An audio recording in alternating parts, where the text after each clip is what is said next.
to the hollow ground. You jump or drown. Do you follow your desires? Do you challenge their routines? I will dream, I will aspire, 'cause I know how much it means. And I won't take no more.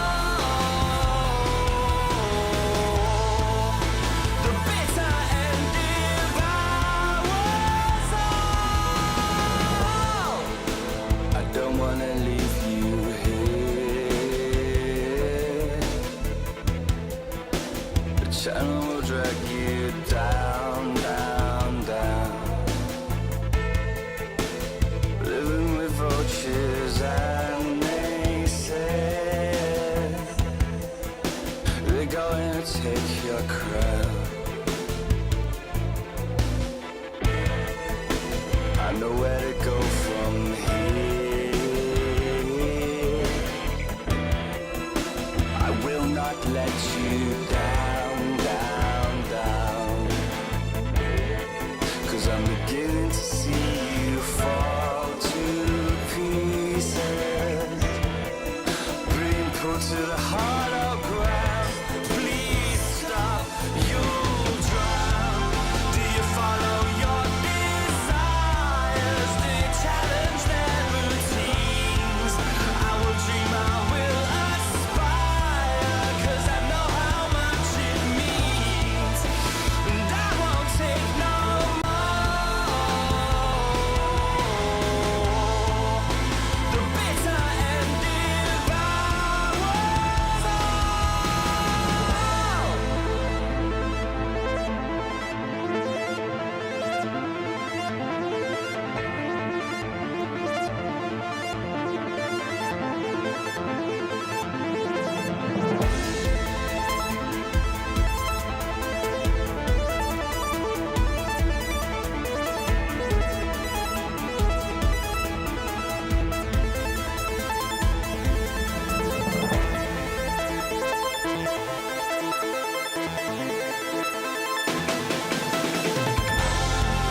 Do you follow your desires? Do you challenge their routines?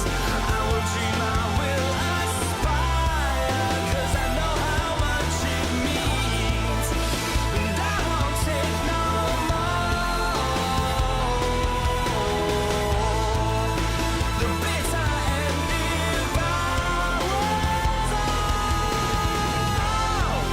Do you follow your desires? Do you challenge their routines? I will dream, I will aspire, 'cause I know how much it means. And I won't take no more. The bitter end if I was all.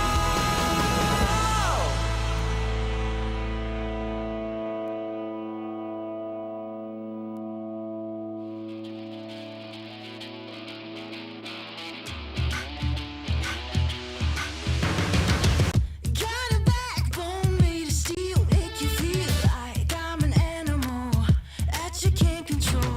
Walk the walk, talk the talk, I'm the whole deal. Yeah, I'm an animal and I command the show. I can see it in your eyes, I can feel you watching. Got your hooks, got you right where I know I want you. Play the switch, I'm a mystery, but you love it. Hook, line, sinker, follow the leader.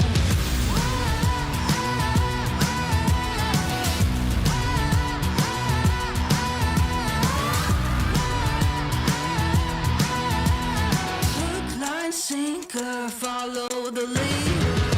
Bring you right there to the edge, make you sweat like you can never take the heat, but it's never too hot for me. I walk the walk, talk the talk, you know I'll never stop, 'cause I'm an animal, I'll just laugh it off. I can see it in your eyes, I can feel you watching. Got your hooks, got you right where I know I want you. Play the switch, I'm a mystery, but you love it. Hook, line, sinker, follow the leader.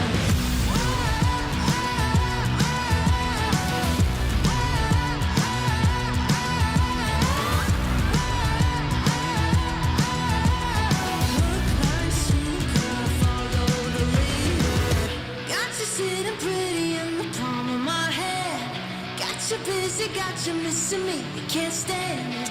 Got you desperate, got you wondering where I'm at. If I'll call you again. Got you sitting pretty in the palm of my hand. Got you busy, got you missing me, you can't stand it. Got you chasing, got you wondering where I'm at. Hook, line, sinker, got that. I can see it in your eyes, I can feel you watching. Got your hooks, got you right where I know I want you. Play the switch, you're a mystery, but you love it. Hook, line, sinker, follow the leader.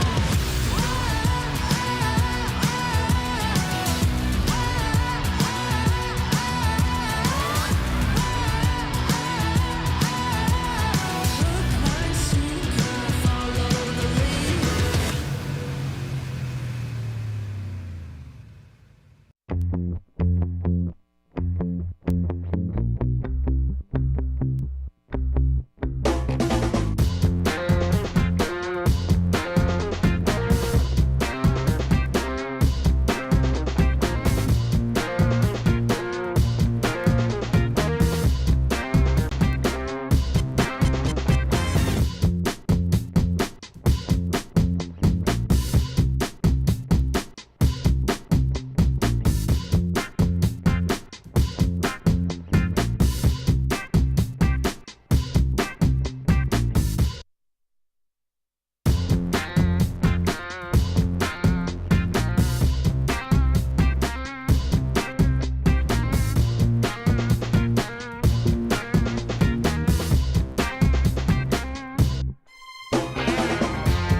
on my side, drawing the front line. You wanna save face, came to the wrong place. You raise a white flag, I give the V-side.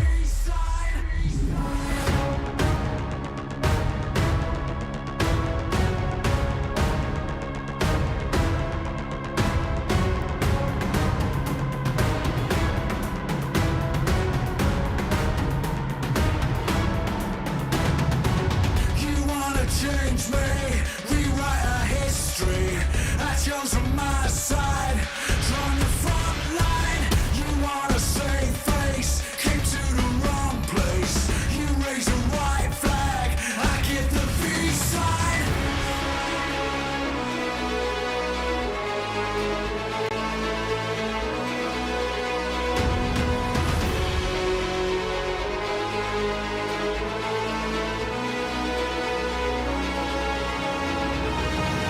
You wanna change me, we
to see you fall to pieces.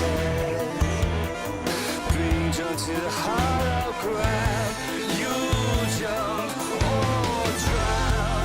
Do you follow your desires? Do you challenge their routines? I will dream, I will aspire, 'cause I know how much it means. And I won't take no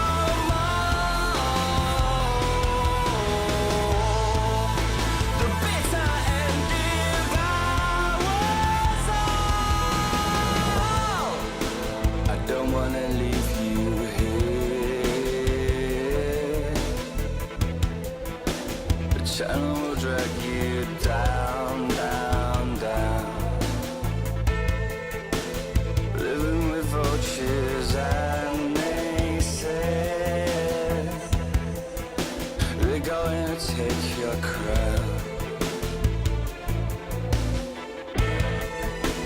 I know where to go from here. I will not let you down, down, down. 'Cause I'm beginning to see you fall to pieces. Being pulled to the hollow ground. Please stop, you'll drown. Do you follow your desires? Do you challenge their routines? I will dream, I will aspire, 'cause I know how much it means. And I won't take no more. The bitter end devours all.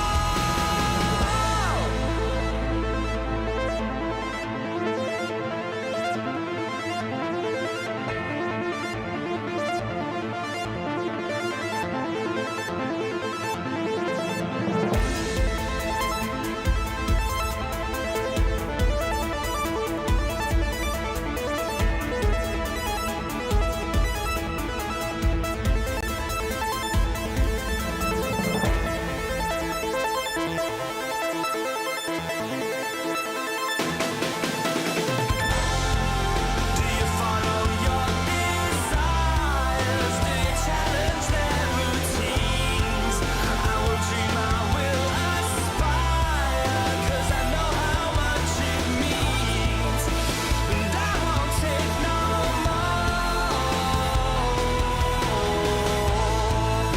The bitter end devours.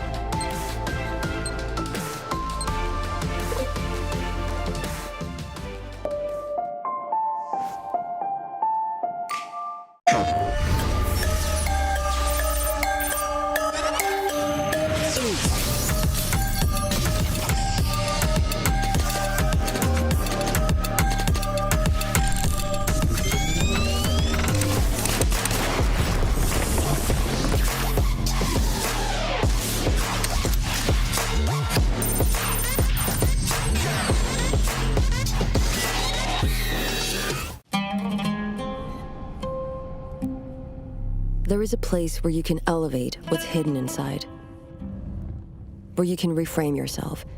Sonomi means the new you. The you can step into. Because when we know who we really are, we become unstoppable. Enter new dimensions of you. Sonomi.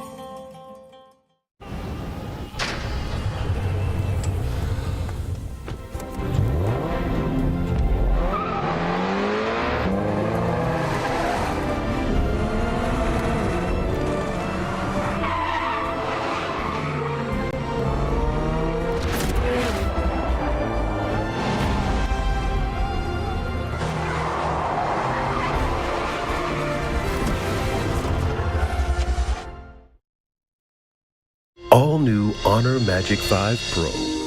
Freeze even fleeting emotions in just milliseconds. take marvelous night shots with lightning-fast exposure. The display reveals more details in bright areas with an astonishingly long battery life that just keeps going. The latest flagship chipset brings you exceptional performance. Unleash the power of magic. Honor Magic 5 Pro. Desperate got you wondering where I'm at. If I'll call you again. Got you sitting pretty in the palm of my hand. Got you busy, got you missing me, you can't stand me. Got you chasing, got you wondering where I'm at. Hook, line, sinker, got that. I can see it in your eyes, I can feel you watching. Got your hooks, got you right where I know I want you. Play the switch, you're a mystery, but you love it. Hook, line, sinker, follow the leader. Hook,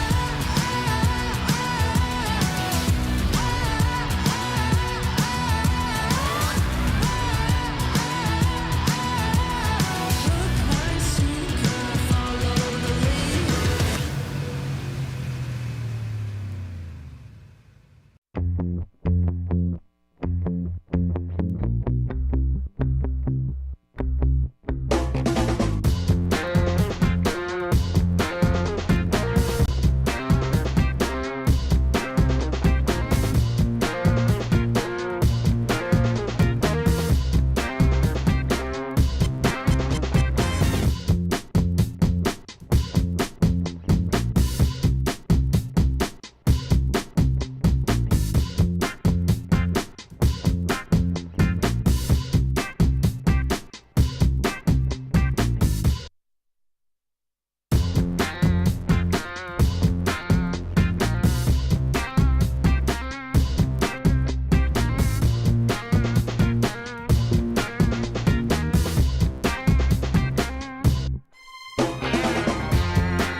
Jones on my side, drawing the front line.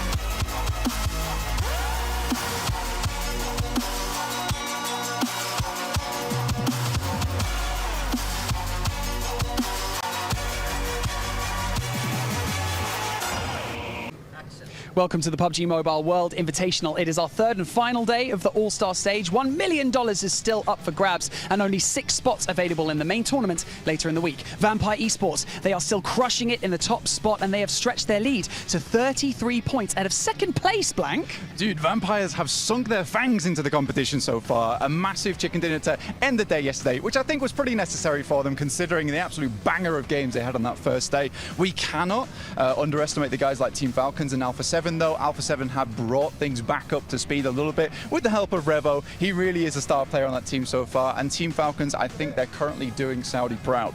Yeah, DRS Gaming, they've made moves up the ladder, and you know what? They're looking really good coming into the final day. Also, honorable mention to G Gladiators, who have stayed consistent for the last 2 days of competition. Oh yeah, man, I think G Gladiators definitely had some trouble so far. I mean, Alpha7 dropping the North Georgia poll was a bit cruel, but I think they're fixing mistakes as we go. They're a very heavy control team, and I think if they can fix some of those mistakes coming today, I think it will be that top 6 for them. DRS, on the other hand, first day, a little bit not too aggressive, but getting into that end game. Today, something's changed for this team. I don't know what's happened. I think today it's just going to be more phenomenal gameplay coming through from DRS. Yeah, 6th to 10th is very tight at the top, so it's still anyone's game to play for, exactly. And if there's any day to make your move, it is today. So we cannot wait for day 3 to begin, and we will see you there. Well, Banks, we don't have to wait much longer for day 3 to begin because it is here right now, and we're ready to kick things off to get our final day of our All-Star Stage underway. I'm Jason Kapp, and I'm your host, and I got 2 gentlemen to help me break everything down throughout the rest of today, and hopefully remember what happened the last 2 days because it's been an exciting 2 days of play. We got Maxman, we got Several Worlds Gaming. I swear, you guys are not filling me in on these color coordinating things. You should really put me in the group. We got our own WhatsApp. Yeah. WhatsApp going on, yeah. Sorry. Yeah, just us. Oh boy. I want to be like you. No. Okay, it's just internal references. It's making me feel really old right now. Yeah. But gentlemen, I mean, obviously we've had 2 days of play, but it all comes down to this. It's the final day before we find out which 6 or 7 teams could be going to the main tournament. And there's clearly so many teams that can make up for their bad performances in day 1, day 2 potentially, and catch up into the top 6. I would say pretty much every team except maybe the bottom 2, 3 teams have a chance to catch up, but of course that's mathematically speaking they can make it up there. Do they have what it takes to get those improvements? We'll have to see throughout these next matches. Yeah, and then some of the teams that did really good in day 1 that day 2, non-existent. I'm not going to say any names, but I'm pretty sure we'll get a chance to talk about them. Yeah, well, before we do get to talk about them, I got to give a shout out to Honor Magic 5 Pro. They're one of our sponsors here, which is powered by Snapdragon 8 Gen 2 and Honor self-developed GPU Turbo X. So big shout out to them. All the players on the stage are going to be using those awesome devices. That's why you're seeing so many amazing frags come through as well. But before we hop into this one, this pre-show here going to be brought to you by Savvy, as we're going to break everything down over the last couple of days. But before we do that, if you guys missed out on the last days, let's actually get you all caught up to date of what's all going to be happening or how this whole event is going to be happening. Kind of repeated myself there, but you know what? That's because we're doing this format graphic every single day. Take a look at what's all going down here across these 6 days of play. We've got 3 days of our All-Star Stage, followed up by our main tournament. But the interesting thing for me still, Max, never would have guessed, is the fact that we have 18 teams playing in this. Yeah, of course. I mean, some teams have been struggling a little bit, to find their positions in the game, and clearly we saw it 7 multiple times that the teams that have been really fast on their rotations and that have worked on that yesterday have been able to find a lot more success, mainly in DRS. I think that's a team that really stands out a lot more, but other squads like Infinity IQ, Yangon Galacticos have tried also to approach things a little bit faster, but 18 teams, you need to be super quick on the move. And with those 18 teams, I think we already seen some of them already readjust, right? First day, we saw GG and Alpha7 in Erangel, and now GG's like, you know what? I don't think we're going to go there anymore. And that backfired, so they ended up readjusting themselves and ended up going to Fairy Pier. Yeah, I think that if they have a decent playing path, just go Fairy Pier. Just drop Northern George. It's not worth it. A lot of teams, by the way, has been taking advantage of that 1 elimination, 1 point. Yeah. BTR, I'm looking at you. Oh, nah, don't spoil it just yet, Seven. I know you got something locked and loaded. I'm just so eager. We can see here the prize pool for the All-Star Stage. It's $1 million on the line, $125,000 for first place. But beyond this, again, it's our top 6 teams will be going through into our main event. However, Alpha7 already being qualified because they won the Americas Regionals. It might go down to 7 if they are in one of our top 6 slots. Nice. And then, of course, going into the main event, prize pool doubles, $2 million, but also the breakdown of the earnings quite change. 400 grand for first place here, Max. What would you do if I gave 7 400 grand right now?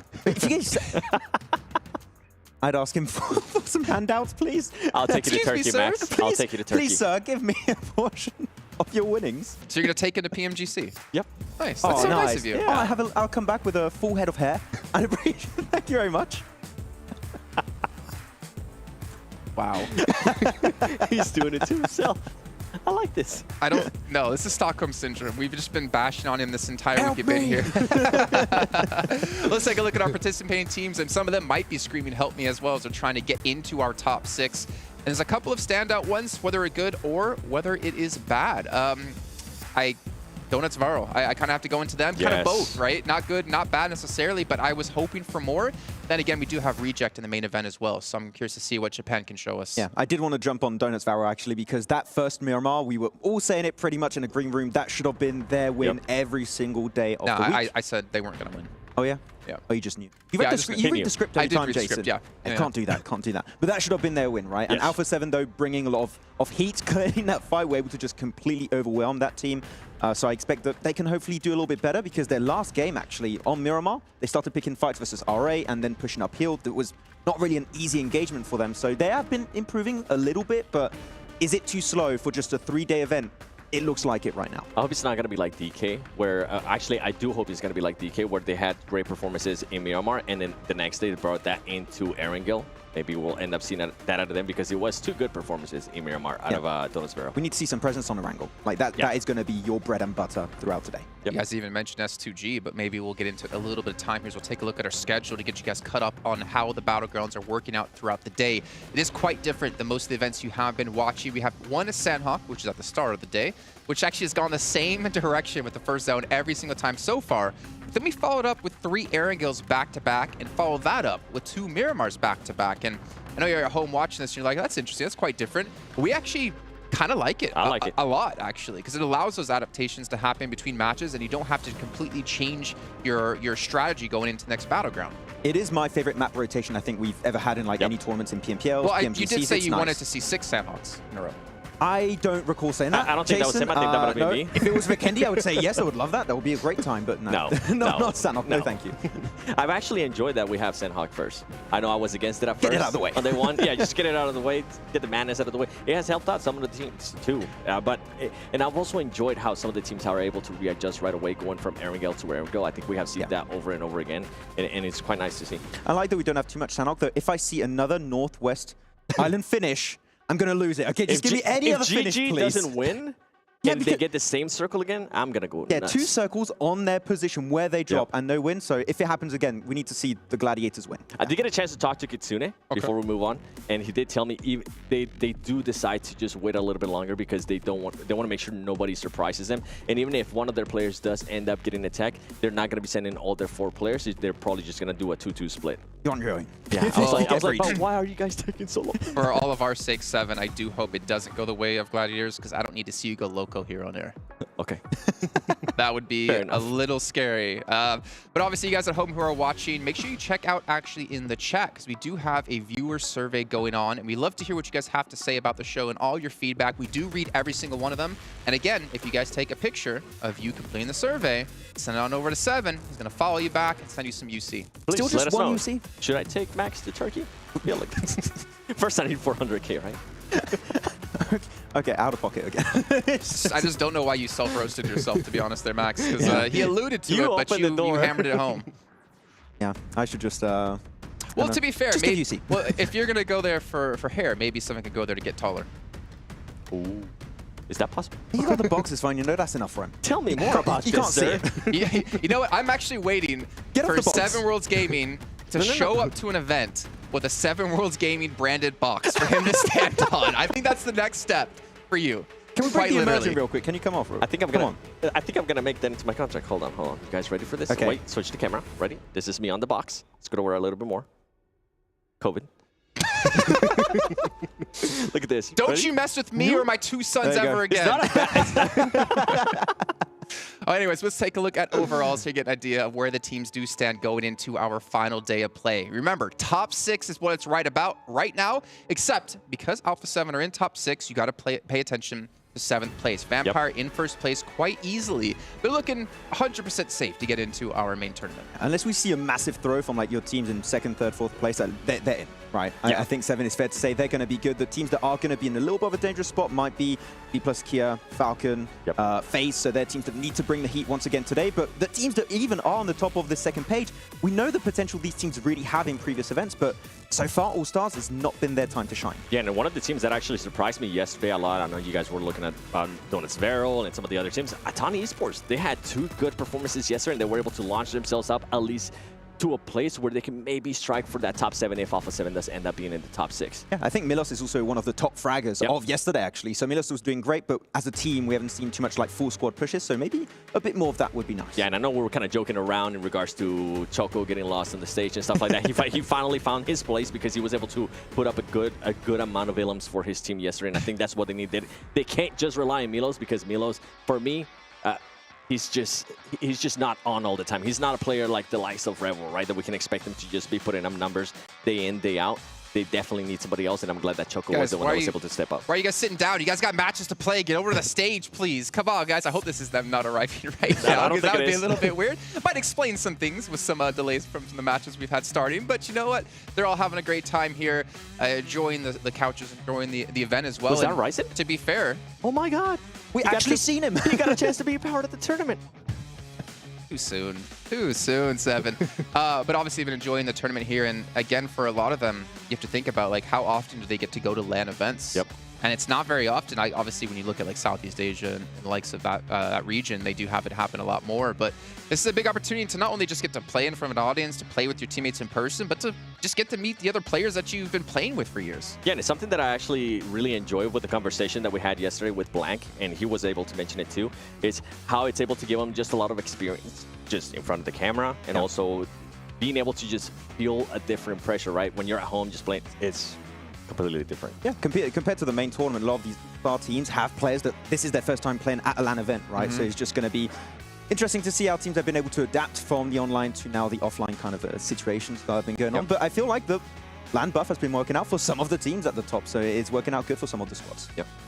Yeah, and honestly, it can be tough as well that you're playing an event. Like, obviously, there's quite a bit of pressure because there's quite a bit of money as well, but could be worse. Could be PMGC being your first event. Oh. Not the best way to go down, Some people have definitely crumbled before in the past. All right, we'll really start to dive into a couple of our teams here in particular, right? We've talked a lot about Vampire, and obviously for good reason, but there's one team who kind of snuck forward yesterday in quite a good fashion and actually scored the most points out of any team on day 2 with 76. We gotta take a look at DRS here in a head-to-head between their 2 days of play, as we criticize them a bit on day 1, not a bit, a lot on day 1, of get aggressive, get more eliminations. They heard us, and they did just that. And the Nepali chat goes wild. I mean, pretty much yesterday was just Nepali showdown the entire time. Nepali. Look at the amount of illems. I mean, the difference that they were able to put on in the illems, and that was the major criticism that we have for them, right? Was that they were just not being aggressive. Even when they had a chance to take a fight that it was probably going to be a little bit easier for them, they always decided to back off and just go for those placement points. We did not see that yesterday. If they saw even a slight chance to be able to get some easy points in regards to illems, they went for it, and they were still able to put themselves in a great place towards the end game. They still clearly had a focus on getting those placement points in my eyes. They still were very passive early game, just a little bit faster on the rotations. But as we talked about yesterday on the show, there's that tipping point that at some point they understand, okay, we've got really strong compounds that we're clearly not controlling. We just need to go for the breach, which they ended up doing on BTR at some point. The first game they pushed onto iKURD. The DRS of day 1, in my eyes, would not have done that, but they understood, okay, what is our weakness, what is pulling us back on the first day, and it was clearly them not being willing to go for breaches and taking those aggressive fights. And now the fact that they're doing it, that confidence boost of yesterday, I'm hoping is going to translate even further here. Yeah, I think it will. Yeah. Well, we hope it does, and I think they hope it does as well, trying to be one of the teams to replicate the performance they've had not too long ago back at PMGC, because there's another team who hasn't been able to do so, but we're not touching on them just yet. We're gonna No, I'm not. I'm just going to disappear again. I mean, you don't have to really squat down far, just take to be the box honest. away. Let's talk about another team, though, right? We got Vampire, currently in first place. They have a 5-man roster. We've not seen Newsy come in just yet, though I'm hearing we might see him today. Oh. We got a chance to see Rise. They are thinking about it, but I don't know. I mean, I'm not going to spoil too much here. Talking with Sertani again yesterday, I mean, we always talk with Sertani, I feel like. Are you roomie with Sertani? Because every day you're like, yeah, I was talking with Sertani. I just see him always in like the hallways and everything. I don't know, we just meet up. He's a great interview though, and he's one of the best coaches to give us actually insight in regards to what's going on with the team, and he's very honest about it too, which I really appreciate. Yeah, and he did mention that yesterday was the team kind of going in survival mode because they got so many points secured in day one. They're like, okay, let's just try and get some consistent points in every single time, and normally the spot in the main tournament should be pretty much 100% confirmed. Go for it. Let me give you some context, Max, as well. If they're just going survival mode, they had the second highest amount of points earned yesterday. I mean, he said that's what they were doing, but it's still really good. They got 78 on the day one and 65 on day two. They went under our radar a lot, and in my head, I was like, oh, they're not doing that great. But in actuality, they performed super well. And if this is them in survival mode, I'd hate to see them in winning mode. I mean, they showed in day one, right? Yeah. I mean, I think that might have been like a little bit of survival mode. Yeah, because I feel like Tony K was still starting to like kind of warm up, and then yesterday we got a chance to fully see what he was able to do. Yeah, I mean, he showed up both days, really, when he came down to it. Of course, there was that one little fumble that he made up for pretty much instantly in the following angle, but the entire team is looking so good. I'm especially a big fan of Ravenclaw. I know we don't talk about him too much when it comes to fragging power, like getting damage eliminations, but he's always set up his team so good in terms of gathering information throughout scouting, getting the off angles, and really, if Ravenclaw is not in the positions he is, especially on some of those Miramar games, I think that we see Vampire go down a lot sooner in those matches. So Vampire, Ravenclaw, might be a little bit more silent, but he still is super, super important for how the team's mechanics has worked so far. I think you even said it best. I feel like the chemistry, the synergy that the team has right now, the way that we're able to showcase it whether they're pushing on somebody, right, or whether it is that they're going to have to defend a spot, they're being able to do that just so well. They can do everything. They can go from like being a super macro-oriented team that's just going to be fully zoning to a team that can breach you and finish a fight in a matter of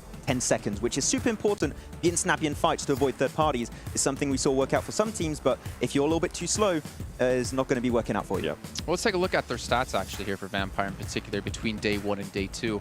And again, I got a little criticism for it, or I gave them a little bit of criticism, but they did more damage than they did on the first day, which again, they won 2 chicken dinners on day one. But they did, I guess, fall off later on. They were close on eliminations as well, which is kind of funny because I feel like Stone didn't put up normally as much as he was able to on the first day on top of that. But if that's them in like chill survival mode, like I'm really interested to see like when they actually are pushing the pace and really getting aggressive. Yeah, I feel like they were just not putting as much pressure on themselves, but they just got themselves in such good positions because, I mean, we talked about it on the first day, right, Seven? Their playstyle is not forced. This is something that they can do very naturally. They're very good at understanding the map, positions of interest, and how teams are going to be responding to different circles and situations. And because of that, they're just like, okay, we're just going to do our usual gameplay, just not going to be super stressed about it. And it's just such a successful playstyle that even without pressure, they're just outperforming a lot of the squads here. If I'm Vampire Esports and if I'm Sertani, I'm probably going to be trying to do exactly what we did yesterday, maybe just throwing some different stuff to get ready for the main event, because at this point, as you guys were saying, especially you, Jason, as you were saying, they're more than likely going to be there. Yeah, we'll speak of the main event. I mean, we do have our All-Stars coming up shortly here, so we got to pick up the pace a little bit as we're going to turn our attention towards Bigetron. You got to do it. You got to do it. I actually wanted to throw it to him and be like, who are we going to talk about now? Bigetron. Let's take a look at their stats between day one and day two, because out of our top 10 teams, which they, they're currently in our top 10, they scored only 17 points. They were the worst team in our top 10 on day two. And there's also an interesting stat behind that, Seven. Yeah, you want to know what's the worst part about that? I don't know. Yeah, I guess it is the worst part about that. They scored 17 elims. And those were the 17 points. That means that they were out of those placement points every single time. And this is something that we were kind of praising Bigetron at the beginning of day one. That's like, okay, they seem to be rotating, even though they are being passive. They're trying to put themselves in a great position. It was the complete opposite of DRS day one, where they were putting themselves in position. They were trying to be a little bit more aggressive, but it was kind of backfiring. Yesterday, I'm not sure what happened. The only points that they were able to get was for elims. I can actually maybe tell you what happened, because I did some VOD review just for BTR. So when they take 4-on-4 fights ready, they're not winning them. I mean, they're not looking that happy anymore, I think, after yesterday. But that was before the event began. That was before it happened, okay, for the media day. But when they're taking 4-on-4 fights, the gunplay is just not as strong as other teams, so they've been struggling a lot. And especially compared to DRS, Gladiators, Vampires, when they go for a breach, when they go for any kind of fight, their fights last so long. They just go back into, oh, are we rezzing? There's that indecision. I think the D+ fight, they were not sure what kind of approach to go for. And that opens up opportunities for third parties. And I think in 3 of the 6 games yesterday, they ended up dying because they got third partied. If we want to see some improvements, They need to be way quick on those fights, wrap it up, and maybe we're going to see some placement points finally. I want to see Ryzen. You always want to see Ryzen. I'll say that's it. That's it. Boom. I want to see Ryzen. Yeah. Hey, you got nothing to lose potentially if they're not doing well here at the start of the day. But maybe we should talk about some players who have been doing well here at day 2. And one of those players is going to be from the Korean team of D+. And we're going to be talking about Forrest here as we'll dive into his stats between day 1 and day 2. And honestly, really happy to see this, Max. We got to see him really start to excel towards the latter half of our second day, and we got to talk about him. Yeah, I feel like the team that has brought the DBS to the international stage last year in PMWI in some way, shape, or form, and he's been just so impressive. It's not just Forrest, of course. Fabian, also I would say here, 7 has been highly impressive, but man, almost 3 times as much over these first and second day increase. And yeah, Forrest, once again, one of my favorite players from South Korea, because when it comes to fragging power, very little players are as good as him, and I mean, 7. There's a reason we see 18. him at like every international event, basically. It's always the same team qualifying, and Forrest is always in that team. And I mean, looking at those stats, right, what you saw exactly what you want to see out of a player from Forrest too. If you're going to be able to get a lot more damage, which was almost 3 times the damage that he was able to get day 1, being able to convert that into actual eliminations, because we have seen in the past, you can definitely put yourself in a position where you're able to get those damage points, right? But if you're not able to convert those into actual elimination points, it doesn't matter at the end of the day. Yeah, and then obviously another player we have to look at, because he was our frag leader going at the end of day 1. It's going to be Stone coming in from Vampire, because we're really curious to see how did he do from day 1 to day 2. And he actually played, it looks like, at least in terms of damage so far, pretty much the same. I want to see his conversion rate, actually, because I feel like the eliminations definitely were on the lower side, and he's going to be down 9, so 5 eliminations less. Really, Tony K is the only one that was able to retain that consistency from day 1 into day 2, and otherwise the rest of the team, a little bit rough, but the thing is, 9 elims is not even bad. It's still really good. That's what I'm looking at. I feel like we're starting to now just hypercritical. Yeah, it's super critical in regards to Vampire Esports and their players, because 9 elims, every single player in this tournament would be so happy to even get close to that throughout the day. Yeah, and honestly, I'm curious to see with them feeling comfortable if they've already qualified, will they become unhinged? Will they start to just destroy everyone because they have nothing to lose, right? They can start, actually, what they could technically do is actually start to attack the teams around that bubble and prevent them from getting in. That might be really interesting. Yeah, towards the end of the day, that could be happening. I think we mentioned this towards the end of stages where teams qualify every time. It very rarely happens, but it has happened on a few instances in the past. So who knows? Maybe Vampire can choose who's going to go in the main tournament. Max, I'm going to jump in really quickly because we're about to start as we have Ben. So you wanted to have him as your players to watch here for Infinity IQ, and I want to hear why, but you have not much time. Yeah, so Infinity IQ are a team that's very macro-focused, and we do see that they're very good to react to circles, but unfortunately they're very reactive. I want to see them being a little bit more proactive. Bensu is definitely by far one of the top players for the team. It's just every time you see Infinity IQ engaging fights there as a split, they don't regroup fast enough. So if you enable Bensu in these games, I feel like we can see Infinity IQ reach top 6 because they're not that far away. Yeah, and obviously they could see them do it as they were able to get to 5th place in points. But let's actually head over to the stage here as we have something special coming your way with Barney. Readiness to confront, more likely known as aggression. Today, the temperature gauge is twisted as tensions rise for our teams to battle for survival. أعزائنا المشاهدين، بعد ما عدت نص المشوار الحين أو أكثر، حتى برضو عندنا عدت اليومين وباقي اليوم الثالث في مباريات لسه، والترتيب لسه ما تحدد. اليوم راح نعرف تفاصيل أكثر والمباريات كيف راح تكون معنا. Aggression will most likely be our theme today, as 6 maps remain in this competition before 12 of our teams are sent packing and the remaining 6 continue into our main tournament. واليوم الأخير هذا اللي راح نحدد فيه منهم ال6 فرق اللي راح يكملون باقي المشوار معنا في المنافسة في البطولة الرئيسية. اليوم هو اليوم الحاسم، اليوم اللي راح نعرف منهم أبطال هذه البطولة. Welcome to day 3 of the PUBG MOBILE World Invitational Allstars Stage. My name is Banks and I'm your host, and joining me right here on the main stage is my co-host, Atik.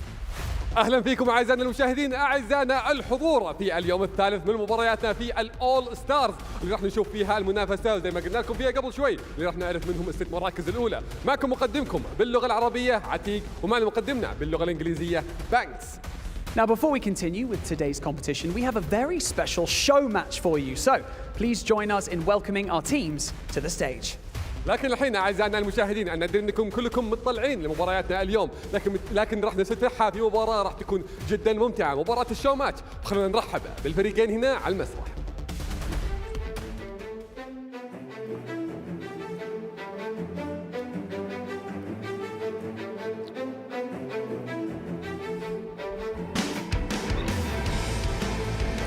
Please welcome your first team to the stage, led by a musician whose hit song Faded has generated over 5 billion listens. It's Alan Walker and Vampire Esports.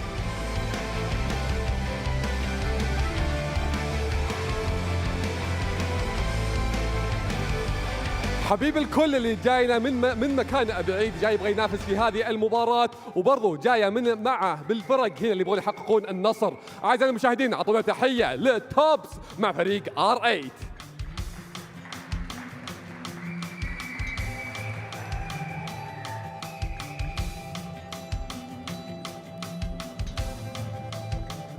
Atik, I think we should hype this up a bit. 2 teams enter the main stage. Only one will exit victorious. TDM, 40 eliminations, best of 3. We cannot wait to see what these teams bring to the main stage. So let's head over to our casters to bring us into today's show match. مباراة راح تكون مختلفة، مباراة TDM راح تكون بيست اوف 3، راح نشوف منهم الفرق او خلينا نقول الفريقين راح ينافسون فيها ومن هو الفائز. هذه المباراة راح تكون غير طبيعية وانا متأكد راح نستمتع فيها. قبل أن ننتقل الى مباراتنا الثانية فخلونا ننتقل الى المعلقين ونبدأ لكم فيها المباراة.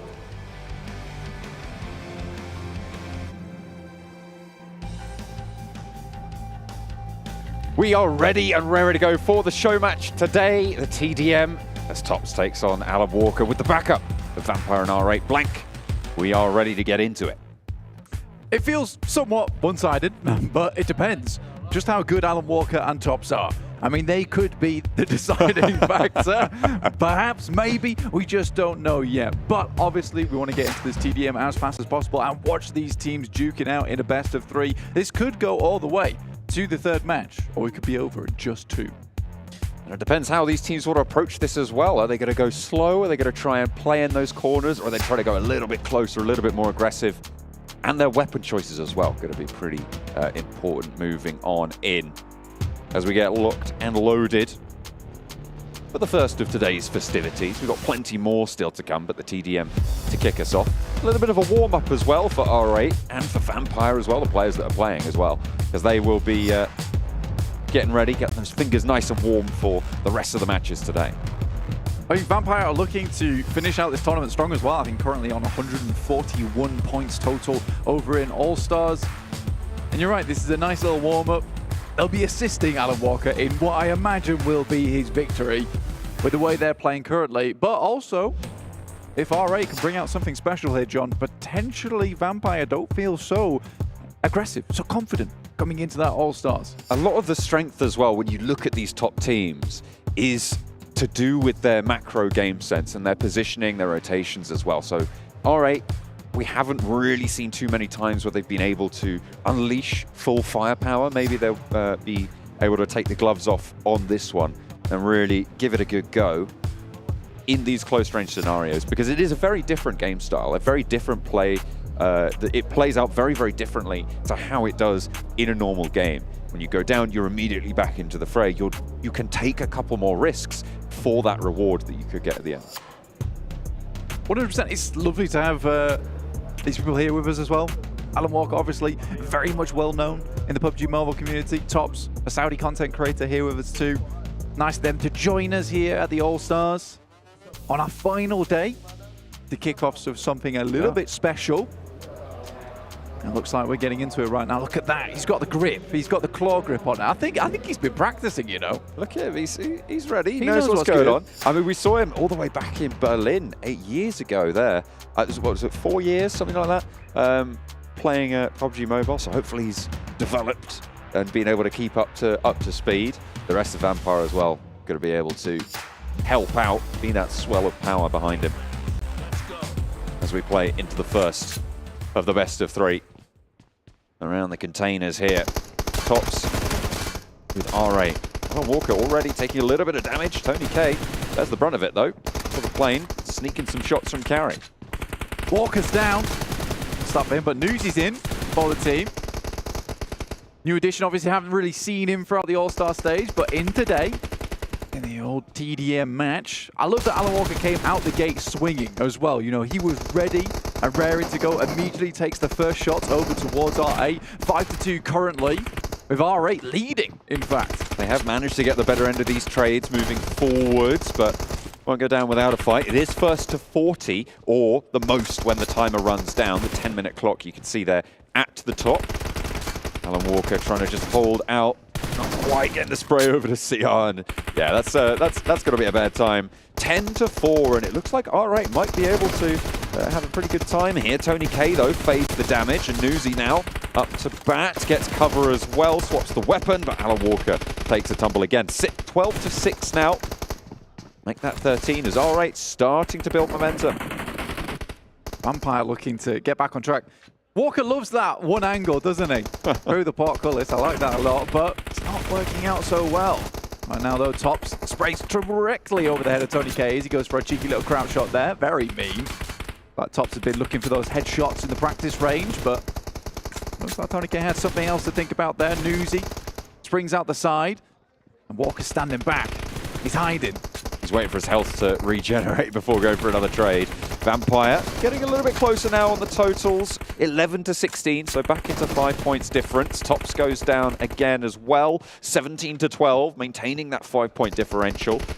Healing coming through and pushing up to the high ground. Alan Walker looking for a trade. Yes! There he goes, able to get the first elimination there. And it's 18-15, into 3. Looks for another one to CR7, but not quite quick enough on the trigger on that. Unfortunate, but Walker coming through clutch there. Does finally find that angle shot. Maybe he needs to go to a different location, but no! This is where he'll make his stand over on the right-hand side. 21-17. 4 points now. Newsy looks to even that gap even more. 19! The Vampire hot on the heels of R8 as they slowly get warmed up here. And Walker, again, getting that healing done. Even Stevens for the scores. Tops moving around, trying to support his teammate, but CR7 has already found a needle to thread. 23-22 now, and Team Tops. R8's just maintaining that lead. We're over halfway through on those points totals. And there, the points starting to open again. It was up to 4, brought back to 3, but they're still fragging it out. Going quite well right now for R8. Yeah, they've definitely pulled it back. I mean, there was a huge resurgence coming through from Vampires, but R8 didn't want to let this one go to waste. CR7 moves out the side. We'll try and find some shots in there. Tops just hiding in the back, but Alan Walker, he's in the fray. He's taking names. Puts it down. Carry Boy falls for 1. 4 points now behind. The final 10-point stretch entered for Team Tops XR8. Need to try and maintain that advantage. This is what we were thinking about as well, as Vampire were just going to chew this one up. But it is very much the opposite. They are, if not outmatched, certainly very even on the overall standing right now. 30-31, now 33 in the advantage of R8. Alan Walker taking names and headshots, it would seem, too. Some pretty decent sprays come through his side. 34 points. This is where things get a little bit dangerous for Vampire. They let it get too far away. It'll allow R8 just to send directly over towards their base and trade off those eliminations. 5 eliminations remaining. That's a full squad wipe and 1 more player to go down for Vampire, and it's all over. 3 points behind. Can they bring it back? Alan Walker trying to stay alive on the alleyway there. The shots from CR7 not quite finishing the job, but Schweppes goes down, and that means we're only now within 2 points of victory for Team Tops and R8 in the first of this best of 3 TDM. 1 point now, the last measure to be found. Tops drops down, doesn't take an answering shot, but doesn't matter because the rest of the team are there. They move forwards, pick up another one. 6 needed in a row with no fatalities landed in response, and it's just not going to be able to occur. Tops leads the team to the first victory in this best of 3. Ooh, this is getting heated now. Vampires do not want to go down with the fight, but Tops is happy with the way that turned out. The boys on his squad on R8 really doing some good work there. Alan Walker definitely got some swings in, though. I'll give him that. I was seeing some good shots landed from Alan. He was picking up some of those trades as well, making sure he's playing off his team, which is good to see. Keeping those comms alive. Definitely had more of a protect the president vibe over on R8, with Tops deciding that he was just going to chill over in the base for quite a while. I do like that Alan Walker instead, though, was just hungry for battle the entire time. He's just got his own music just running in his head this whole TDM. And to be honest, it's quite fast-paced a lot of times. I'm pretty inspirational. So you can imagine that he just can't stay still. He's ready to keep on walking forwards in the face of battle. What do you mean he's sprinting? I wonder how much of a language barrier there is on these teams, right? Because you've got Saudi Creator, obviously, coming in with the Saudi team. They're going to be able to communicate a lot more freely, I'd imagine, than Alan Walker with Vampire. Team match, let's go. Maybe a little bit more of a barrier there. I wouldn't imagine that's too much of an issue, but it seems like Alan Walker's slotting in, going with Tony K. So a very, very powerful presence from Vampire. Oh yeah, this is a nice little play. Alan Walker getting away though. Tony K has to jump down, playing the bodyguard role right now. Vampire already starting things off strong with 1 point off the bat. Newsy though has to go to the side and most likely will be taken down. Very low HP. Ooh. A 97 will find another, but we are even Stevens this time around. R8 came out the gate swinging last time around, immediately accruing themselves a lot of points on board. It was very, very fast last time, that lead that opened up, but definitely taking this one a little bit more seriously for Vampire, it seems. And they will start to get a lead, as small as it is, a lead of their own. Alan Walker looks for the swing on the trade, but doesn't quite have the backup there. Even numbers now, 5 apiece, as we kick off the second of this best of 3. Susie reloads, look for some more, finds a really nice sideswipe, and Tops is just not there to assist. Can't quite get the holographic over the top side. Luckily, Newsies is put down in the process. But Tops right now just playing with the binoculars out, observing. Carey sneaks around the side. Able to take down Alan Walker, and it's again a lead being established. 4 team Tops, 4 R8. They're able to go 4 points into the lead. Remember, it is first to 40, and they are 1 match up already. So if they win it here, they would take home the whole thing. The whole shebang for Team Tops and R8. Uzi pushing through. This guy's been very aggressive. Not found too many eliminations off the back of it. Alan Walker continues to try and press forward to find these eliminations. ID7 extremely low. Will fall though. 15 to 12, 3 points behind. Once again, Vampires struggling to even that load right now. 16 to 12, 17 to 12, and R8 come out swinging in this game. They're finding more and more points. It's just been brutal. This middle game has been very, very powerful for the team in the blue today. Tops from the back lines has a really good open sight line towards Schweppes, but that's actually pitched away. ID7 has been on this elimination feed, I think, more than most of the other players here. Good news. 5 point difference now. As Alan Walker and Vampire trail just that little bit. A nice little flick up to the top, and Carry Boy hits the deck. Newsy, though, not so lucky. Eliminated there. They continue to try and press forwards. Carry Boy again! Another. That was completely Alan Walker's doing, all on his own. Stuff there. CR7 goes down. It's a little bit easier right now for the guys on R8 as they're just playing defensive. They can hold down these angles, but now that Vampire's made their way up, they just need to hold, get that team fire off. But you can see all of R8 swinging the corner. CR7 does take down Alan Walker, and Tony K can't quite make his way into the base, and immediately you will see the Vampires being rebuffed off. E7 backing up for the reload. Carry Boy swings with him, and Alan Walker goes down this time. ID7 with the rest of the roster takes care of Newsy. A full reset, almost a 10-point lead now for R8, 4 Tops as well. They are doing work, and this could be a pretty short best of 3, Blake. It could be indeed. I mean, these guys have held no punches during this match. Carry Boy moves out, but Alan Walker can't quite line up the shot in time. 30 points right now. A nasty little drop shot. No. Only the fist remaining. Newsy alive with 1 HP. 31 to 23. Alan Walker once again out of there. Don't see too much of Tops, but I mean, Alan Walker's giving it all he's got. Certainly is. Schweppes as well, backing him up. 7 points behind right now, so still quite the task on the cards. Tops goes down next. 26 to 32. 6 points now difference. Moving as a group.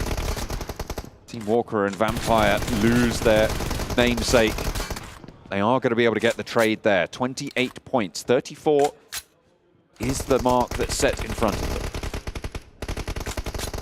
them. 29 points now found. 34 there for R8. They're actually pulling it back just a little bit here, John. 32 to 36. Might be a little bit too little too late, though. I'd agree. Alan Walker goes halved. Top's trying to move back into position, but 2 points now. 1 point, the last between Team Tops x R8 to try and take the title. Who's it going to be? They are able to find it, and it is a 2-0 for Tops and R8 against the team that was the favorite, Alan Walker and Vampire. They just couldn't stand up in the end. They couldn't hold off against the forces that were there to quell them. And good news for the Saudi team. Yeah, it was more like tower defense, I would say, for R8 a lot of times. I mean, Alan Walker certainly is not a walker himself. He was sprinting into battle quite a few of those times there.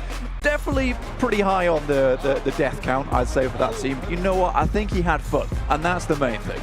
Absolutely. It's all okay for Team Tops here. They take home a swift 2-0. It's good that they weren't playing that super passive play style. We've seen that before. It's a little bit more interesting to watch it when one of these teams just goes all out and tries to make it work for them. We're going to head over to an interview.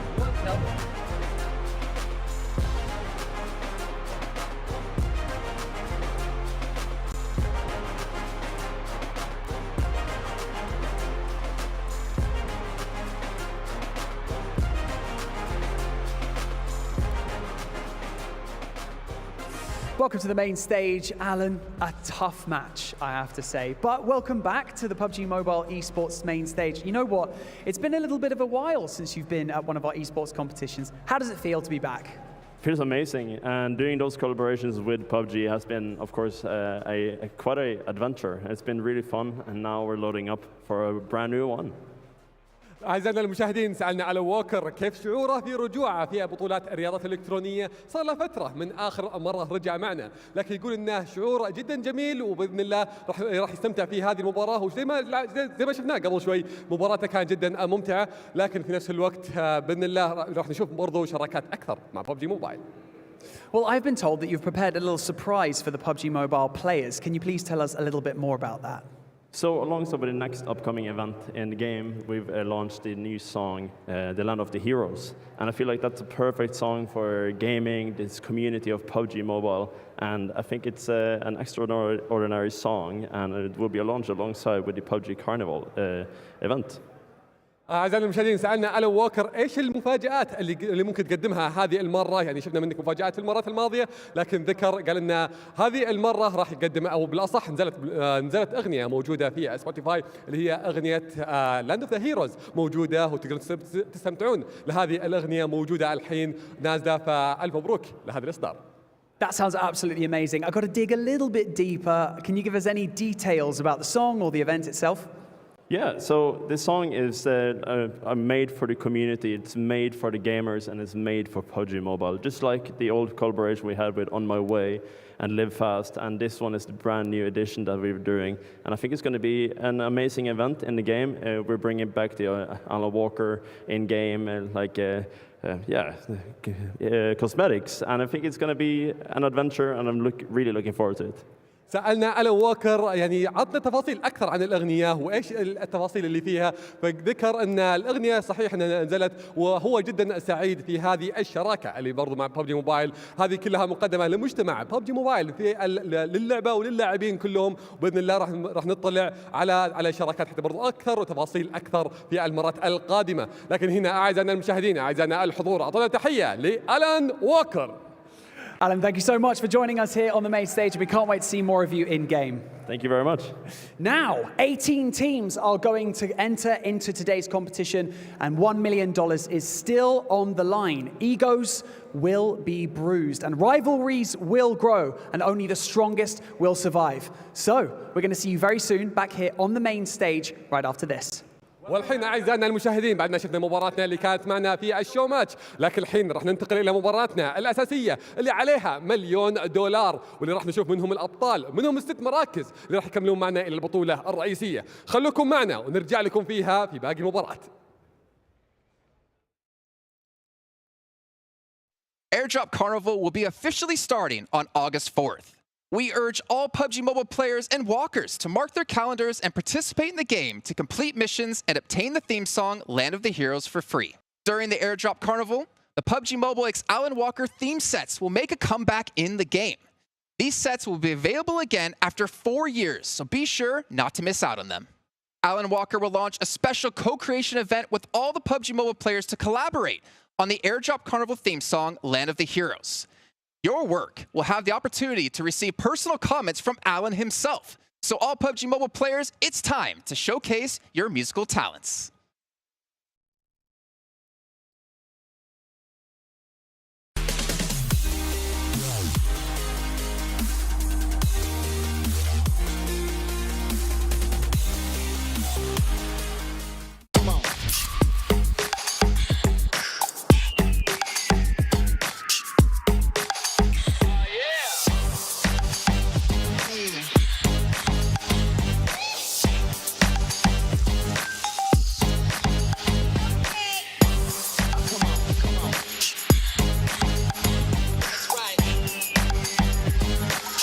All new Honor Magic 5 Pro. Freeze even fleeting emotions in just milliseconds. Take marvelous night shots with lightning-fast exposure.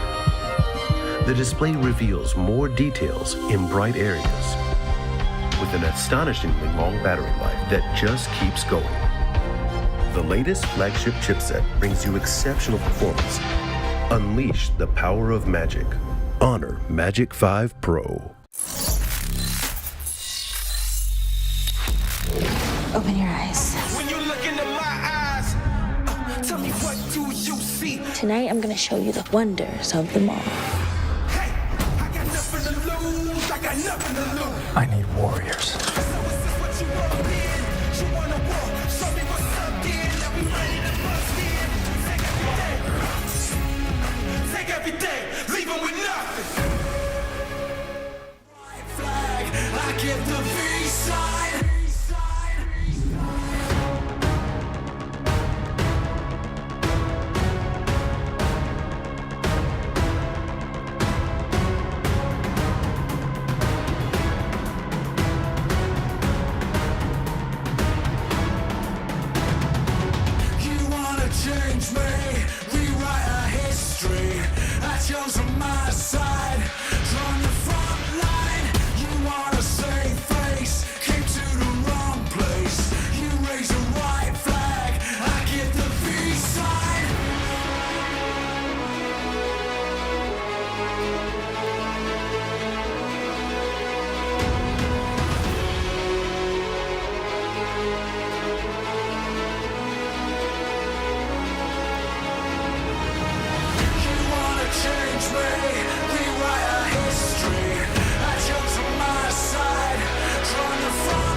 Well, I'm not afraid to say it. I think even though Alan Walker's team lost, I feel like he owned the circle. Yeah, I don't think there was a circle in that, in that map, but you owned the rectangle for sure. Get out of here, Max. Can we, Hot Juice, Kalaris, anyone? Please. Can we get rid of this guy? It's the warehouse map, okay. Alan Walker, he went out of spawn, Yep. he looked for eliminations, he got eliminations. Credit to him, man. Yeah, he had some good recoil control on the AKM too. Yeah, every Good single job time we on it, saw Tops, he was still in his base with no ammo. So GG's. Great strat to not feed the other team elims. Really, hey, if you really want to win, yeah, you got to give respect to the mind games there. That's exactly what you want to do. But you know what? I was there for the entertainment, and Alan Walker gave it to me. So obviously, I hope you guys enjoyed that as well here as we're going to start to look forward now into our All-Stars Day 3, our final day of play here for all of these 18 teams. And it's going to be tough. One of the teams who has risen to the occasion, though, Max, DRS, and they're looking to do it yet again today. Exactly. I mean, the fragging power is just ever present really in that second day, and I want to see that continue hopefully now. But the thing is, and you mentioned it I think a bit yesterday, Jason, is now into day 3, a lot of the teams on the second page, they have nothing to really lose. If they have, like, they need to start getting a good performance right now. They need to start stepping up, being aggressive, looking for limbs, because placement points can take you only so far. You need to start fragging out, breaching, and trying to take your future in your own hands. And right now, teams at the bottom could be a major threat, because 18 teams, a lot of teams could be looking at you. And something that I want to see is how the teams are going to be adjusting now to DRS after day 2, right? We saw it, especially early on yesterday on day 2, teams being able to readjust, try to move faster than Vampire Esports was able to do. I'm intrigued to see how DRS is going to be reacting if they do get counter on some of the stuff that were doing really well yesterday. Well, we're talking a lot about DRS, but why don't we just hear from them as well here? Luckily, we had an interview with them before we kicked off the events. Let's take a look, and when we come back, we'll be kicking off our first match.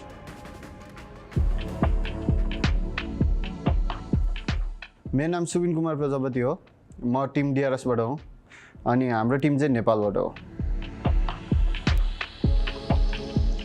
हाम्रो चाहिँ अब second time हो official land चाहिँ अब excited नै छौं हामी अब हामी यहाँ जित्नको लागेको छौं त्यही हो अब हामीले चाहिँ यो टुर्नामेन्टको लागि चाहिँ अब डिभाइसहरु किनेर प्र्याक्टिस गरिरहेका छौं दिनदिनै अब टिम सँगै सबै चारै जना खेलेर एकअर्कासँग कोअर्डिनेसन बढाएर प्र्याक्टिस गर्दै छौं हाम्रो चाहिँ टिमको सिनर्जी एकदम राम्रो छ इन गेम नभए नि बाहिरतिर नि सिनर्जी अझै बढिरहेको छ हाम्रो चाहिँ अब त्यही नै हो हामीलाई अब त्यस्तो डर लाग्ने टिम त छैन अब हामीले सबै टिमलाई चाहिँ कम्पिटिसन ठान्छौं त्यो कारणले हामीलाई त्यस्तो डर भन्ने चीज चाहिँ छैन अब हामी नेपालको छोरो हो आउँदै छौं हामी जितेर जाने छौं जय Gorkhali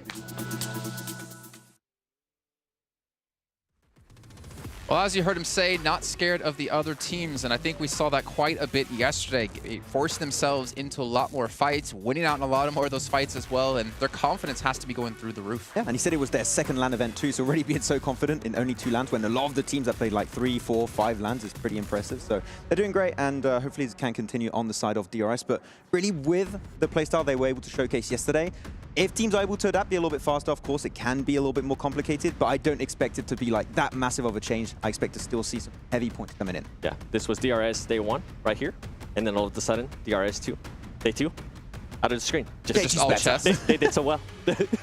You're out of shot. I feel bad for our camera operators, man. It was hard enough to get you in the shot. Just keep it like this. Jason, is this what it feels like? Ooh, this is nice. I'm actually wait, hold on. Am I taller I don't know. than you? Doesn't matter. It takes 2 boxes. I think he is tall, actually, yeah. Nice. It's okay. It doesn't matter because you know what? You'll always be taller than me in my heart. I don't know if that's a compliment. I actually have no idea what that means. I'll take it as a compliment. But what we can do, instead of talking about how tall you can be, let's talk about our overall standings. If you guys missed it on the start of the show, obviously with the show match coming in, we're going to refresh your memories so you can see. Vampire currently leading at 143 points. They should be into the main event for sure, looking at this. But again, looking down the list, it comes down to like the 6th, 7th, potentially 8th place. Infinity IQ only 2 points behind FaZe Clan, where they would be qualified if we ended things off if they did pass them, because Alpha7 are in our top 6 and already qualified to the main event. But Max, we should also keep in mind of this. We talked about DRS. We talked about some of these teams at the bottom who potentially have nothing to lose.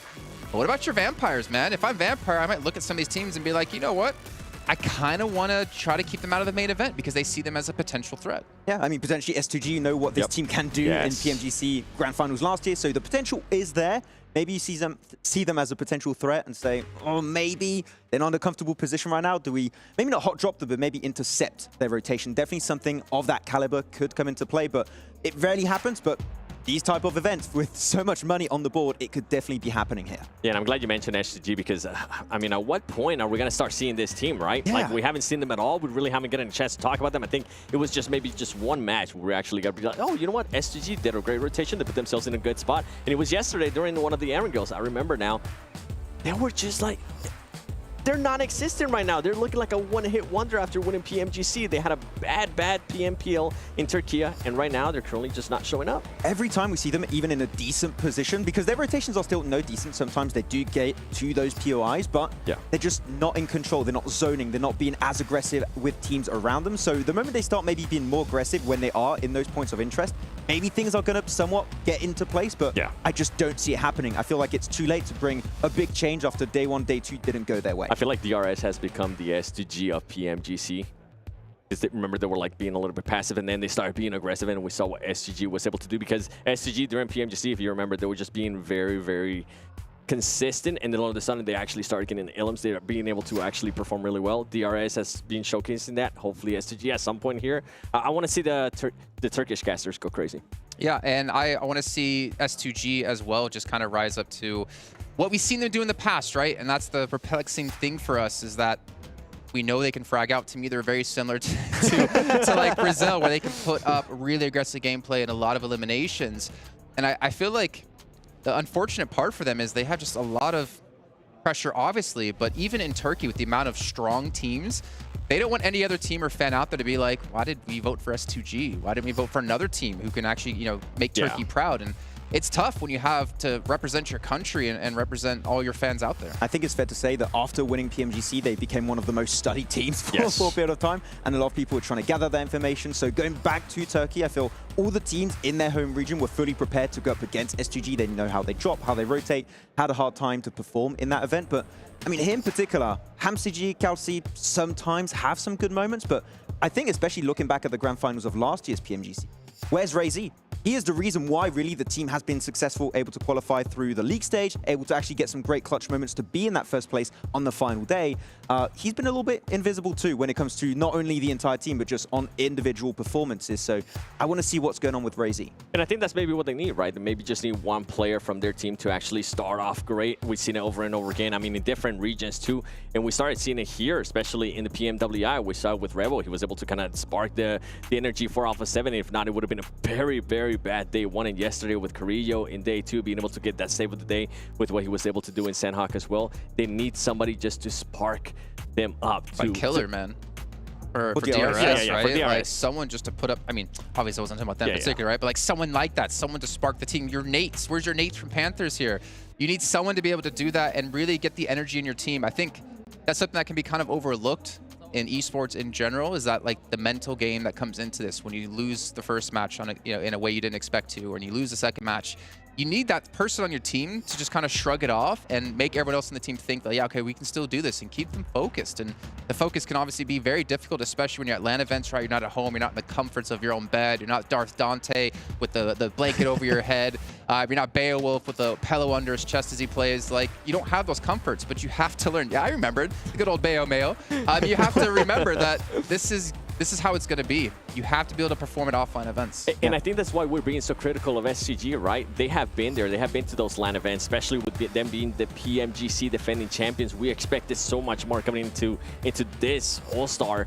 Even though, yes, they did end up getting voted in, I wanted to see them in the main event, and right now it's not looking like it. And if I'm being honest, I don't want to see them if they're playing like this. Give me Fireflux, man. Give me a team who can perform. But then again, jumping the gun, maybe Fireflux has a similar performance. And I don't remember who said this. Maybe it was Sertani, maybe it was you, maybe it was Blank. I don't know. Maybe it was Claris. It's hard to win events and be the champion, but it's harder to maintain that level and harder to repeat that the next year. Yeah, I mean, Alpha7 has been a team that's been able to repeat their success after PMGC, right? But S2G had themselves a little bit of a fall off. So after 2 days, I feel like the mental fortitude of the team is kind of dwindling as the days go on. So they're going to really have to pull it back if they want to be able to get themselves in the top 6. But unfortunately, if we do not see, as you said, sometimes it only takes just one player, I don't expect it to really happen. So I'm still crossing my fingers. It might, but I think it might just be too late. By the way, you mentioned Alpha7, and I was actually starting to become a little bit disappointed with their performance so far in All-Star.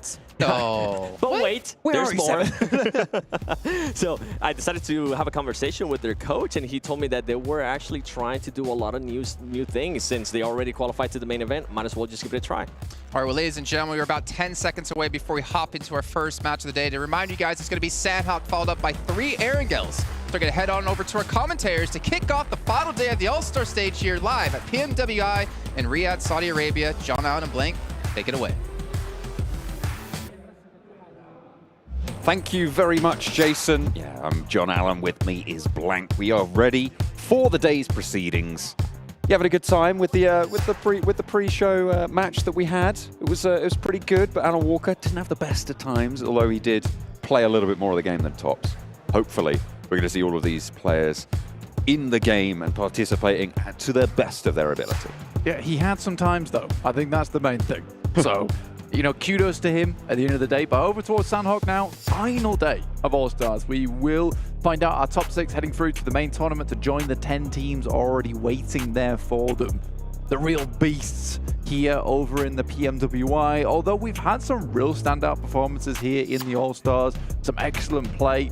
I think DRS definitely has surprised all of us overall. Some really, really strong moves from both their days. I think first day was kind of just perfecting their rotations here on this 18-team lobby, which obviously is quite difficult to find those rotations in on the early game. Alpha7 also had something similar. I don't think that they reached the same heights as DRS yesterday, but they certainly improved things a lot more. It did end with just Revo alive on his own once again, which I can imagine he wasn't as happy with, but at least he had his teammates with him just a little bit more this time around.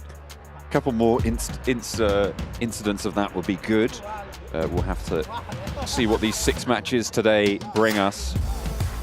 I should be ready for what they have. You can see the timers ticking down on the screens. About 140 seconds of that, 2 minutes and 20 until the plane takes off. A sandstorm in the crowd. I can see him. Spotted him. It's correct. Yeah, about 2 minutes before we start this game, the players start dropping in. Right now, just hovering around Barn at the moment. Keeping us all nice and safe. But yeah, first game of the day, we've had 2 Northwest Island finishes so far on the circle. I'd be amazed to see that happen again today. Yeah. But with our run, you know, statistically it's likely. We're 2 for 2 right now. Though this is not something you often see in these tournaments. So a bit of a wild card for us. We might see this go elsewhere. And the funny thing is, with Gladiators playing up towards Camp Alpha and that Northwest Mountain, it is surprising that we didn't see them get as many points. But it's done well in terms of averages, John, that's for sure. They really did need those average points coming through on Sandhawk, because I think they might have fallen away at this point with the way their other games have been going. Definitely a bit more controlled over in their final game yesterday on Miramar. They looked a lot better there, controlling on that edge side on the northeast. It took them a while to get into that sort of position, but I do think that they're getting back to basics once again. Once they get a feel for a lobby, they can start playing from there. Bigetron Red Villains fell off quite a bit. We saw Rising yesterday, but really wasn't as effective as we were hoping them to be. Yeah, it wasn't as strong as we've seen Ryzen be in the past as well. When you look back at the roster put together, Luxy, Zuxy, Ryzen, Microboy as well coming through, he was a very powerful player there, and it wasn't shown in the last games yesterday, but still it was just, you know, a very small sample size, right? So we'll hopefully see a little bit more today if they're fielding him, that is. So we'll have to wait and see. Plane path from Hatin over towards Kampong for our first match.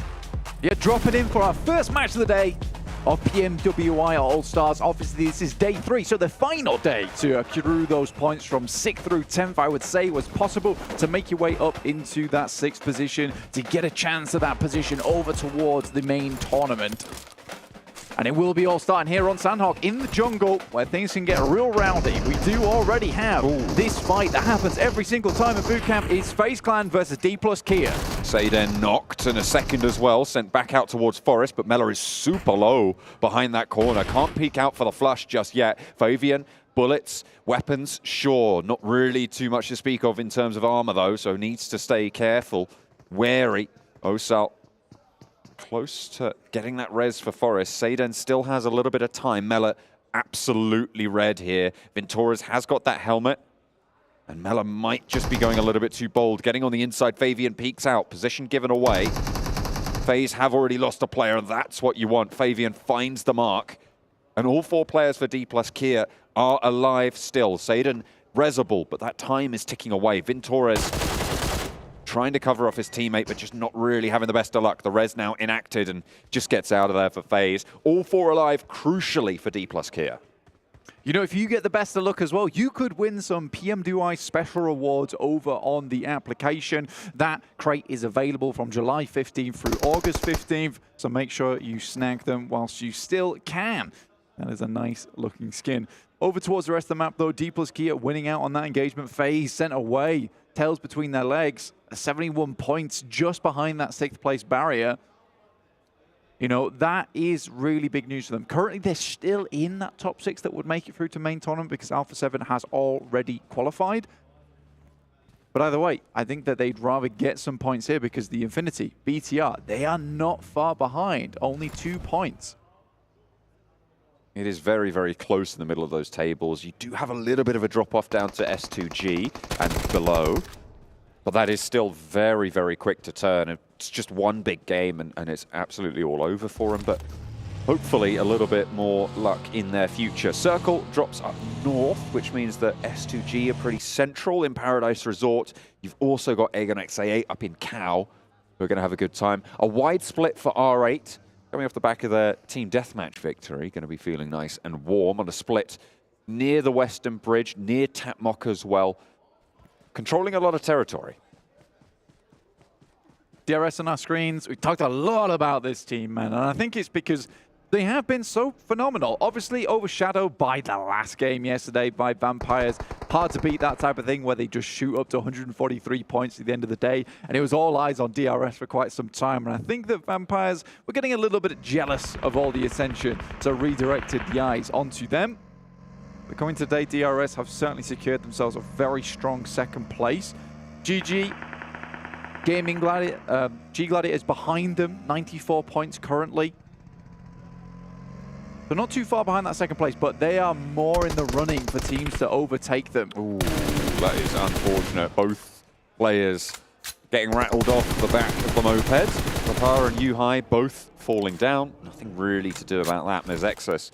Pull them short. Now it's just Genfos and Alkev, so they have not fielded Ryzen again. No, I think that's the smart choice, honestly. Lapa had done so much, and it was a bit of an odd decision to take him out of the running yesterday, considering how much he was doing for the team, to get Ryzen back in the mix. And I think maybe that's just a test to see, can Ryzen bring things back around? I think for a guy that has such a good pedigree as well, right, where he's had such a strong performance in the past, and he's been trying to get back into the game as much as possible after a long hiatus, I think testing him out to see if he can maybe shake things up, not a bad idea. But I think right now with BTR being in 9th place, I think you have to go for the consistent roster, the one that worked on day 1. Right now, down to 2 players, it's not a good start for them, John. Far from it.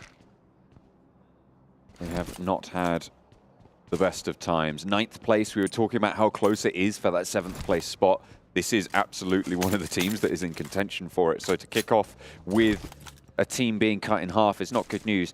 The flip side of that is that FaZe have also lost 3 players. So now it's just the Infinity to lose a couple, and maybe they're back in the same mix as those players.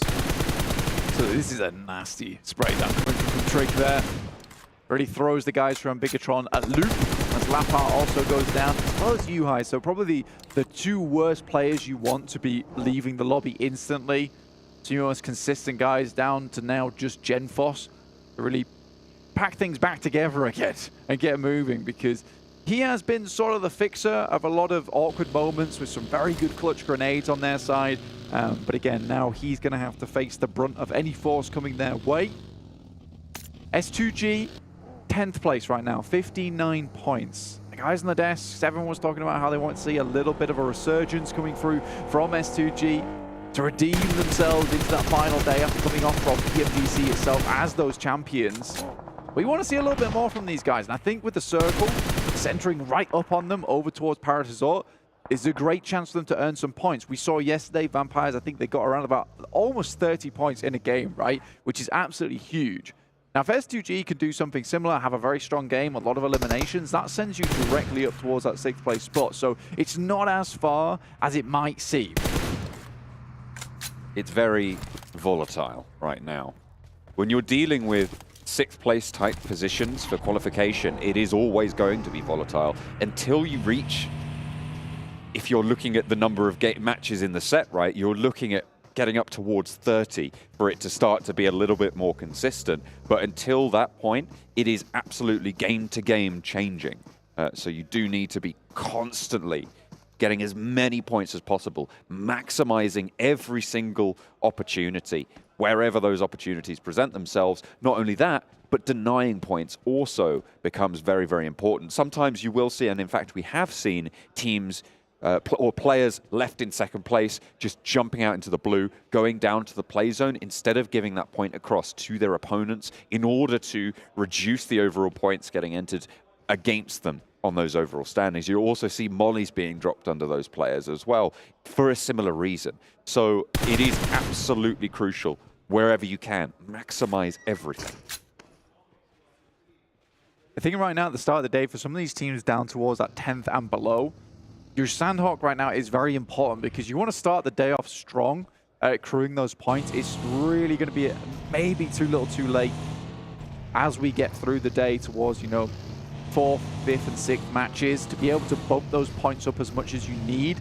You need that great start, right? That great run up, in which case you can just start consistently getting points, because pressure is a big thing that comes into the minds of these players. If you're not getting those big points right off the get-go, you know, you're constantly looking for those big games. You start making mistakes. You start taking risks that you wouldn't normally take. But if you can get that massive game right now, keeps you a little bit calmer. You can look for those 10-point matches, which are a bit easier to go for. This is the 2nd time Trick has pulled the same trick, and it's found another player over towards Vampire. BTR suffered to this similar rotation earlier on, and Mazexis is being cheeky right now on the northeast side of Bootcamp.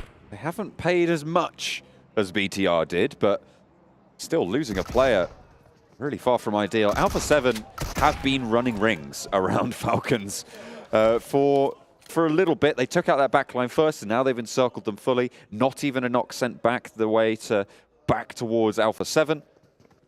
Yokohama, Donos, Varel may be looking for a 3rd party here, but there's really nothing more to do. The heals can start to come through. They are back at full force. Level 3 helmet for Revo as well, so even if he's peeking over, it's not really going to be instantly punishable. I think the difficulty with A7 is when they get into a good engagement that they feel confident in, and we see them go toe-to-toe with these teams in gunfights, they are very good at cleanly finishing off teams. A lot of times you'll see them take little to no casualties, hardly any damage. Asada steps up but can't hit that shot.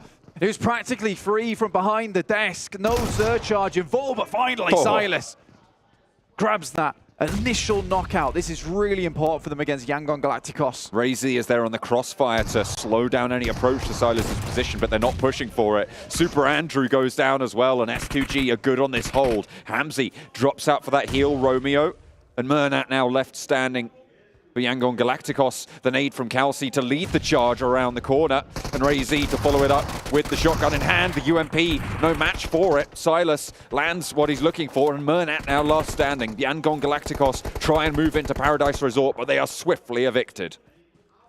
Sent away at the door. This is very unfortunate. I mean, Silas had a gift for the first player, refused it immediately, but he was quite insistent as he came around the corner. DBS finally connects. But this is what you want. This is what S2G was looking for. Clearing out some space down towards Paradise Resort. Play around from this area. Get that big game going. And 3 eliminations right now is quite important for themselves. Now, with 18 teams in the lobby, it does allow you to get more eliminations during these games because there is just more players to go after. So for S2G, starting with 3 does open up a game for a lot more. Now, they are right down towards the southeast side now, so a little bit on the edge. slightly difficult to play around with. Tapmock was at north side. We've seen a lot of teams win from this position. Currently, i8 are holding that one down. In the meantime, Gladiators holding on the western bridge, and Vampire are slowly but surely careening in their direction. Send away, I think the scout has been quite successful there. Playing with 3, remember. Vampire lost a player to the camp from Mazexis, but getting to this compound would be great news. Unfortunately, BTR have their remaining duo, who also lost out to Mazexis, playing on this position. But now R8 have got the beat, and the TDM wasn't enough. Now they're trying to put that final nail into the coffin, keep them from rising. Ravenclaw goes down as Prestige lands the crossfire shots. The smoke's not going to save you as the flush comes through as well. So Vampire on 2. Make that 1 now active as Prestige lines up for another. Schwepp, the last player standing for Vampire. It's a treacherous rotate they've made. The hills might have been a better opportunity, but now Gladiators have that position. And they will be executing with 4 towards the top of those tables. Remember, DRS and Gladiators, the teams on the chase for the Vampire top spot. I think Mazexis caused such massive problems for several different teams there, particularly Vampires, because they delay the rotation quite a lot. And we know that Vampires typically get towards the circle quite late. It's just early enough, though, right? It's just early enough for Vampires to make their way in. But when you're delayed like that from Mazexis, suddenly you have to figure out a new rotational path. By that time, a lot of other teams have already swung their way in, and R8 was already set up. So for Vampires, they were desperately looking for a rotational path, a place to stay, reside, and there was just nowhere to go for them. Very unfortunate. On this stage 3 circle shrink, we did see Yokohama Donuts Varel move in quite swiftly to the compound that they currently hold, which is very, very central, just out to the east of Lumberyard, where we have said is a very powerful position to be able to hold in circles like this. I would say similarly powerful for Yokohama Donuts Varel to be able to maintain that space. Although that is something we saw them struggle with a little bit over on Miramar, hopefully on Sandhawk, it's going to be a little bit better for them. DRS, find that opening in the circle over on this eastern side. They are very much late rotators, but they found that position. It's very important to get that, and immediately finding themselves an initial pick-off over towards Alpha7, now open to route to get towards this compound. This is so well done from DRS. Really quick scouting coming through from Killer. Currently the highest damage in the lobby from this guy, and you see exactly why. Immediately moving in towards the knocked unit, and there's only 2 players there. Alpha7 are split. And with the ridgeline being as it is, there's really no backup. You just have to give up this position, give up the player. There's no sightlines that can be executed on from Carrillo further up north, and Mafioso even further up the way. This is pretty close by to Revo, though. They did actually get the res there, okay. I thought the retreat was just a full give up, and maybe DRS have read into this as well. But with the DBS in the grass, Revo has a real opportunity to cause some problems here. Even on the low health bar that he has. 5 first aids. They might have isolated that. Wants to go for the fight instead. Doesn't even need to heal. Drops back and hits the deck instead. Yeah, that was gonna happen sometime or other, but could have been a little bit more hairy. DRS control the situation. Meantime, there's a massive push coming through from the Gladiators, and it goes horribly wrong. Luckily, they're able to get a little bit of clap back, but I think that's down to just 2 players remaining as they headed over towards this northern compound. It was one hell of a send. They're holding over towards this western side. Somehow, some way, they've actually managed to get through. I think they got a couple of eliminations off the back of that. Just the one, in fact. So if they go down here, it'll be a pretty poor finish for them. Rez onto Meku. Kitsune on the staircase. Has got the shotgun. Forwards for Bensu, and an 8 downstairs is going to do the job, but sent back to Sender. A lovely little pop-up. And the Infinity IQ squad can rest easy for the time being. 3 players, though, from the north side and Cal. They are in the circle. They'll have to hold out a little bit longer. Alpha7 playing on with 3 on the east side, playing in the shadow of DRS. DRS found themselves a decent position now with 3rd place and 1st place out of the game. Great time for DRS to extend their lead a little bit. And for D plus Kia, who have 4 members, this is a game that they can certainly excel in. They're over towards that northeast side. They have a compound to play with, albeit a very small one. It's better than nothing at this point in time, and I think D plus Kia will be happy to kind of try solidify their position in that top 6. They certainly can do. They've shown us that they are a very good team when it comes to playing central. Forest has absolutely wowed us yesterday. Rio and Senatex are on the inside. Facing off against the nades from Ali. Sneaks another one around the edge. Doesn't really do too much. Carrillo cooking one of his own and pops it out the door frame. The burn is good. We saw how effective that is on these wooden floors, but Carrillo just manages to dodge around the corner and will stay away from the spread this time around. Ali falls and iKURD with him. Those Molotovs are coming very handy here on Sandknock, and I love that we're seeing much more usage come out of them. We saw it used massively well over towards the Gladiators because it spreads on that wooden floor. On the second floor, forces them over towards the staircase. The players push from underneath. A nice cheeky nade is thrown in, and there's nowhere else the Gladiators can go at that point. So it's very, very well done to confirm that. And that's what you want to do a lot of times. You want to eliminate as much variance as possible. If you can force 2 players into the worst scenario and get away with just a knock, that's perfect. That's absolutely perfect. Circle heads down towards that south side, though. And we talked about S2G and how we'd like to see them do really well. You know what, John? 10 eliminations speaks for itself. It's just their chance to jump up into the top 6 and get their spot over towards the main tournament next.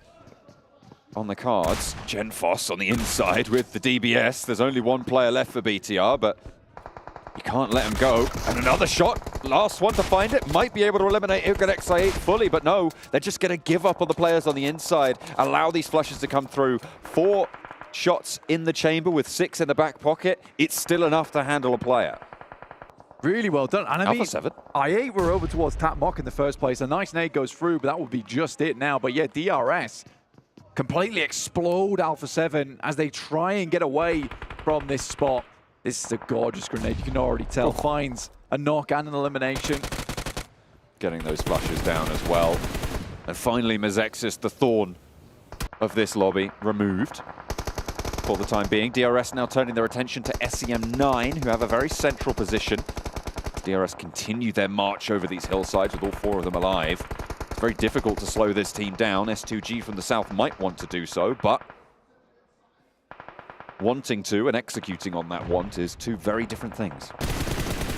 Next circle shift coming in very shortly.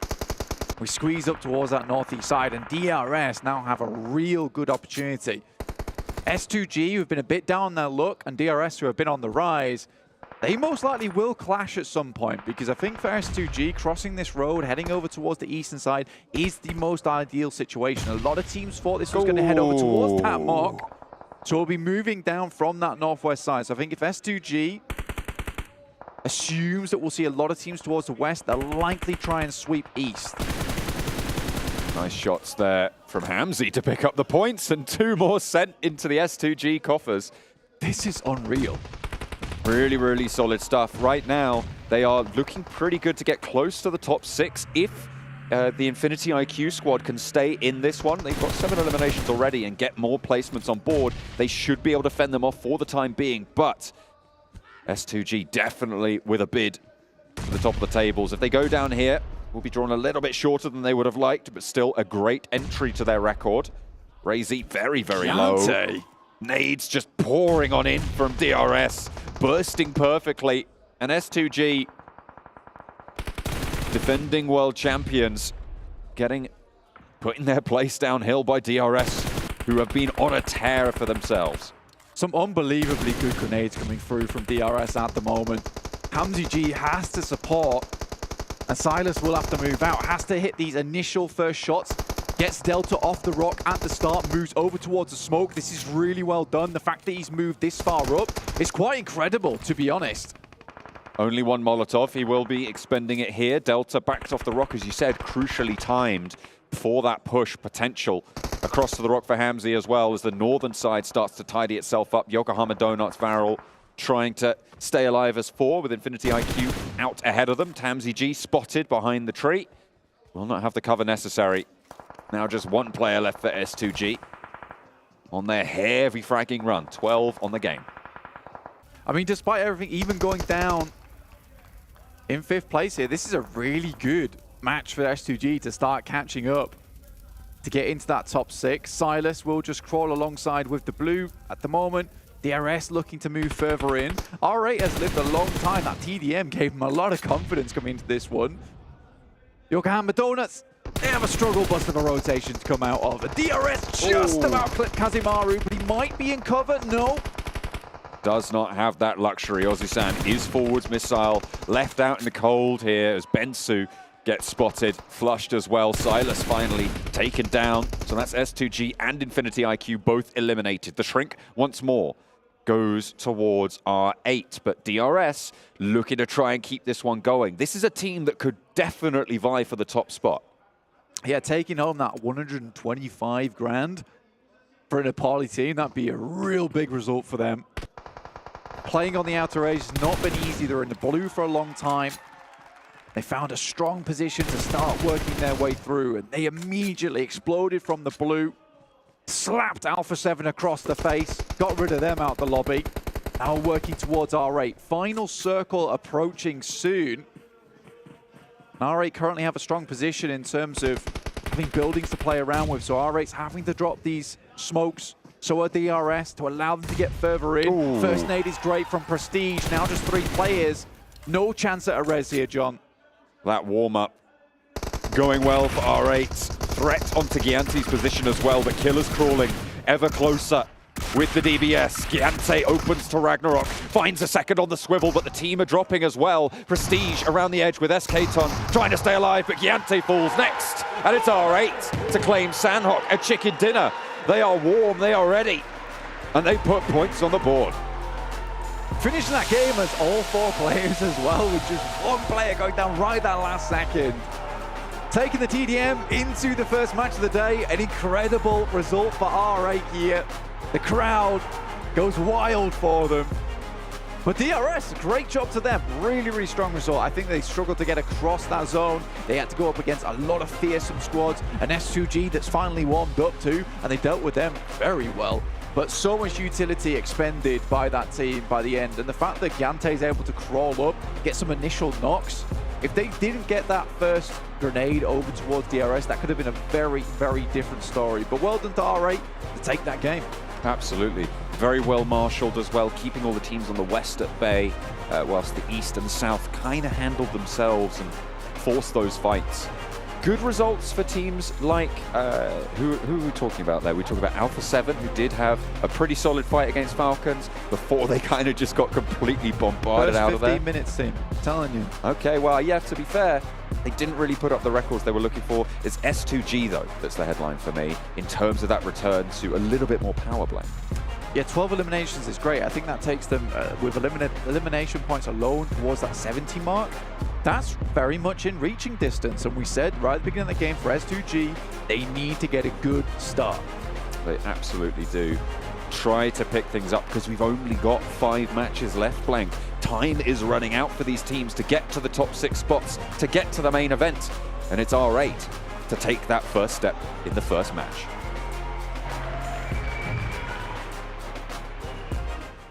They got that Alan Walker buff, man, taking him down in the TDM and now able to take down the lobby here, getting them some much-needed points because they were sitting down towards the very bottom of our leaderboards with Maximin and 7. A good, strong start out of them.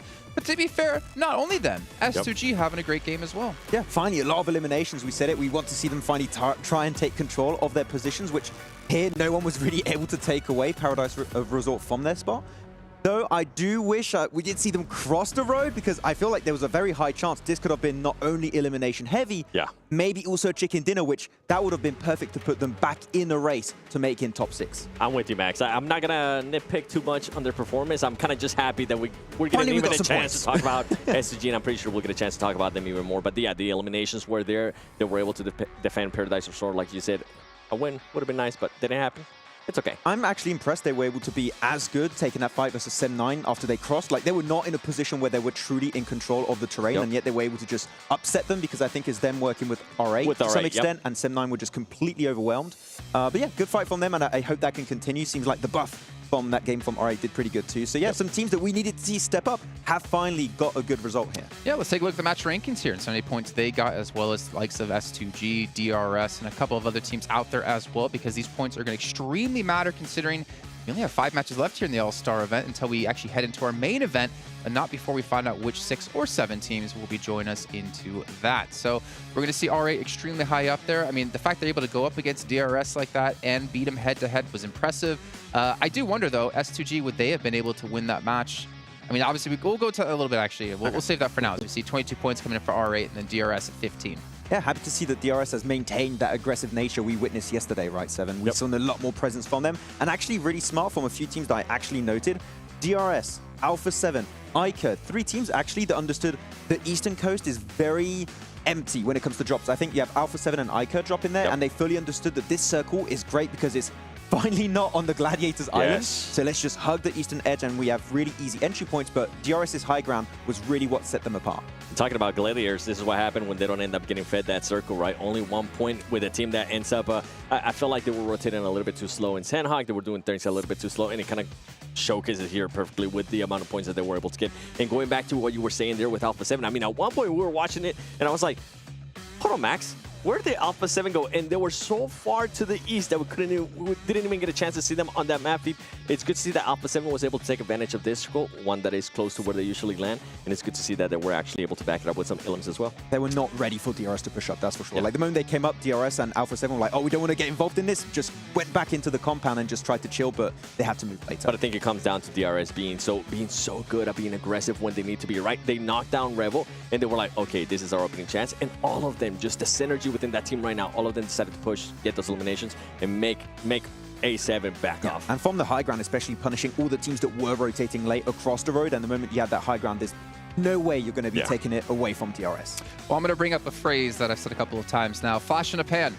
S2G, do you think this is a flash in the pan at them, or do you think this is the momentum they're going to be able to carry throughout the rest of the day? Ooh, I don't know. You're going to put us on the spot. It's just one game is didn't watch. Yeah. We even made, I was talking about them. I mean, we only seen 1 game out of them, and once again, they show us 1 game. What else? I'm gonna have to wait. I think I have to wait to see what's gonna happen here in the next Erangel, because it's too early to tell.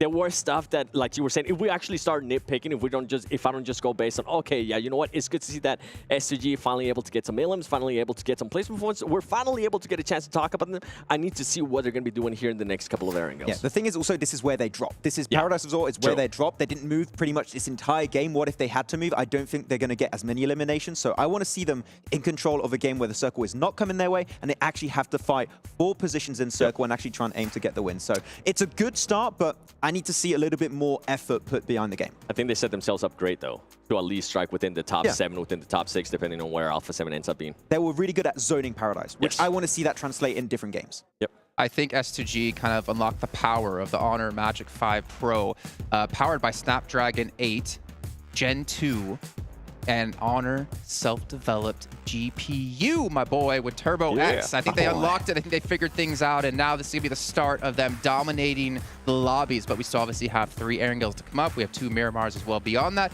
But let's maybe deep dive in to R8 stats, their player stats. We got to obviously give them some sort of love here, right? We've talked about them. Not in a positive way necessarily. As you're going to see it here. As you have Ragnarok actually going to lead the charge here with 519 damage. But again, team effort. Yeah, I mean, Ragnarok has been able to do really good this game, but Prestige for me is the player that pretty much throughout the years that we've known, R8 Esports has been one of the standout players, him and Escaton typically, but really Prestige is the big standout player. Skaton. Sounds like a DBS sound, actually. Sounds like he's French. Skaton. I don't know. Or maybe that's just you. Yeah, maybe just me. But yeah, Prestige was up there, and the moment they got in close range, it was good. But their sweeping play from northwest of Paradise Resort, there were a reason why so many teams struggled to make that transition from the south to the northern side, and really because of that, they were able to pick a few limbs here and there. Yeah, and I think that's one of the things that ended up hindering the SEM9 leapfrog over S2G, right? we thought, okay, maybe that might be a great position. But then once S2G was able to lock down on them and RA was able to lock down on them, it ended up being a bad area to be. And I really appreciate that RA was willing to just coexist with S2G for such a long time. Because at any point, they had perfect chance to just try to strike him, especially when S2G was able to fight against Msexes. They could have tried a third party that they waited for the right moment. Well, I do kind of worry, though. I mean, obviously, that's our final Sandhawk of the All-Star stage, so they're not going to be able to depend on this to be a strong map for any of these teams. But then going into 3 Erangels, it's obviously going to be the most played battleground for all of these teams, or should be, unless they've been training in some sort of chamber where time slows down. You never know. But it's going to be hard. I mean, the thing is, not only do they have to kind of replicate that performance here on the first Erangel of the day, but then potentially the next 2. I mean, they are getting close to that bubble. They're getting close to pushing themselves into top 6. But it doesn't get easier from here on. You need to be doing good on Erangel, of course, otherwise. But it's half of your matches in the All-Stars. If you're not able to perform on that battleground, like we've seen so many teams, it's not going to work out. I feel like some other teams are going to start feeling the pressure too. I mean, G Gladiators, where have they been? I feel like they have a big slowdown yesterday. And here, now that the circle, we were talking about it, the circle didn't end up being on their favor. They only end up getting 1 point here. What's going to happen going into the next Erangel? They're going to start feeling the pressure. I think G Gladiators will be able to come back, though. I think there will be a team that will end up being in the top 6. More than that, I think we need to see a win from Gladiators. They've been in so many situations where they got close to top 5, actually a lot of podium finishes, but we haven't seen them go the extra mile to get those wins. We see the fragging power is currently present, but a win would definitely make me think that Gladiators are fully ready for the main tournament. Okay, well, you know what? Maybe Gladiators actually save them all for the main tournament. Maybe they're like, you know, we're gonna need chicken dinners here. We're gonna do it there. I mean, that would make no sense because there's 125 grand you get for first place. But let's just really quickly head back to S2G again, because again, it's another team we've been very hypercritical of. I think that's the best way to say it here. We'll take a look at their player stats since last match and give them some love, because again, this is a roster of players that we just know they're individually some of the best Turkey has to offer. We know what they can do in the past, and Kelsey in particular, honestly, it's nice to see him kind of rise up, because I mean, Kelsey has had so much popularity, so much said about him. I mean, we know him to be one of the strongest players in Turkey. Yeah, I mean, we know Kelsey and HamCG are the 2 fragging duos for the team. Of course, Razy did really well in PMGC Grand Finals. But these are the 2 main players, the bannermen, I would say, even for S2G. And it hurts even more when you think about it, Seven, because we've seen the rise of this team from like when the synergy was not present, where Silas was giving all of that information, all of that knowledge to the team, and how much they grew over the course of a year and a half to now kind of dwindling down and struggling to make those performances meet expectations. So hopefully they can still get there, but it's a rough time. This could be the match that they needed, right? We're talking about a team a spark, whether it's from a player, whether it's just from a match. This might be the right time for them to be able to just carry that momentum going into Erangel. Even though, they didn't really have to rotate. They were able to defend, like we were mentioning, they were able to defend Paradise Resort so well. Whether it was Msexes, whoever it was, they were able to just position. And then afterwards, even whenever the circle shifted away from Paradise Resort, they were able to just place themselves in a great position to take the fight and end up getting the match. I wonder, though, if S2G keep performing well like this, will you get Vampire like, no. We don't let you in the main tournament. We're going to drop on you and potentially knock you out. And that's the pressure. That's what happens when you underperform at the beginning of the tournament and you go into the final day trying to get back in towards that top 6 or whatever it might be to qualify into the next stage of the tournament. I hope they're aware of it. Realistically, I don't think it's going to happen, but I would love to see it. I don't think it even has to be Vampire. I think after the next 2 matches, I think you have 2-3 teams that are pretty much almost 100% secure to make in the main tournament. So it's not just Vampire's decision. It might be Gladiators. It might be other teams at the top. So I would tell you that S2G, if they start performing the way we saw in PMGC, maybe they're going to paint a target on their back. And I hope that's the case. I hope that DRS, I hope that some of the other teams do paint that target and actually start hunting them down. Well, let's find out with John on and Blake once again as we kick off our second match of the day. With the plane already in the sky, we're going from Quarry up to Stalba for match number 2, match number 13, hopefully. Luckier for some than others, and their chase for those top 6 spots. Vampire immediately out, down towards Primos. We know that they like that spot. It's where they will make their first stand. Not really much options elsewhere for them, considering, you just take your original drop spot in this case. Circle might head all the way over towards that eastern side, but there's still definitely positions to move from. Now, there has been some differences in terms of those points in a big way. Some teams are catching up slightly. Killer up to 6,221 damage now for DRS. He is blasting out of his mind. And honestly, DRS are lucky to have that guy. Stays true to the name, that's for sure. Absolutely pivotal his performance for the roster. I mean, look at the knocks. Second place is 9 knocks behind him. That is absolutely insane. Almost a 30% difference between him and the players behind him, both of whom are from Gladiators. Really, really great stuff coming through. And DRS, as you say, lucky to have such an asset. Massively, he has just been so good time and time again for DRS. I think honestly, in their little interview, they said, they had great synergy within the team. You can tell that's the case. And it never really feels like anyone on that team is really slacking too much or dragging their feet. Everyone is really putting the numbers. I think there was even one point last game where we went over to DRS. Each player had 2 elims. Everyone's putting in the work. It's great to see. Falcons on their initial rotate over on that south side. 2 apiece in the vehicles. There's hardly any teams over towards Milta, Farm, Shelter, Prism, Mancha, Lipovka, Milta, Power. Everywhere is free on this side of the map, so easily taken up. At the moment, though, the way the circle's set up, you're not going to see too many teams heading down that way. So we're going to have quite a cramped first circle, which is great to see. I'll tell you what else is pretty cramped. The amount of action in the special rewards for the PUBG Mobile Event Center. Blank, you can head on over there in your app. And it's also pretty packed in the PMWI crate. You can grab a couple of skins there available from July 15th, so in 2 days' time, to August 15th. So you can have that whole month to grab yourself a crate, but don't waste any time. Make sure you get in there as soon as possible. Sure, man. Pick up that crate. Make sure that there's nothing in your current inventory that's going to be cramping your style when you head into those games. 7-9 currently on the bikes. And now they're sending it onwards. A lot of teams are heading over towards that eastern side now, looking for positions. Yeah, the uniform's lovely, beautiful to see. Very visible, I would say, although, but definitely strikes a figure. On the south side, though, FaZe are coming into contact with Falcons, but I think that the Falcons would rather just send onwards over towards Milta Power. DRS similarly, they're on their rotation, down towards that south side.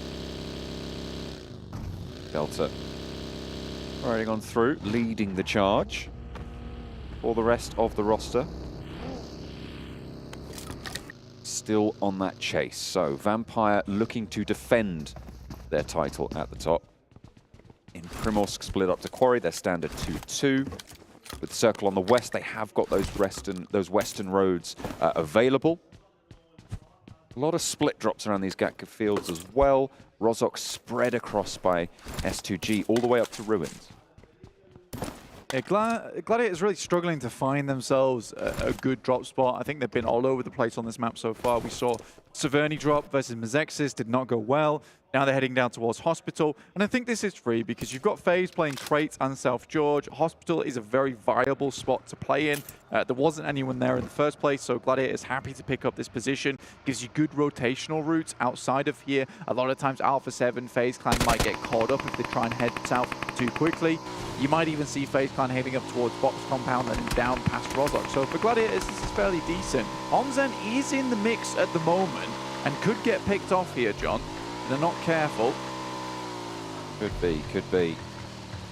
Seemingly safe for now. I mean, the Gladiators also have that advantage of going, if they're going towards that Hospital split drop, of being quite close to their original drop of North George, so they can, as you said, there are rotational paths available to them, but not only that, there are familiar rotational paths available to them. If you want to divert up north towards those Everest foothills compounds, they've played from there countless times, right? So they have that information. The main difference is having to cross up north without that foothold already existing. So if the circle does go up there, it could be a little bit more tricky. Yeah, it's not completely back to basics, but it's much more familiar in other places, like Severny, which we don't like to talk about.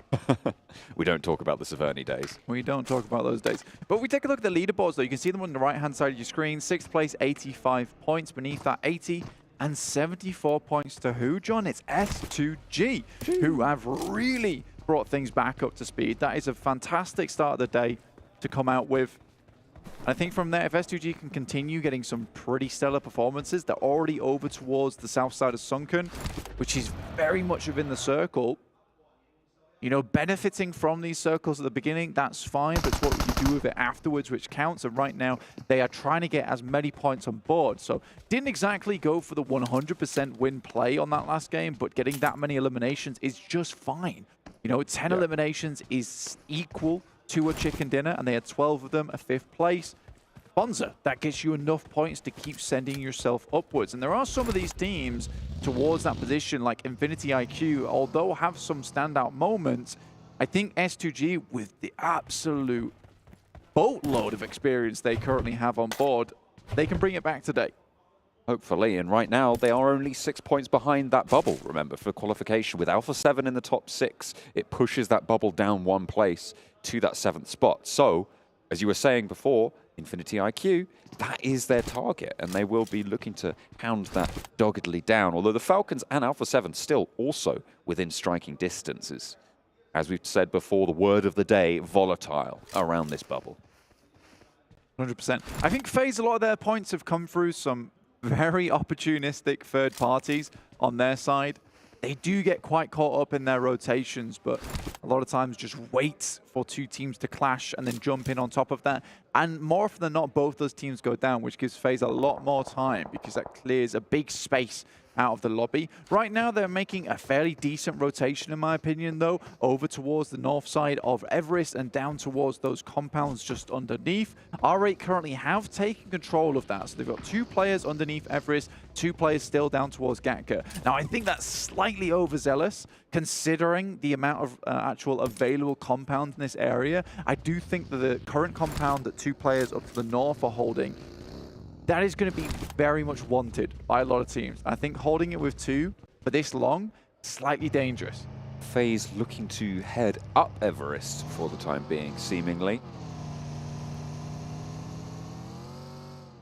The factor that's afforded to that 2-2 split from R8, of course, is that you've got that eastern buffer from S2G, and now with FaZe not opting to push into the compound yet, we'll say yet, because they might try and roll down the hill, depending on where this circle shifts, they have got that buffer up to the north. So if Alpha7 try and cross, if Mazexus swing through and try and move down south, they could be able to curtail it. But it looks like S2G might even be able to scout that out. So it is overzealous. I think you're right. If the teams around them stay put, it's safer than if those teams start to get a little bit aggy. Yeah, it's the problem that occurs because there isn't that many huge compounds in this area, and this is one of the best ones, right? It's a really nice compound to play around with. You get covered by Everest itself, and it looks like R8 is going to try and regroup as fast as possible. In the meantime, Vampires have rocked up in a similar location to the Gladiators, who have been hanging around this area for some time now. Tixi sends out, there's a player off in the distance from Ravenclaw, and he's heading directly towards them. In the US, it's not that fast. And in comes that push from FaZe. It's what we were talking about earlier, and R8 have just held this split for far too long.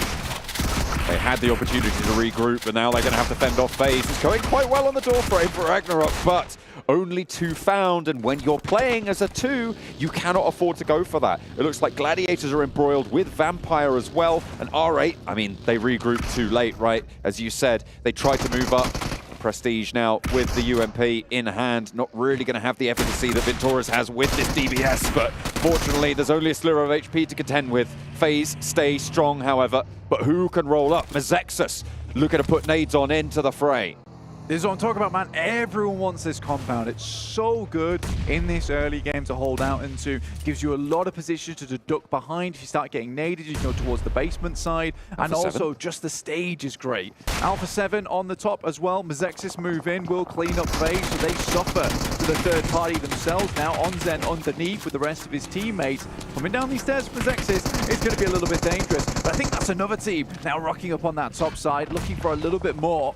Got Gladiators pretty close by. Alpha7 on the north as Mazexus takes the top floor. So 4 teams now with a factor in this fight. Trick launches a nade and catches Mello wanting. Neku moves on up in the meantime. Trick on the inside trying to cover off these door frames. They'll hear these vehicles circling. Gladiators yet to commit fully for this push, and Alpha7 want to break out wider. Kitsune up on the top of the mountain, a threat. Onzen from the inside, lines one up, and Moorman's there as well. 3 knocks sent to Mazexus as they try and go downstairs, but it's just going to be sent back. And another nade in from Meku slows the fight down to a dead halt. FaZe can recover. And Mazexus is gone. This is what we were talking about before. It's such a strong position in that basement to hold on as long as possible.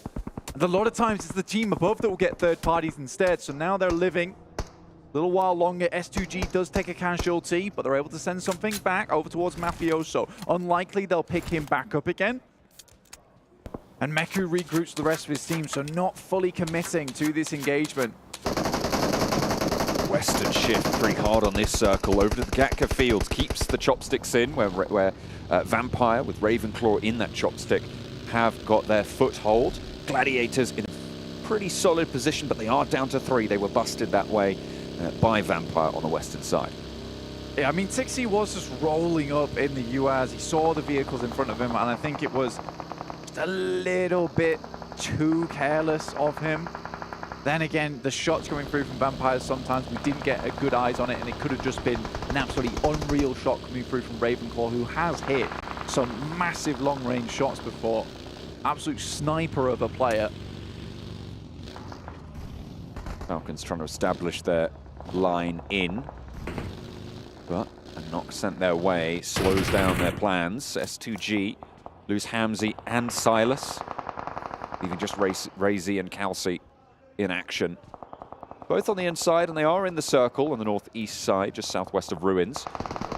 Yokohama Donuts Varel going to be playing in the ditch, in the storm drain, at the end of the chopstick. These nades do just funnel themselves towards Yangon Galacticos' position, unless they bounce off one of the trees. Yeah, sort of looked like it bounced off thin air, in fact, but that was indeed very thick, gelatinous air that the bounce came off the back of. The grenade is not getting through that, apparently. I like Gladiator's position, though, holding on to that single compound. I think Vampire's over towards Gatka, a strong spot. You do have those upstairs to play around with. 3 nade from S2G, clean up one of the Falcons players. You do have that top floor for Vampire to play around with. It gives you a lot of scouting capability. The problem a lot of times is it's hugely difficult to hold down to the entirety of Gatka. Once you start getting 1 or 2 teams assaulting that same position, you sort of just have to back off towards the third story in the corner of Gatka. So Vampires, they don't want this to be their singular approach into this game. They know that it's not massively likely to end down this way, which is why I do like Gladiator's spot. So much more easily defensible and not as a priority compound as something like the Infinity are taking over towards that northwest side, which more than likely will get assaulted by some teams looking for space. 2 teams on the top of Everest. iKURD getting shots sent their way by SEM9 out on the northeast side. iKURD and Alpha7 both trying to share the summit, but neither likely to be able to stay there for too much longer given its proximity to the edge of the circle. Infinity have Ravenclaw now to worry about on their south side. Those fields looking more and more treacherous by the moment. The next circle just about to come in. Yeah, it's not an easy circle to play. And I mean, if we move further towards Everest side as well, it becomes slightly even more difficult. Okay. You do cut out around about 15% of the circle just from that slope up to Everest.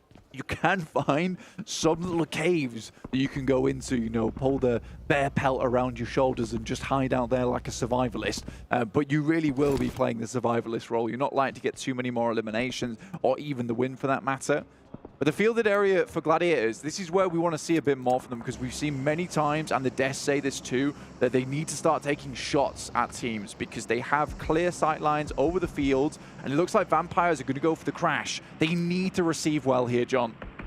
Infinity IQ might even be able to get a couple of sightlines over this fight, as well as Alpha7. Good start to proceedings. Nade sent over to Sweat, but Kitsune goes down on a trade. Meku wants to push them back off this window to allow for this res to come through. Playing as 3, you need every advantage you can get, but Kitsune goes down as Tony K seals the deal. Ravenclaw up high ground with that off angle. So important on this fight. It's forced Gladiators to play along this ridgeline where they have a disadvantage in terms of those numbers already. But that's what I was looking for. A third third-party shot coming through from Infinity IQ across the way. The backs of Vampire are exposed, and it will slow them down on these pushes. They are down to 2, but they have got a little bit of a lifeline. Alpha7 as well, from the top of Everest, might be able to spot Ravenclaw.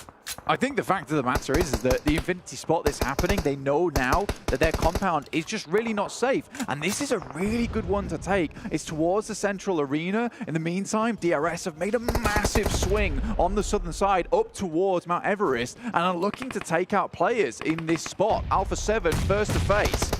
D plus Kia swept aside as AGONxI8 try and leave from the chopsticks from those Gatka fields. As we're back on board with Gladiators trying to hold out. Killer did get knocked. Carrillo low, but Rules is even lower. Will fall down first. And Alpha7 looking good to try and hold the top of this. A 2-for-1 trade in terms of knocks right now. Another nade launched over by Revo, who's playing that point man for the roster. Delta close by. AGONxI8 falls next. And just the one for DRS. Will their run be drawn short here? Yes, it will. Alpha7 play with 4 eliminations on the card. A res available onto Senatexa, and iKURD not pushing on just yet. Revo just drops Hellfire from above there. Just bullets raining down on the guys from DRS. Very difficult to get away from that, but I think he just wanted the fight to be completed as quickly as possible. Like we said before, clean engagements from Alpha7. Quickly pulling out the wet wipes and getting rid of DRS from the top side of Mount Everest. Now they can focus over towards iKURD once again. Looks like Vampires are trying to push further in towards where Gladiators are currently trying to hold. They'd like to get rid of them, so they can't capitalize on a third party that comes through from the Infinity, who are waiting. Schweppes takes a huge amount of damage. This is very good for Meku, holding on for as long as possible close up. Tony K, no nades in hand. Playing around, just trying to spot the players near the window. Won't be so lucky. Nade around the edge finds a lot of damage onto Meku. Tries for the drop shot, and there's no backup with the sightline blocked on the smoke. Matic falls second, and Vampire stay up as 4. A nade was launched to that backline to clear out Matic, and the Gladiators are eliminated, not able to suppress the oncoming onslaught from the Vampires. And with that, Vampires cut off that sightline coming from Infinity IQ. They knew they had to do something shortly. They wait up, they get all those stims on board, and then they push in. S2G though, Ray-Z still going strong. Absolute destroyer over in the PMGC, and he finds another. Not before he goes down to Aton, but what a defiant performance there from S2G. Ray-Z comes in clutch. 1 versus 3 against BTR. A third party shot through the window, snuck in there to close down the run, but you're right, a phenomenally defiant play, as you so aptly put it. Vampire now with priority compound that once was Gladiators. They took down, they opened that gap in the armor for the Gladiators by eliminating Tixi, and they moved through and finished the job. Infinity IQ, I just think that they have made an odd play to hold in that area for so long. They saw the fighting happening. You know that this is one of the priority compounds in the map. You know, you just take that third party in that case and you just hope that it goes well and trust in yourselves to pull it off. I think Vampires have done a marvelous job in terms of strategy and forward thinking. They spot that they take down the players of Gladiator earlier on. They take down Tixi. They understand the rotational path that's going to happen. They push them over towards this building. And then from Gatka, as soon as it heads towards that north side, they know they have an opening there. So they control the south and the north at the same time because they're confident to take that crash over towards Gladiators, understanding that there most likely will be 3. Now the Infinity finally pulls the trigger, but I think it's too late. Vampire have very much established themselves in this position. And in fact, there's shots and knocks already out onto the field. Ferrari goes down with Falcons on that third party. They don't even fully commit to this push. As Alpha7 now do spot out a player from Vampires and take him down with a full flush. The good news for Vampire is that both DRS and Gladiators are down and out of this match, which means that everything from this point on is gravy on their point lead. However, they do want to maximize that at every turn. We've spoken about how pivotal it is to get these points on board where you can.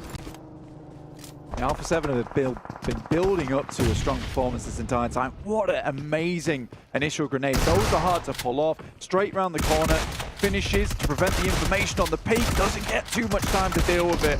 And straight away looks over towards U-Height. So unfortunate bullets coming afterwards because he could have survived a lot longer from that spot. Ravenclaw, though, it was a questionable play. I think running out from that side without clearing any of Everest or scouting it, considering he is the scout, probably should know that there are going to be players up towards Everest side moving downwards. It just leaves them a little bit weakened. FaZe takes down a bit more, iKURD out, and that'll extend them up towards that leaderboard. 9 eliminations so far found. 7th place overall right now for FaZe. A really important jump as well. Remember, we've spoke about it so much this bubble. If they can keep this rolling, they might be in the money. Move to the main event from this All-Star stage, getting that qualification spot. Alpha7, they've managed to make their way all the way down. They're still on that far side of the road and will have to go a little bit further. Vampire can stay in their compound though, Blank. They can hold on, and I think that if you are Vampire now, you gain some information, albeit losing a player that way. So it was Ravenclaw having to take bullets from the back to be right. I think there's guys behind us, so with that information, they most likely will wait for Alpha7 to be forced in by the blue itself before they play their hand, trying to maybe make Alpha7 fight against Infinity IQ, force that engagement between the two teams, because we're out into open ground after this. So Vampire has to make the most out of this situation where they still have the walls around them. They still have the windows to peek out from, because they need to cause casualties to a lot of teams. Luckily, A7, I think, is realistically the only other team that's going to make it towards the end game with 4 players other than AGONxI8, but they are taking a huge amount of damage so far. Ooh, Falak taken low. Blade also taken away. Very, very difficult situation for AGONxI8. They've still got a whole chunk of points out of this game. A lot of value found. Shots over towards Mela to pick up yet another one from IQ on the south side. UZM and IQ. 3 eliminations for UZM, 4 for IQ. Falak down with 6 and Blade with 4. Very, very solid entry. Yeah. I think about Vampires, right? They've played a very good game so far. For Alpha7, though, in a fielded finish, this is something that we will reiterate time and time again. 4 players versus any other team that has less than them, it's almost a guaranteed victory off the back of that if you play things right. You just have more angles, more refrag potential. So if Vampire want a chance at winning this versus Alpha7, they need to cut the numbers of that team. They're being really slow with pushing out as carefully as possible. It's less likely that they'll be able to force that engagement between them and Infinity IQ now because Alpha7 is picking them apart. Point could go over to Vampire here. It's taken by Senatex. Both teams were looking out that way. Really important to be able to get that knock. Looks like Vampire opting to not pick up the DBSs for that late game on in these fielded finishes. Yeah, it's smart. What is the chance that you're going to be in DBS range, in a fielded finish? You're always going to be on either side of the circle. It's pretty funny, though, the fact that this engagement here probably would be great to have a DBS on board because the team that is most likely to be the biggest threat to you is right next door. Luke has equipped one of those. The buildings will be littered with those body boxes. We'll have plenty of them in plentiful supply. And you can keep one in the back pocket even in these fielded finishes. Just in case on one of your players. Alpha7 looking to move through with Infinity further down the hill. FaZe staying alive with Mormon out in the fields, as is on Zen. Hoiga moving through this smoke train.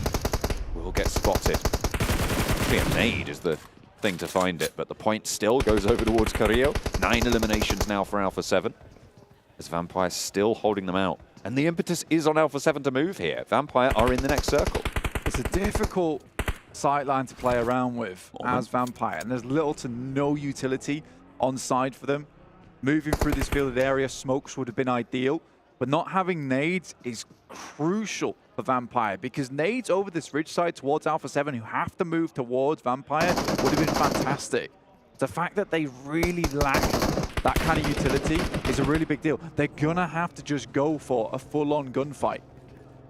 We saw Mafioso from Alpha7 break up towards the Everest side of these fields in order to push Mormon back from FaZe and allow them a little bit more leeway to go for this fight. You still have Kaidulan crawling his way forwards. And Mafioso's still worried about Mormon, so they need to isolate these threats and take care of them. The first one is dealt with, but Mormon is still there on a side swipe.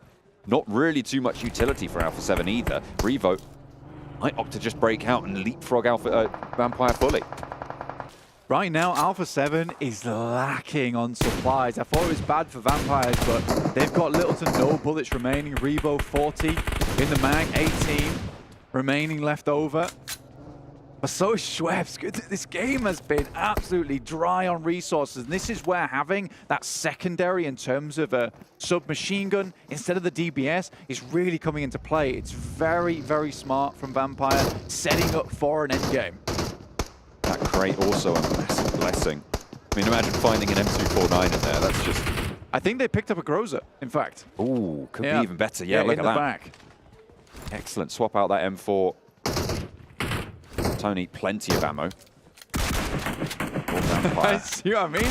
They've got nothing left. This is such a stalemate between these two teams for Alpha7 don't want to go ahead. They don't want to go into the sightlines of Vampire, and Vampire are willing to just let them wait. Man, Schweppes is in such a dangerous position as well, but he needs to provide that information across. Playing around with this bush in front of them, which is likely to get sprayed out. I think Alpha7 has played this game slow.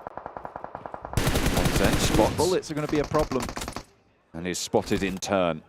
UZM moves forwards with the cover, can get the res onto iKURD. The zone will crunch them in fairly soon. The first breakout is from Mafioso, and a position in the circle for Alpha7, meaning they don't necessarily have to go for the fight if they can make that cross. The thing is for Mafioso, if he gets that vehicle across, he might have actually found a resupply because he needs to support the team as they move in. Right, and for Vampire, they're going to have to crawl out way before Alpha7 have to peek over this ridge side, which has provided them so much cover for so long. Fluker steps into the blue. It hits him very, very hard. Cool. It will do at this stage. Oh, Schweppes, he saw Senatexa. We'll see another as well, Vampire. They have to go for the fight, and Alpha7 cut them down. The numbers advantage playing for them. You can see the ammo just go completely red. Revo has to go back to the DBSs. AGONxI8, the duo, still needs to move north shore, but they've got way more resource. I think genuinely, Schweppes could probably crawl all the way in. There's no way these players have any kind of ammo to work with unless they pull them over towards this position, because they need to resupply off these crates that are on the floor. Revo just has to get up close and personal with the DBS. This is the killer. And UZM, with this AUG, not many bullets left in that one. Groza comes out. Carrillo still holding on. He could win this game because Schweppes, just off the back of the fact that these players have nothing left in the tank. He sees him. UZM absolutely sees the player behind the tree. The backstop for Alpha7 is spotted, and it's Schweppes to pick it up. He's got the Groza now into a 1 versus 2. Vampire to try and put another chicken dinner on the board. A nade goes long. It looks good. Schweppes just about dodging out the way. Gets back into cover and hits the deck. The spray goes wide for UZM. Groza to the back line. iKURD brought very, very low. Schweppes trying to heal up with those stims. The more time he can buy, the higher his health bar will go. But pushing forwards, it's UZM out of the grass, and he'll be able to deal the final blow. Vampire pushed aside, and it's AGONxI8 with a massive chicken dinner here, Blank, putting 22 eliminations on the board. A disgusting game, and one we did not expect coming through from AGONxI8. They weathered the storm over on that eastern side versus FaZe Clan. This is going to be a record set, and one that's going to be super hard to beat, even for the main tournament. But just having that position in the middle, no one else had anything left on board. With that kind of circle, where there's realistically no ability to go grab yourself some more ammo, no one was dying inside these buildings to be able to get those loot crates, John. Really tricky stuff to navigate that open field. And what a way to cinch it closed as well. FaZe could not stand up to that push. Alpha7 cut them down with the last of their resources, and they were bled dry from the top of Everest. Their descent was tumultuous, to say the least. And in fact, the open field position was what brought it home. AGONxI8 take a massive record-setting chicken dinner.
Welcome back, everyone, to PMWI's. Our second match has finished off. Before we can analyze this one and break it down, got to give a shout out to one of our sponsors, the Honor Magic 5 Pro, powered by Snapdragon 8 Gen 2, an Honor self-developed GPU Turbo X. As you see all the pros using it here on stage.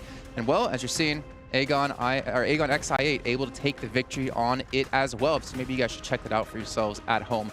We got ours in front of ours that we're going to actually maybe sneak past security and back home with us. We'll find out. Max Van, Severalds Gaming back here to the desk as we break this one down. And honestly, it was a bloodbath.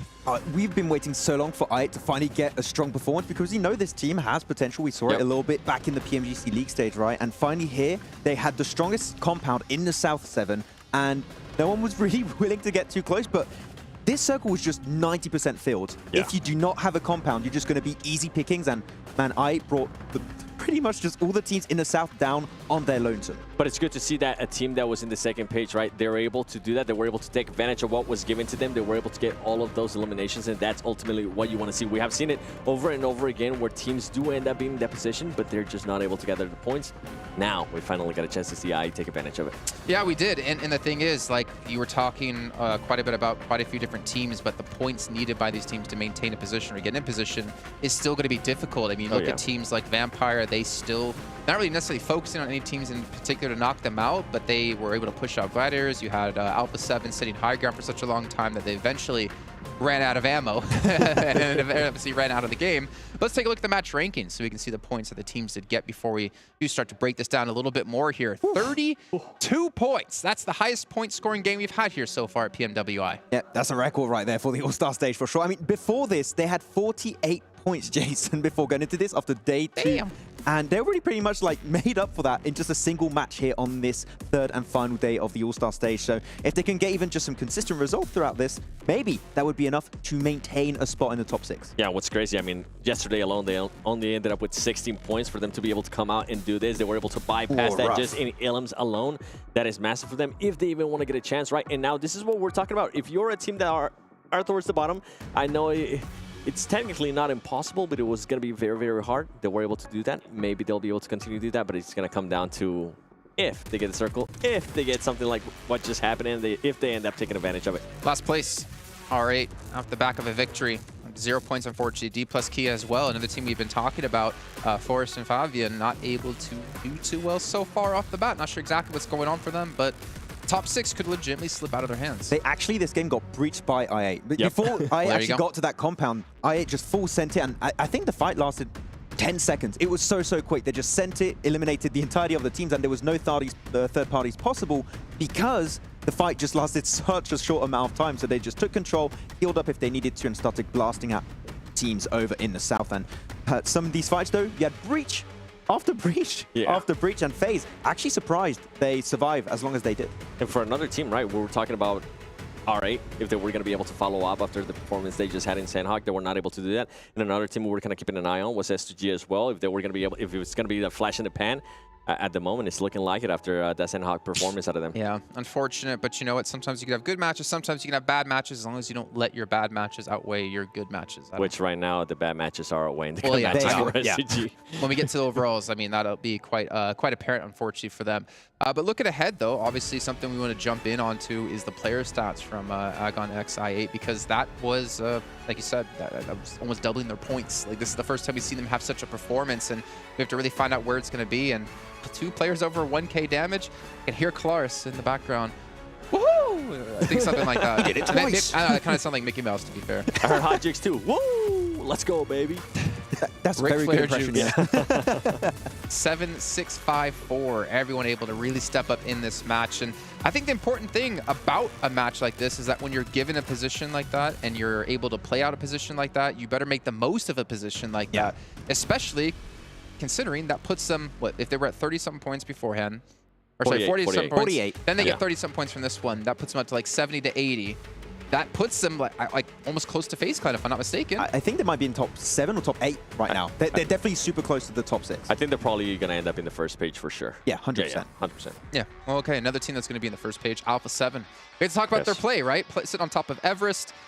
which obviously is a great play, and the way they were able to push onto Vampire was good, but the bad side was they didn't really recover any of the ammunition they had to use to knock teams before. Yeah, I feel like they wanted to loot up after eliminating all of DRS, but then there was iKURD coming like, oh, we don't have time to loot, we need to go fight another team, and then the circle pushed them away like, we don't have time to loot anything, so they're just no loot, pushing down, which is why I believe they delayed that fight to push onto Gladiators versus Vampire. They're like, we want to wait this out because we don't have the resources. We're going to wait for the opportune time when the fight unfolds to then third party and maybe loot up. And for me, Alpha7, I feel like this is a match that's definitely going to end up helping them out. Mafioso, especially a player that's been struggling, I felt like yesterday and struggling at the beginning of the day. It's good to see him being able to put up this kind of numbers because that's a player that we want to see, right? We don't want to just be talking about Revo. We don't want to just be talking about Carrillo or Senatexa. We want to see Mafioso being able to be that young player that he is, that top fragger that he has shown in the past that he can also be.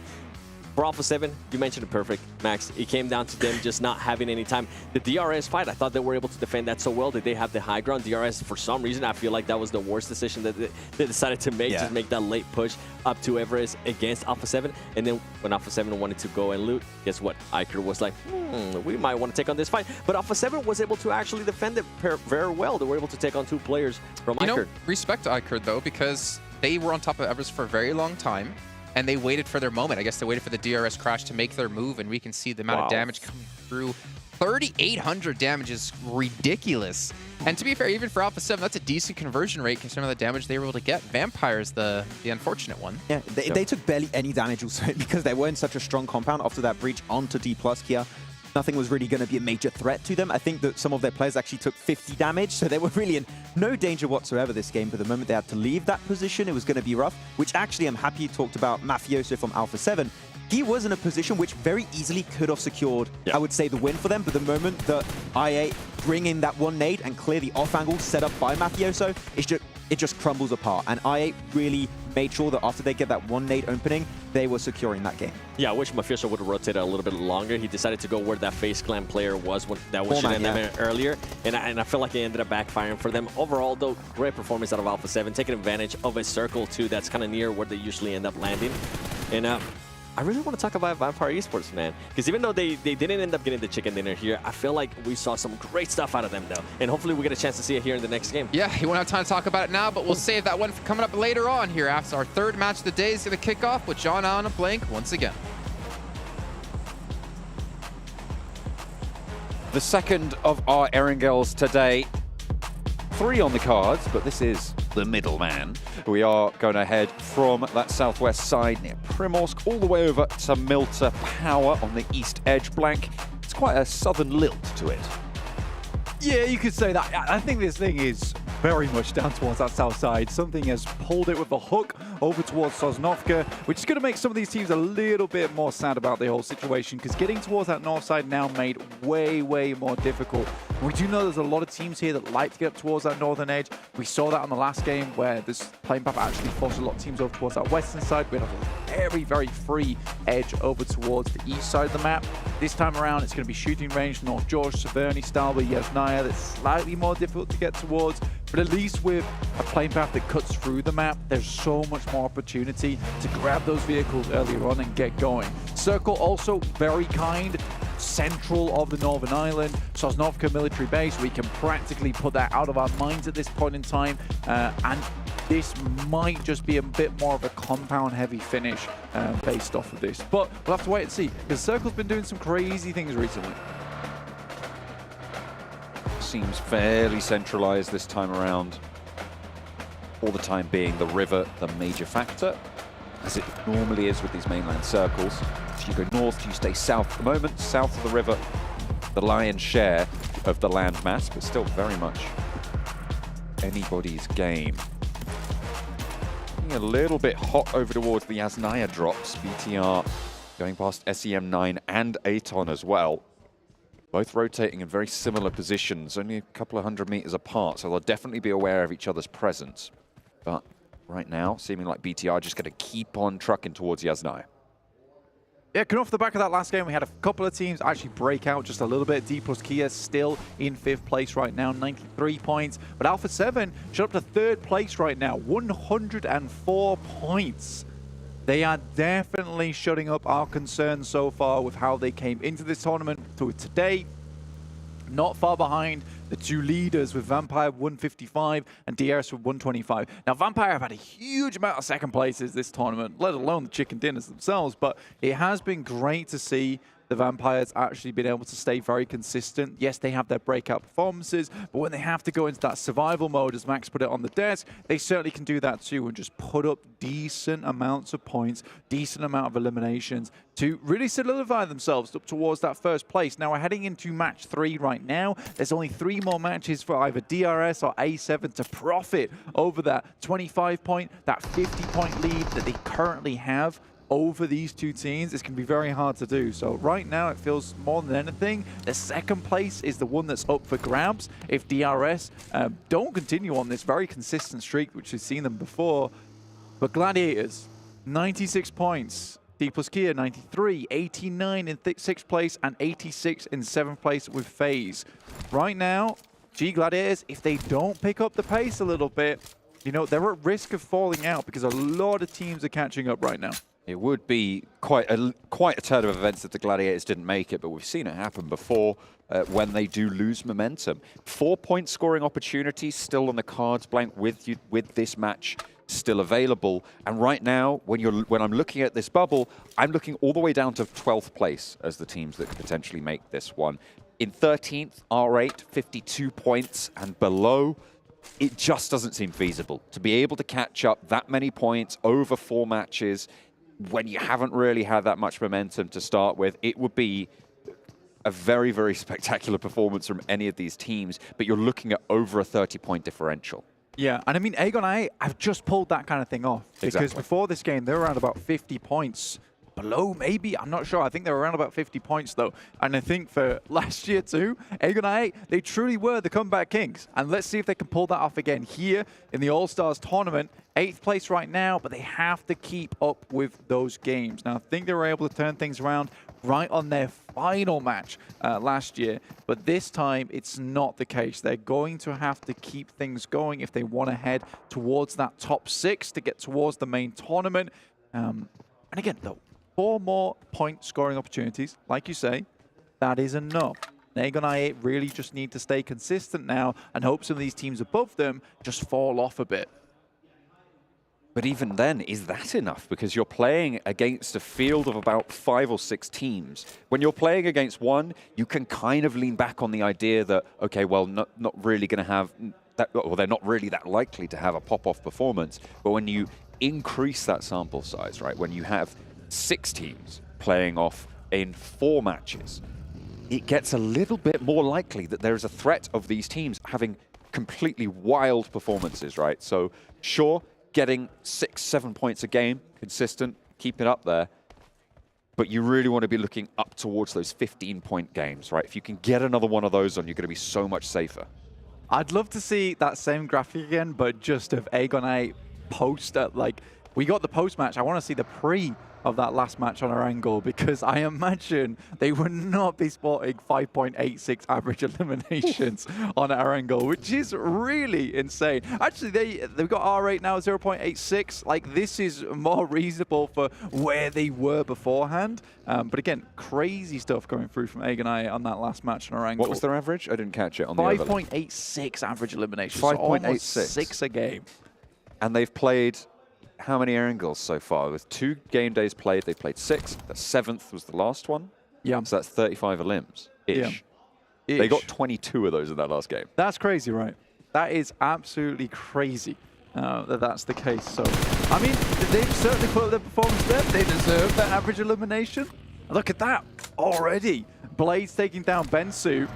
So AGONxI8, they see the opportunity. They see the door crack open slightly, and they've wedged the foot between. They really want to push it all the way, and I'd love to see it happen. It is starting to get to that point of a little bit of desperation to get these points on board. Yeah. Crushing of the foot desperation. Yes. Yeah. You're like, I'll sacrifice a metatarsal, maybe 2. Yes, exactly. Just to get in. So it's worth a lot of money to be able to get into those top 6 spots. Yeah, it's worth more than a big toe. I'll tell you that now. I don't know. 125 grand? Would you? I'd hurt my big toe for 125 grand. You don't have to, so that's the good news. I'd say stub this desk right now and I'll give you Okay, 125 grand. Stubbing, yeah, fine. Yeah. I'm going for that every day. But really hard. Oh. As if you were Like really hard. Yeah. Ooh. Okay, I'm not sure. I don't know. I'd have to think about it. I'd have to think about the consequences. Okay, fair play. Because that toe injury could last you a lifetime, Blank. At 125 grand. Could last you a couple of years. 6 Be a years, good maybe. couple of years. Yeah, maybe. That's for sure. Next circle. Popping on screen soon. Obviously, we see a lot of teams actually heading towards the center here, around Rozhok area, really trying to secure that position between the river, making sure that they have those rotational paths despite wherever this circle goes next, because it could be hard down towards the south, it could be hard up towards that northern side. Yet to pop as of yet, but most teams are in this circle, and it looks like we're going to try and phase out this river, it would seem to me, and we're heading down towards Pochinki, but pretty awkward ground around Ruins and Sunken. Some open territory, those headshot hills on the south side of that river. Yeah. Treacherous. Vampire moving in past Pochinki through that church area. Alpha7 on the north side of the river will be queuing up behind FaZe to try and cross, you'd imagine. Very unlikely that they go for the Rozhok Bridge. Try and break out that way. SEM9 find themselves a morsel on the hillside, but it's one that bites back, unfortunately. It's DRS. Piranhas on the hills here. Kenny behind, trying to suppress. Rules still down, but being isolated and potentially covered off by the rest of his roster. Yeah, DRS right now. That last game wasn't ideal. I thought the rotation was very cool up towards Everest side from the south. They really had to be explosive on that entry towards Everest, though, with some really good grenades, which we have seen them throw before. Just versus Alpha7, they were a little bit too good with it. A 1-for-1 trade there. I think Tam just got that rundown. Killer took him out. The rollover, yeah, that's unfortunate. Not quite quick enough on the draw, but DRS still plenty of firepower with Killer still alive. Tournament topping fragger right now. But it's not ideal when you're playing in DRS's shoes, right? Because you've got that second place that we were talking about with Alpha7 looking a lot hotter today than they have done over the last two. You want to defend that spot because there's, again, a lot of money. It's for that second place. Yeah, it's what you'd like to hold on to, 100%. The second place, I think you can be very proud of that in All-Stars, knowing that you're very much guaranteed to go in towards that top 6 now. DRS can take some of these risks to get some good games underneath their belt towards the end of the day. Gladiators down towards Pochinki side, moving up. Falcons also very much in the crunch right now, down towards the southeast. There's SEM9 around this area, AGONxI8, and DRS, who are currently locked in combat with SEM9. Tam still very low, looking to get that healing done. We'll be able to pop it finally. Not too much impetus for them to move right now, though. They'll have to get to some cover, and once they're there, they can establish Falcon. Other ideas, though, they open up on the tricycle. And Aton are there ahead as well. Kenny left for dead on the roadside. And the rest of the team careen themselves into even further trouble as the rest of the roster picked apart yet again. SEM9 have had a pretty unfortunate tournament so far, just not finding the success they were looking for. Next circle heads towards school side and apartments. So a lot of capability to have a lot of teams in a very small area at the end of this one. D plus Gear currently have a 2-2 split over on school side. We'll most likely hold that for a little bit longer alongside with BTR. Vampires coming through Pochinki will be heading out on towards Pochinki Fields. It's not the most ideal rotate. They could head towards Potato Hill and use the cover of that landmass to just pass up towards the eastern side. And with most of the players being dropped off early on towards the west, you know, that might be an option that a lot of teams do intend for. Ferrari bringing up the rear on this train for Infinity IQ. Into very minimal cover here and very big amount of threat from D plus Kier as well. The nades start to pour over this ridge. Fabian has got an angle, lines it up perfectly. Nice little headshot to open the bidding. And the auction continues for the scalps of Infinity IQ over the top here, pushing forwards Nades still in hand, not actually fully committing to this push because you can just keep this bombardment strong. Forest further away. Beautiful from Fabian. The rest of D plus Kia further down the hill, so they've got that fullback spot should they need it if Bigetron decide to push on up the hill.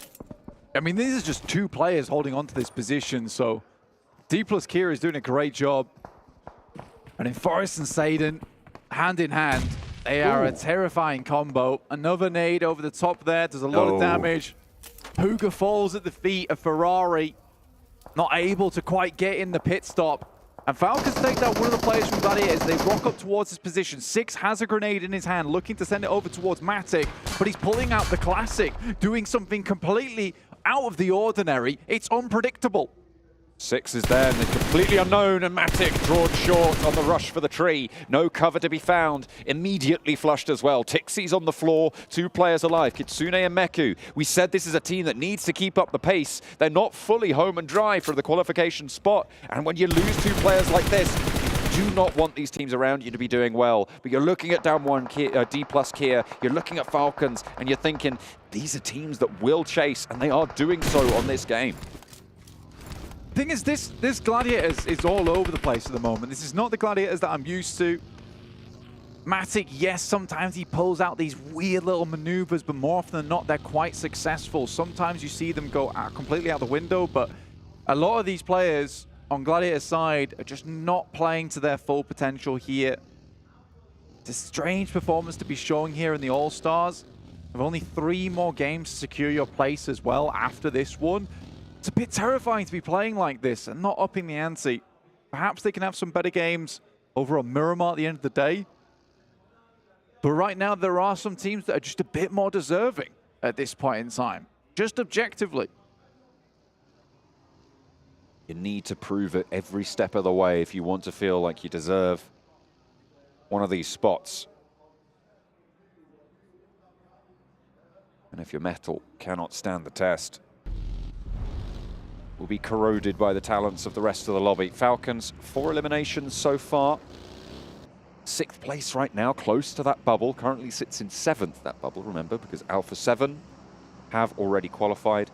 That spot would be given to that 7th place team should they find themselves in the top 6. With them sat in 3rd right now, very likely that they will stay in that top 6. I thought you were going to say something completely different there, like, with Alpha7, the card Alpha7 in play, we do now actually have 7 slots. That's how that works.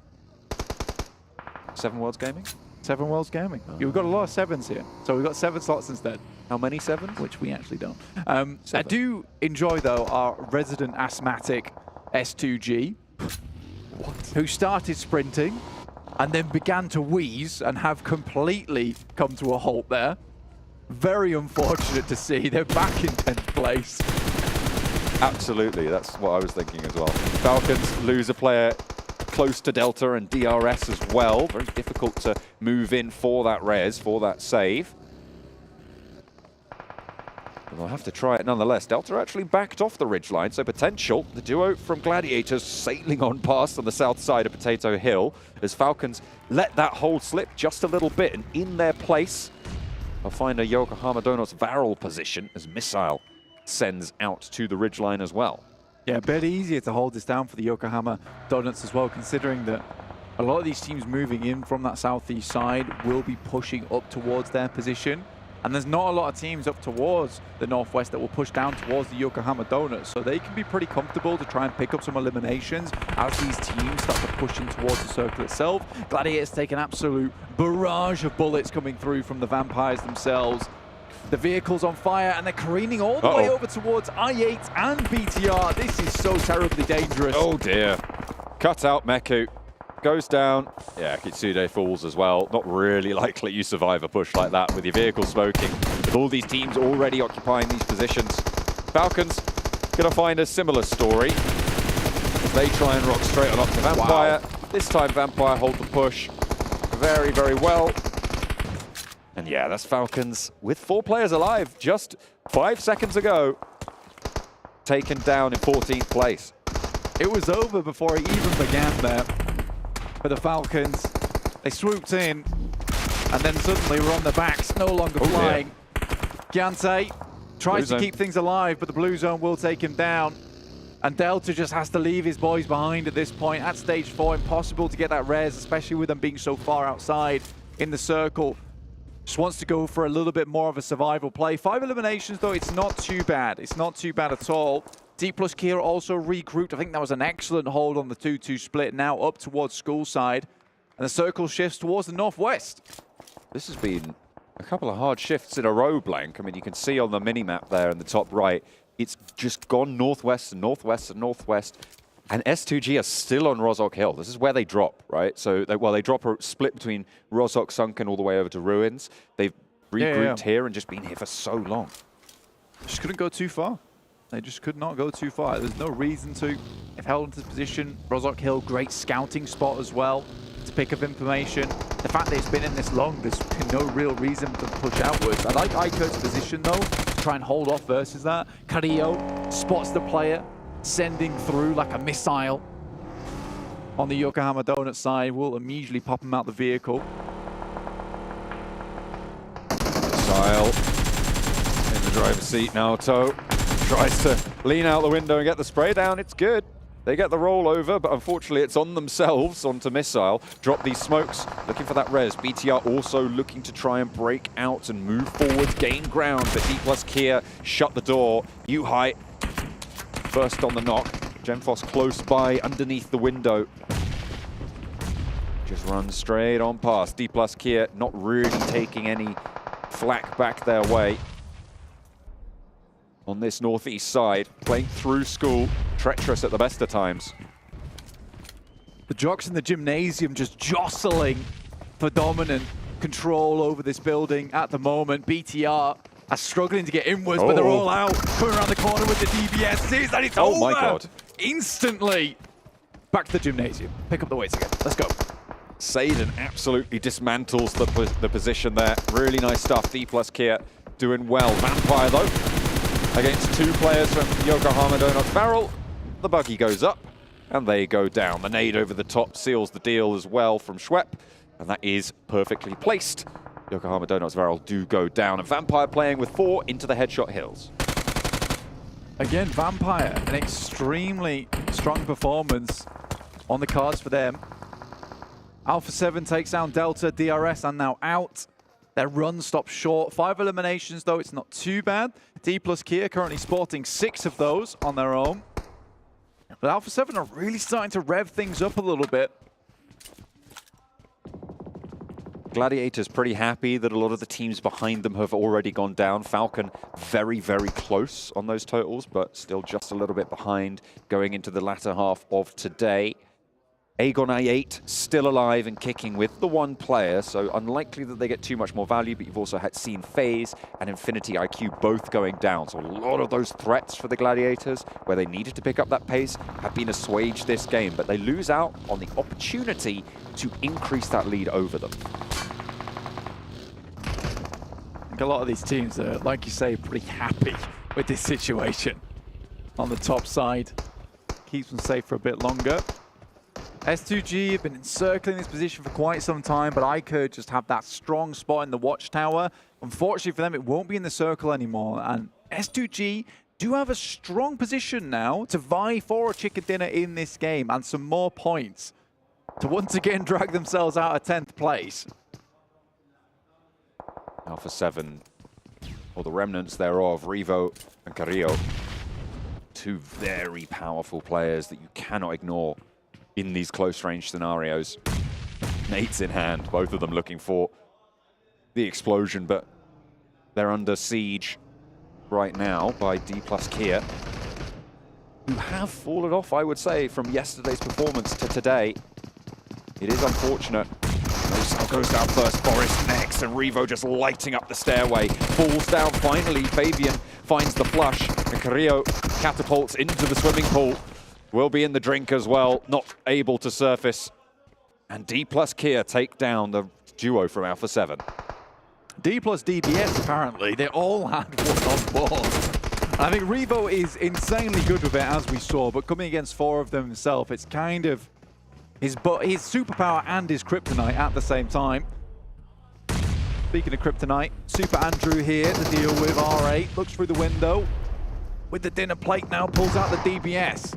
Auto shotgun on the stairs to worry about, but he's across and into the building on the ground floor. ID upstairs, also looking for these shots. Vampire out in the open, but they have such good suppression onto the warehouse position. Nade up top finds a lot of damage onto ID. Last player standing on the inside, auto shotgun still lights up for one, but it's not good for the second. Super Andrew throws on through. And Ragnarok now the last standing for R8, looking for the res onto SK-Ton. It's Romeo cowering under the gaze of Tony K. S2G, Maya down in the sludge on the northern side. Just really struggling to get out from this position. Cute Loki will take a nice nade over towards Ragnarok there. Calci goes down. S2G just cannot escape, and it might be up to Razy to pull out something special here. iKURD gets a little bit too close. Just the Peaky Bison in the hands. S2G is still alive on the northeast side.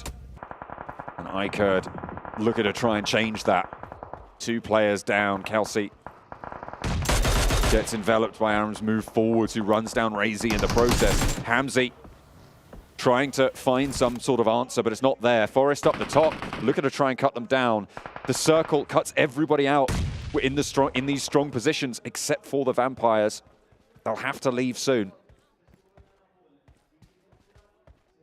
Currently, Silas trying to keep iKURD at bay. Mazexis have lived a long time here too. 2 eliminations so far for S2G. Nothing too spectacular. You got D plus Kia now finally making their move, pushing in from the eastern side. Starts to take some shots. Silas is there to shut them down, to silence them. Oh, that is a devilish shift for these teams on the ridgelines. Favors Vampire with the 4 players they have out in the southwest side. An unknown turtle. Yes. 9 eliminations, as you say, for D plus Kia. 5 of them. Look, there he is. Being picked up by... Oh, I see what you're talking about. I was so lost on that. It's fine. They're trying to help him out as D plus Kia to upturn him, but unknown, he's playing quite an interesting tactic. There's no way there's a player in there. There's no way you think there's a player in there. I think you might be right. I think that could be pretty devilish. Yeah. I'm actually interested to see how many teams ignore it. Oh, he's dead. Oh, never mind. They blew up the vehicle. They're nothing short of actually assuring themselves towards this winner, D plus Kia. You talked about them being not as powerful in yesterday's games. Well, today, and I think they've definitely stepped up here, and it was much needed. They had a strong start, but I think they defended the school marvelously so far. Vampire, though, are on for themselves another chicken dinner in this tournament. On the south side of this circle, they've got suppression onto S2G, who are themselves very close to D plus Kia, but look at the nades in hand right now. But all of these players, S2G taking a bold push up the ridgeline and avoiding a lot of the damage from these nades, but finally one finds its mark. Hamzy with the M249 tries to unleash, but will be suppressed once again. Vampire lose Ravenclaw on the back line, but Yangon Galacticos really can't do too much about it. The burn is perfectly placed from Schwepp. And Myrna just has to sit down and accepts his fate. Vampire are too good with it, man. The Molotovs over the top side, just burning out the opposition.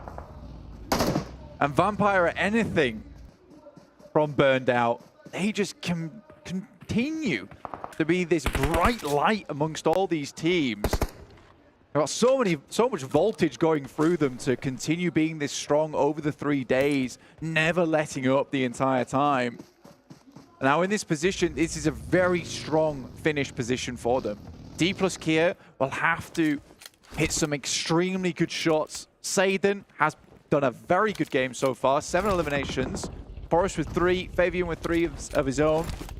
But getting across this field with the DBSs that did them so well earlier on, it's impossible. Tony K just has so much ammo as well still on the AUG and the Mini 14. It's going to be, as you say, close to impossible to make this work, but the smokes are out first. This was the circle that D plus Kira are waiting for as well. It's the one to come closer to them. And obviously Murphy's Law dictates that it must go away as Tony K unleashes already. They've allowed one to break out wide, but it's not really going to be the best result because of it. Ravenclaw snaps the jaw shut. And now they're playing 4 versus 1. Forest, the last to stand in the face of the Vampires. And they're looking to eclipse the circle. They move forwards, establish the stranglehold, and Vampire rides strong into the divot. The roll down isn't great. Schwepp, hang on a minute, it goes a little bit long. Forest looks for the DBS actually in the divot, but it's finally Tony K who turns his attention their way. Ravenclaw is down on the back. 2 players fall in their face, but the Vampires pull it back together in the end. Goodness me, nerve-wracking, but still phenomenal performance from Vampire to play in the open ground on the Headshot Hills. 24 points on the game, and they've solidified themselves as the team to beat. It's tough to cut through the Forest there, but they finally make their way out into the open. And the crowd is happy with this one. Vampire looks relieved with this one as well, because this all but secures their first place at this point in time. But the performance of DRS today, they've fallen down a bit, but Vampire each and every single day, they found themselves the chicken dinner, and today's no different. I don't know what it is about this team, but they have got such power at the Gamers8 Arena. They have done so well last year, bringing that power to this year. It's great to see a team able to stand this tall. Vampire make a statement.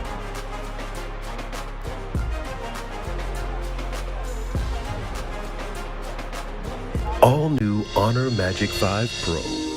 Freeze even fleeting emotions in just milliseconds. Take marvelous night shots with lightning-fast exposure. The display reveals more details in bright areas with an astonishingly long battery life that just keeps going.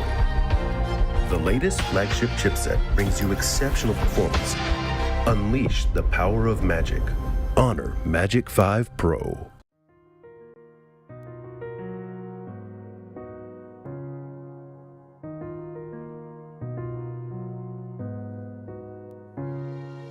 الحياة لحن، ولأننا جزء من مقطوعة عظيمة تحركنا، تلمسنا، تصنع من لحظاتنا ذكريات بديعة. لأن الوجبة، التجربة، المغامرة، حياتك بعد جديد في هيلتون الرياض.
Well, welcome back, everyone, as we have passed the halfway point here of our final day at PMWI Allstars Stage. But just to let you guys all know, all of our teams and players are participating on the Honor Magic 5 Pro, which is powered by the Snapdragon 8 Gen 2, and Honor self-developed GPU with Turbo X. So obviously all the players are going to be picking up one of these bad boys here, and you can see some teams excelling with them, and other teams, well, they should be able to excel with them, because you know what? We can excel with them. So could you. I should go into like commercials, man. Nice. I could sell. That was good. I don't know. I could sell meat to a butcher. I don't. What? I don't know. But different from selling a phone. Sell me this pencil. I mean, it's pen. not a pencil. It's a pen. Pen. And what that pen can do is it can keep notes and keep track of how all of our teams are doing here currently in PMWI on the All-Star Stage, because only 6 teams are going to get through into the main event. So, Jason Kappen, Maxman, 7 Worlds Gaming, and you know what? Before we get to talk about this special topic, which you guys saw on your screen for a split second, Maxman, Dragon Ball Super. We've been hearing about it for a long time now. It's finally coming to PUBG Mobile in a sweet collaboration. There is some awesome game modes, items, vehicles, and a lot more for you guys all to explore. So make sure you guys are checking that out, because you sure as hell know all 3 of us, all 7 of us here are going to be doing that. Yeah, I never see you as hyped for like collaborations and skins, but this one you're like, oh, when it comes out, I'm going to get the skins. When it was announced, I messaged you like, Max, did you see this? I mean, it looks great. We saw some of the skins already. Sometimes they've been announced, and the set is looking awesome. And the game mode, the Kamiya Mama, some people say it weirdly enough, even though you don't say that way. I've seen a lot of people say that way. I know you don't say that way, but I'm just saying, don't say that way. That's not how you say it. 7, are you excited? Are you hyped? I am. I'm trying to figure out, while you guys were telling, I'm trying to figure out which character would I want to be, Vegeta or Goku? Oh, Vegeta. Well, I'm more like Gohan when he was a child, though, because I'm short. So. And I'd say, well, okay, let's do this then. Height, yeah. So, young Gohan, Krillin. 100% Krillin. You know what? No, Chaozu.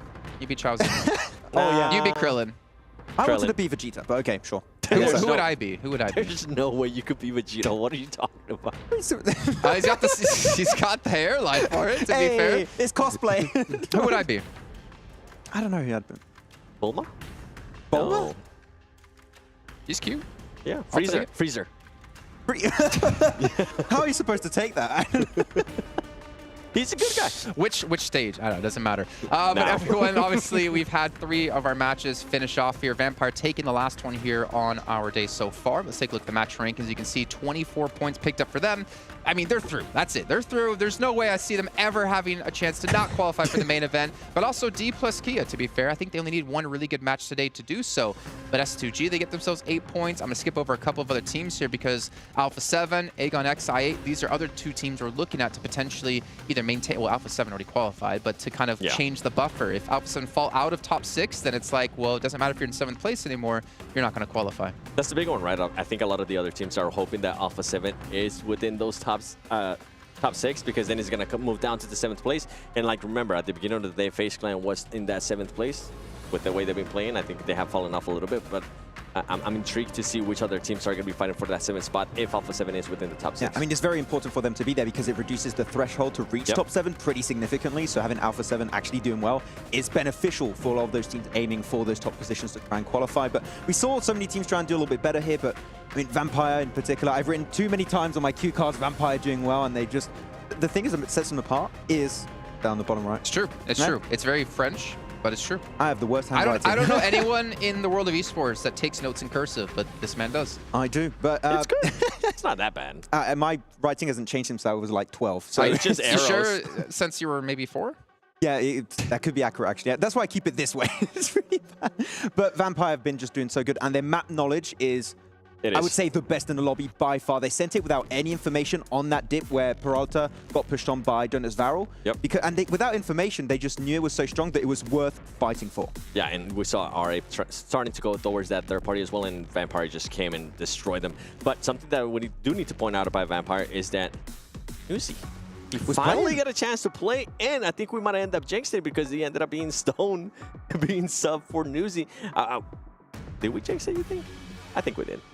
Oh, you think? Okay. Then I mean, you jinxed it, not me. I don't want to be said I'm jinxing anything ever again. Maybe we didn't jinx it. Maybe we called it. Maybe it was no. Maybe Alan Walker went up to Sertan. He was like, you know what?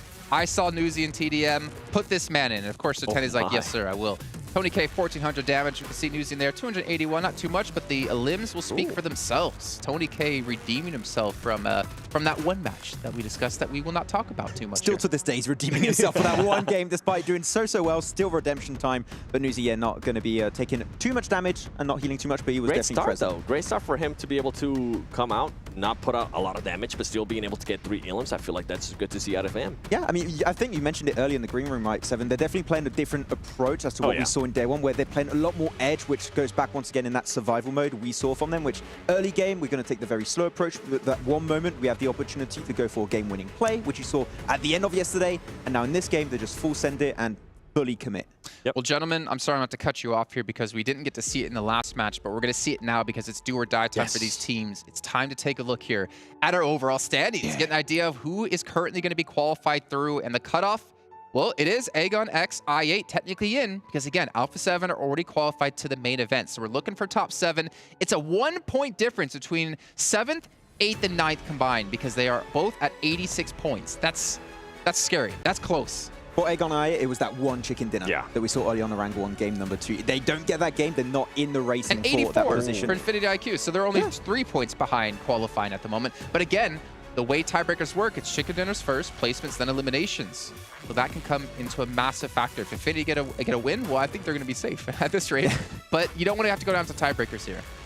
Yeah, you don't want to be able to do that. And one team that I'm looking at right here, Bigetron, I mean, they just keep falling down more and more. And now we see Vampire. I'm going to have to bring it again. We see Vampire now, right, being labeled to let Newsy play. When are we going to be able to see Ryzen, whatever it might be, whether it's the coach not wanting to let him in? I feel like nothing's working out after day one. Might as well just put in a player that has had experience, right? Maybe he hasn't played at this stage in a very long time, but see what can happen. And it's a player that's going to be hungry. I mean, he came here for a reason, right? So I'm hoping that they put in Ryzen. I mean, they're going in the main tournament 100%, right? So it's good to get him heated before the main tournament on this final day because, as we said, they're pretty much, well, they're 100% in at this point, right? So it's good to get that. Though, talking about Bigetron, you didn't mention them.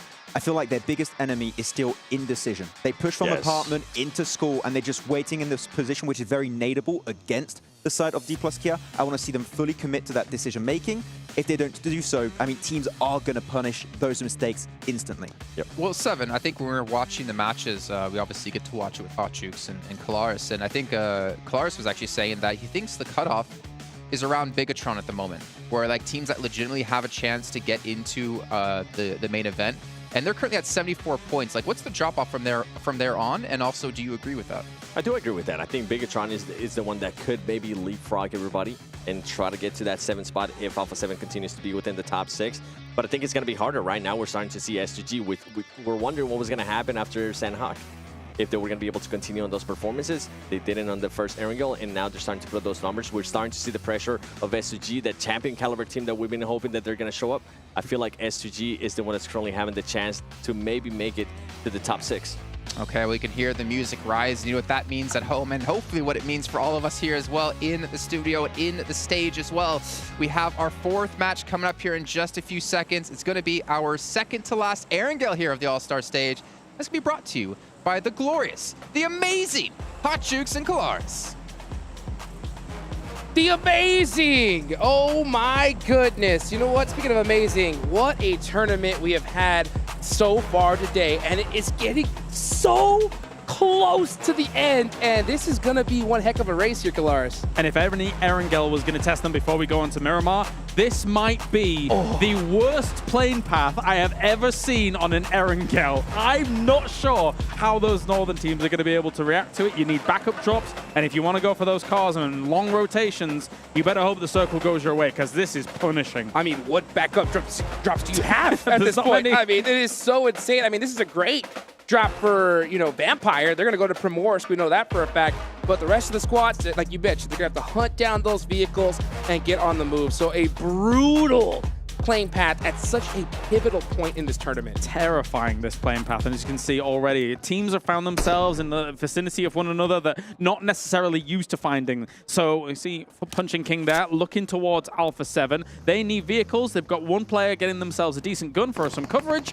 Get on out of there and don't get wounded. Mafioso still trying to take off. Oh, T does find the DP. That's the gun you want. Does get a couple shots onto Alpha7, but it looks like they are going to be able to make it just by the skin of their teeth. So this is one of those teams that likes to drop in that north area. Wouldn't be surprised if we're going to see them head straight to Lipovka because, man, Alpha7, they are a late tournament team, and they're finally trying to turn it up here. Yeah, trying to catch them to, well, at least second place. I'm going to go with, because first place might be a little bit on our reach. But at least for these guys, was taking a look at the map, the circle is not as brutal as it could have been here. This is playable for teams even that are moving up towards the north. You can get yourself good entry points onto that position when it comes to like entering towards school, entering towards Yasnaya, even if you're going to go way north. But some of these teams will just realize, okay, maybe we can scrap loot and then get to that circle a little bit quicker than our normal drop spot. 100%. Well, remember, everybody watching, it's top 6 that is going to move on to the main tournament. That is that cutoff. That is the goal. And, man, AGONxI8 clutching it up, right, with a huge game. Yep. Puts them in that running. They're right below Team Falcons. I know the stadium definitely wants Team Falcons to turn it up here, but I mean, they have to really watch their backs. Well, of course, as we have a little move on towards this, these kind of engagements that come down are kind of symptomatic of that playing pattern as it does fall here. But D+ has already started things off nicely. Some entry shots from Choco to get some kind of retribution on that, but it's not going to work out. Yeah, this is going to be against Aton Esports, and they have not had the tournament that they were looking for here. So I'm not surprised if we see D+ Kia really kind of hunt this down and try to get those additional points because they're sitting in third right now. Yeah. So actually, to go back on what you put your point about the qualification through, of course, AGONxI8 are obviously technically through at the moment with that barrier being 7th because you've got Alpha7 in that top running who have already qualified. So it's really close, as you're saying. If you're looking 8th, 9th, 10th, 11th, I think these are the teams that are realistically going to have the strikeout, like they mentioned on the desk, to come towards that top position. Because I don't see Alpha7 falling out of that top 7, personally. Doubt it, especially with them turning it up. But I for sure, you know, they're going to be hunting for at least that second place cutoff because the prize pool is just absolutely insane here at this stage. Yeah. But again, so now with Alpha7, of course, you know, making it into that top 6, it is that 7th place cutoff, but it's so close. Look at that. FaZe Clan. S2G. 1 point behind. 1 point. Goodness gracious. Super close here. So let's see how it goes, because with only 3 games remaining, it can get down to the wire. Already we're seeing all these teams, especially on the west side, really fan out for that kind of trash drop that I was mentioning before. It just works better for the playing path, so you don't have to spend so much time rotating constantly. Your loot's going to be kind of close to what you were going to be going for, but not exactly. So there'll need to be a little bit of adaptation. Maybe you can take some fights and, like an Uber driver delivery, you know, you get a cheeky crate, all your loot delivered to you. Hey, you know, sometimes it's better to loot crates rather than buildings, you know? So we'll see who's going to be able to do that here. You know, Alpha7 are going to get one of their secondary drop locations, so they're going to be pretty used to this loot that they're going to get. But like you mentioned, a lot of these squads are scrambling now with this zone right here on the east side of the map. A lot of teams don't want to head over into that north side. They want to just stick right where they're at, and they're going to have to deal with the loot that they can get. Yeah, I mean, the amount of times we've seen circles like this end kind of west of shelter. We've seen it in this tournament as well. These kinds of locations, you'll see a lot of teams try and pitch up central and then fan out from there. So, but it'll take them a little while longer as they had to go further afield for that loot. As already, Infinity IQ is going to try and solidify themselves on the other side of the bridge, use this as a checkpoint position, and then scout out ahead. So it's a smart move, it's a patient move. Yeah, and I could see them right now. They're definitely don't have the loot that they're really looking for. You see some of them with some scars. They're definitely looking for that M4. My question is this: do you think that with this particular zone, they have to know that some squads went into military? Do you think that this is a checkpoint they want to hold for just a little bit longer and possibly gatekeep some squads? They could, because for teams on military, when a circle like this kind of slightly includes military, but not too much, you know it's not finishing there, right? It's almost impossibility that it would finish there. So they have to make their transitions. But if I'm military teams coming in for this, there's not too much urgency about making this move super fast. So they could stay there for a while, but the longer you stay there and the longer they stay down there, because they still have a little bit of room, the more room you're giving up in the center of a circle like this. So it's kind of a double-edged blade. Yeah, double-edged sword for sure. Yeah. And that's those 50-50 decisions you have to make as an IGL, and it's so tough. I mean, because already with the clock where it's at, so many of the central positions are already taken up. Yeah. And it's so crazy to see how fast these teams are rotating now. as far as squads, still outside of the zone. You can see, Infinity IQ are going to hold the bridge for just a little while, see if anybody decides to make the mistake of full sending it down it, which I doubt we will see. But, we still have Vampire barely coming out of Primorsk. I'm really interested to see how they're going to rotate in and at what their strategy is, because at this point they have such a lead. Yeah. Right? Yeah. They could pretty much do whatever they want To a here, degree, yes. Right? So, I mean, honestly, if they do good in this game, it's like locked down. Super over. Super locked down, right? So Yeah. at that point, if there's a squad in that 7th, 8th place position, they could decide, we don't want to deal with you in the main tournament. It's a possibility. Yeah, and usually you would kind of attack teams that drop near you, which makes it easier for you on early stages, like Erangel, for example, to have more room. You get them more loot, more freedom on your rotations and stuff like that. So if you're teams that drop near Vampire on other battlegrounds, and you're not in that top 7 just yet, or just slightly on the bubble, you might want to be a little bit cautious in the next couple of games. Well, yeah, so I think that this is 100% one of the most important matches in this tournament, especially for those mid-era teams. They want to be able to put up some major points and solidify their spot. Next zone, about to pop. We can see the plane path. Uh-oh. What, we dropping? Last time we saw the plane fly like that, Team Falcon got a chicken. That did happen. I don't know whether it was correlation. I don't know. Could have been a sign. Could have been a sign. But look at this. I mean, obviously you're saying about that bridge camp as well on the west side. We're also waiting for that circle to pop. Infinity IQ does have some M249s in this. They are vehicle destroyers. And they're still in the circle. And it's going to force all of these teams from that military island up. So if Infinity IQ still holds this, they have the armaments capable to cause some major damage. And I think that's what they're going to do. With a zone like this, they don't have to move just yet, and getting those early eliminations could definitely prove to be fruitful. Let's take a look so far. D plus Kia with 2, 7-9 with 1. Rest, pretty much everybody is still in this lobby. Here goes S2G on the rotation right near Rozhak.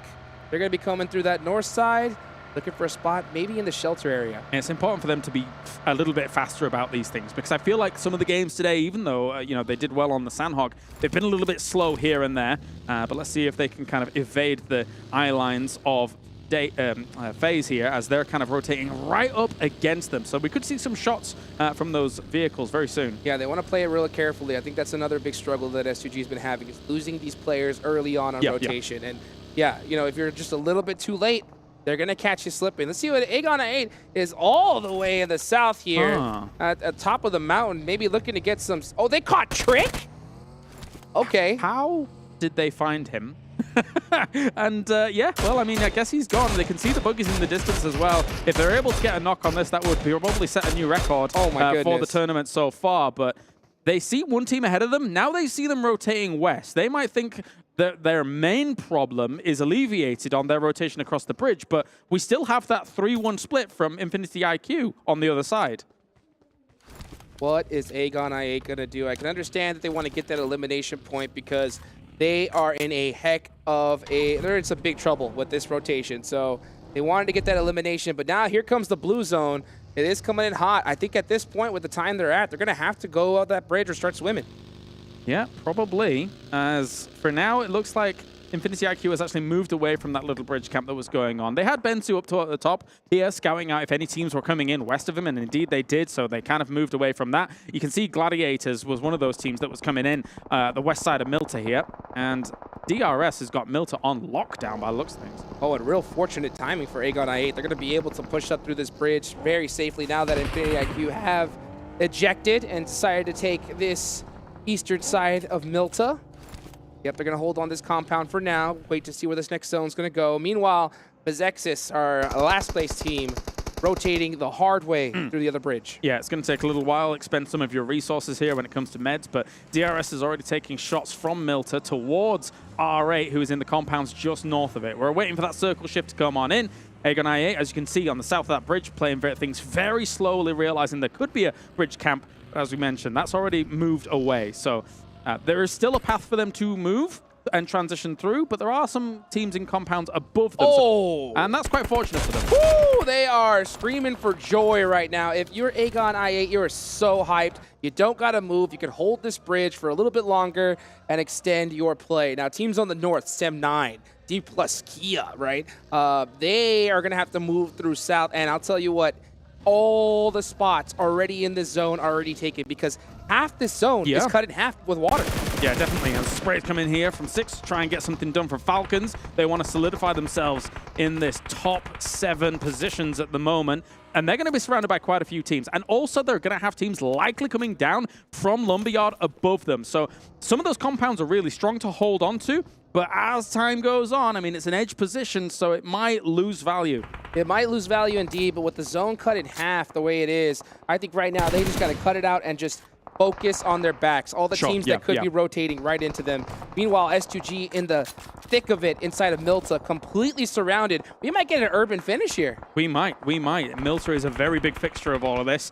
And Ray looking for an opportunity. I think he had an MG3 in his hands. But anyway, we've got ourselves just battles going on everywhere. Newsy's down because he's kind of the Vampires is kind of sandwiched in between the AGONxI8 as well as Gladiators situation here. And they don't have that much cover to work with. Rules looks to get a double nade onto S2G. So DRS is actually going to be pushing S2G here in this situation. And one nade could definitely make things really difficult for them. But meanwhile, with all the action happening, here comes Alpha7 onto iKURD. 2 knocks in hand. Smoke coming out for Carrillo. Looking to buy themselves some time. They want to keep every single player they can up here now. Got to get them up. As you can see, for a lot of these teams in the top half of this board at the moment, they're all in combat, all trying to find themselves and wiggle away through here. iKURD looking from the distance. They're on the edge here and trying to find a decent battle against Alpha7. They have a lot of off angles here. They need everybody right in line of sight here against Alpha7 to try and shut them down and get them out of this lobby. iKURD hurt big time. Only down to 2 players left. Senatexa has his eyes locked on them. This is all the way at the edge of the zone right here. So Alpha7, by the skin of their teeth, they still have all players up. Yeah. But they're gonna have. But this is where they like to be. They like to be in those edge situations. And iKURD, I think, is bailing on this because Ferrari just hit a big M24 shot on one of their members, which causes even more complication for them. So Aram just going to run over to the Wizard Tower, maybe play things out for a little bit longer, try and play for placement, but there's no way he's getting the rest of his team up. Aton Esports, first team to go out here in this match number 4. Team Falcons, one of the squads right on the cusp of making it in or getting kicked out. So they are still holding strong here. Next zone about to pop. If it goes in the water, Calaris, no, Milta. Oh, it's going to be a party. I want Milta. Give me Milta. I want to see some urban endings once again. We've got Milta in a lot of this here as all these teams now going to scramble on through. But the same D plus here going up against Sen9 here. DBS is ringing out across the battleground and doing a lot of damage, and they will be able to shut them down. D plus Kia got to revive themselves, though. Taking out Sev9 is huge right now. Sev9, we're in that 15th place position, but more points for D plus Kia as we're in 3rd place starting to. Let's take a look at this nade that we saw a little bit earlier. That double nade hurt big time. 2 players from S2G out just like that. Yeah, definitely. So now, as all these teams here trying to find themselves a building, anything that they can try and play from, sometimes transitioning through all of these positions is very, very deadly indeed. Thankfully for DRS, actually this 2-2 split that they've got going on, really not that bad. They're controlling quite a bit of space, even though S2G is in the middle of them here, so they can kind of pincer S2G and keep them locked in, keep a good eye on them. Yeah, and there's no way I don't think they can push them. There's too many teams surrounding them. Agreed. If they go outside, they're just going to get popped. So for right now, DRS has to deal with their neighbors and hope that the zone comes to them. If it does, then it's going to be one heck of a party in Milta. Looking outside, Alpha7 still outside of the zone. Team Falcons still outside of the zone. And now we're finally seeing D plus Kia come on down from the north.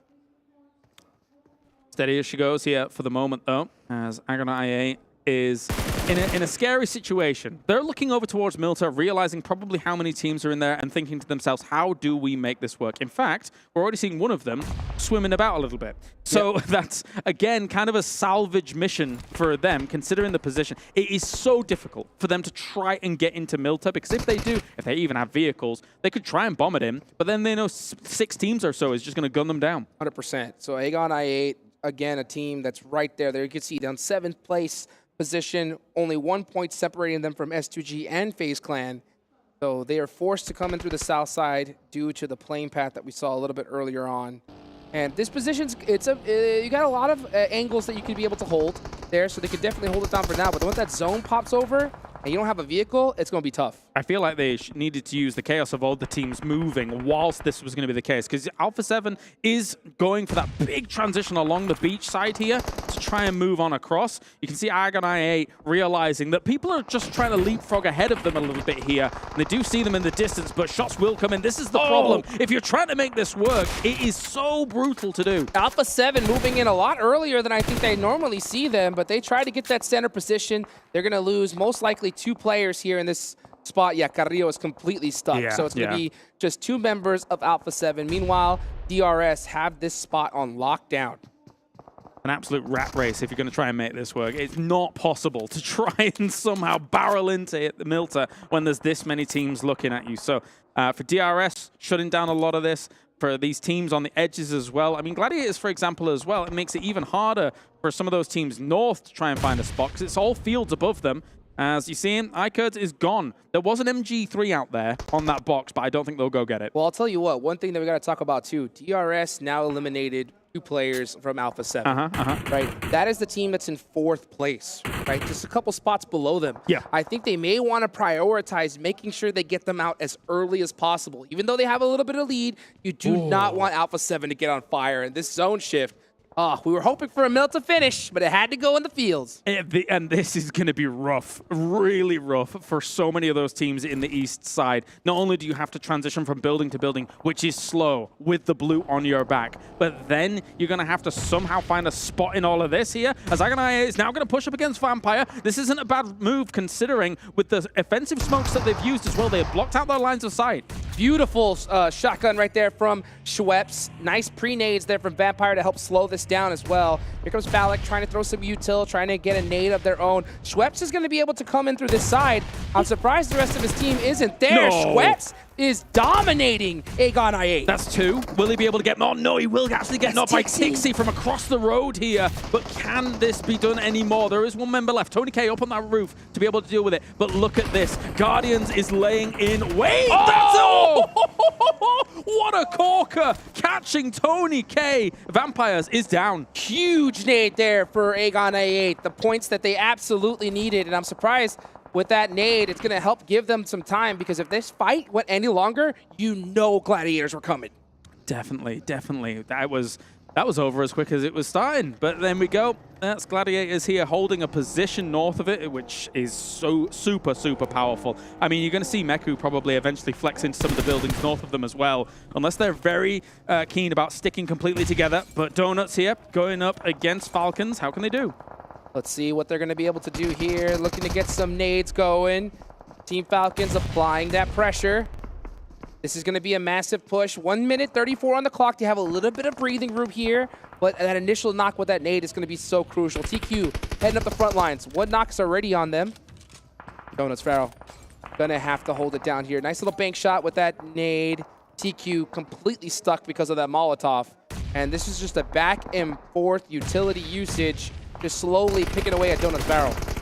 Nice little peek around, but Naoto will actually go down as well from the reinforcing shots coming on in from Punching King. At the same time, though, I mean, all those smokes that were thrown outside offensively and defensively just caused a little bit of chaos down here, a little bit of uncertainty about how those nades were going to, as you say, bank off those windowsills, etc. And now Punching King is coming around here in brute force. Got himself 3 eliminations so far. 6 gets the DBS on action, and that is Donuts down here in 14th. Beautifully done there from Team Falcons, right when they needed it too. They need these points. Take a look at this replay here, this battle between AGONxI8 and Vampire Esports. That nade onto Tony K was just, perfect. The bank was open. And I'll tell you what, them putting up a goose egg, Vampire putting up a goose egg here is huge for DRS Gaming. If they get a big game, we could have a battle for first place. Could. If they're able to kind of chain a few together, it would be quite the feat for them to wrestle away #1 from Vampire. From that Empire. Oof. Very scary. Well, you know what? A team that we saw pretty scary in day #1 was Bigetron. They had such a strong finish, but we've been waiting to hear from them now. Oh, a knock back and forth is going to make things that much more difficult for Bigetron. Yuhai is going to have to make a play here. Trying for it. 6 has already positioned himself. Goes for it. No, but It's not going to be enough at all. Vampire, actually, we could even hear the crowd there go wild for that one, taking out Bigetron. Team Falcons pushing the envelope right where they need to. Oh, a double nade in synchrony. Nice. Look at that. Does it hit? Oh, both of them just barely missing the mark. I mean, if they're in that smoke at that point, because they're aiming for exactly there, then that is a perfect play. But, of course, they were a bit more... Falcons was a bit more aware than just sitting in that smoke. Sit in the warehouse for the moment. You're not in the blue up until this point, of course, and try and get them out. 8 eliminations is so sweet for them because getting into this next zone is going to be almost impossible. Once they open up that hill, once they go over that hill, it's going to be a wide open range. They're going to go through the blue zone. A lot of people looking right at them, and just like I mentioned, we just saw them take it out. You're totally right. I mean, if you would look at the map in general, everyone's playing edge because at the center of this circle, there's nothing there. There's a few hay bales. You need your cars to try and make that work. And, well, this is a Hail Mary. Drive. TQ trying to survive. Looking to get into a dip. And he might be able to do it, so he survives for just a little second longer. But you got to know those shots are coming. Oh, a big battle, though. Here we go. AGONxI8 against R8 Esports. Ragnarok's on fire. And with only 1 HP, goes down. The end of the world burns away. It is difficult for Ragnarok to do much about that, but they're going to be eliminated. Meanwhile, Infinity IQ still alive, still present here, trying to get things done against S2G. Kalsi actually was able to finish huge, though. And now, Gladiators is the one that's going to be pressured here, down towards itself by AGONxI8, trying to make things work. And here they go. They're on the outside. Here comes the pressure. Nades coming on in. It's a battle inside of the smokes, the battle of the DBSs. Who's going to be able to hit those shots? McHugh with the UFP hitting those hardcore pre-fires. He's got to be able to clutch it up for his squad. Goes, gets those thirsts, gets those points. But the shots, he take them down. AGONxI8 isn't done yet. Oh, but that actually is going to be their ticket punch. DRS trying to move across here with some DBSs as well as umps in effect, trying to do something wherever they can. The Saiga, though, able to do something for Mela, but no, he will get knocked as well. Trade at the moment on the stairs, trying to finish that off quickly here to just bag some of those elimination points as quickly as possible. Trying to spray through onto the smoke just in case there's a pre-fire as they're looking to loop on around here. But FaZe is crumbling against this, and they're going to fall. That is a brutal loss for FaZe Clan right there. They are just on that cusp of trying to make it in to qualify for the main tournament. Going out there is rough, but DRS, they know what's at stake. They know they need a 20-plus game here if they want to challenge for that first place title and those beautiful 6-digit prizes. I mean, for those 4 teams still alive in that top 6, they're just trying to solidify themselves there in those positions to try and qualify on through. Matic now maybe looking for a little bit of cheeky loot here and there. Rules tries to make the cross. DRS already did a good job at pushing on FaZe and being able to make that work, but pushing into these fields, unfortunately, it is very, very difficult. 100%. Yeah, there's very little cover here. Yeah, you see some hay bales, but that's not going to be enough. And DRS Gaming going to go out to pop up blue. So we're able to secure nice 10-point finish. It's not going to be enough to catch up to Vampires, but it's definitely going to create that separation from these other squads. But looking down, what was that? A commitment to sacrifice 3 there as DRS. They understand the severity of the situation. I mean, considering that the teams that are still in are also trying to scrap for those top spots, they don't want to give them any. TQ with the YOLO push all the way to the spot. Might be able to secure another point, but then finally gets caught. So AGONxI8 are going to be able to hold it down for a little bit longer. McHugh, wow, with some crazy shots on top of this roof. He's got a lot of vision of this land. Yeah, definitely here. Gladiators, for them, they feel like this is their game to win. They've got themselves that strong southern position. They have roofs to play for a little while. All the other teams have to move before them into the firing range of Gladiators, who are 3 on a roof. They know that their back is totally fine here. It's bold, but it works here for the situation. And that's what you want, too, because if one of them gets knocked, they can easily get picked up, and they can continue that pressure, because this is all open field. They know they have the best spot in this circle. Next zone, if it goes down to Gladiators, it is 1,000% their game. But let's see where it's going to go. Matic driving around, catches an off angle, and now knowing where the rest of the teams are, yeah, I'm absolutely happy to see Gladiators push the envelope. They want to use the blue zone to their advantage. You've got to take the initiative here as them, because when you've got a ridge line like this that D+ Kia is actually working with, Matic sends forwards, scouts that out, realizes opponents have been moving up there here. There's not a huge sense of urgency for Galacticos to move from the little dip that they found there. So you want to make sure that D plus Kia isn't taking complete control of this ridgeline, because that would put you in a bad spot as Gladiators. Huge fight here. Can't stress it enough. Gladiators, prior to this match, they were in 5th place. D plus Kia were in 3rd. Looking to put some major points on the board. Remember, as it goes through the prize pool here, almost every placement in that top 6 goes an extra $10,000 in the bank.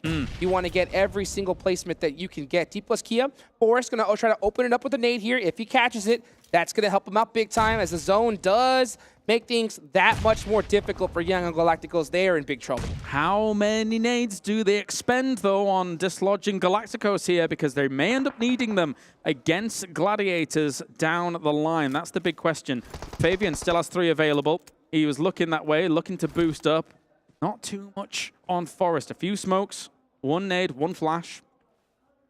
Forrest just full lay down right now with his eyes on the back of the zone, and I cannot blame him at all. They want to secure that position first, get those points, and then deal with Gladiators right afterwards. Okay, we're going to see Gladiators make a rotation to the other side, or at least one player, so they're working a 3-1 split.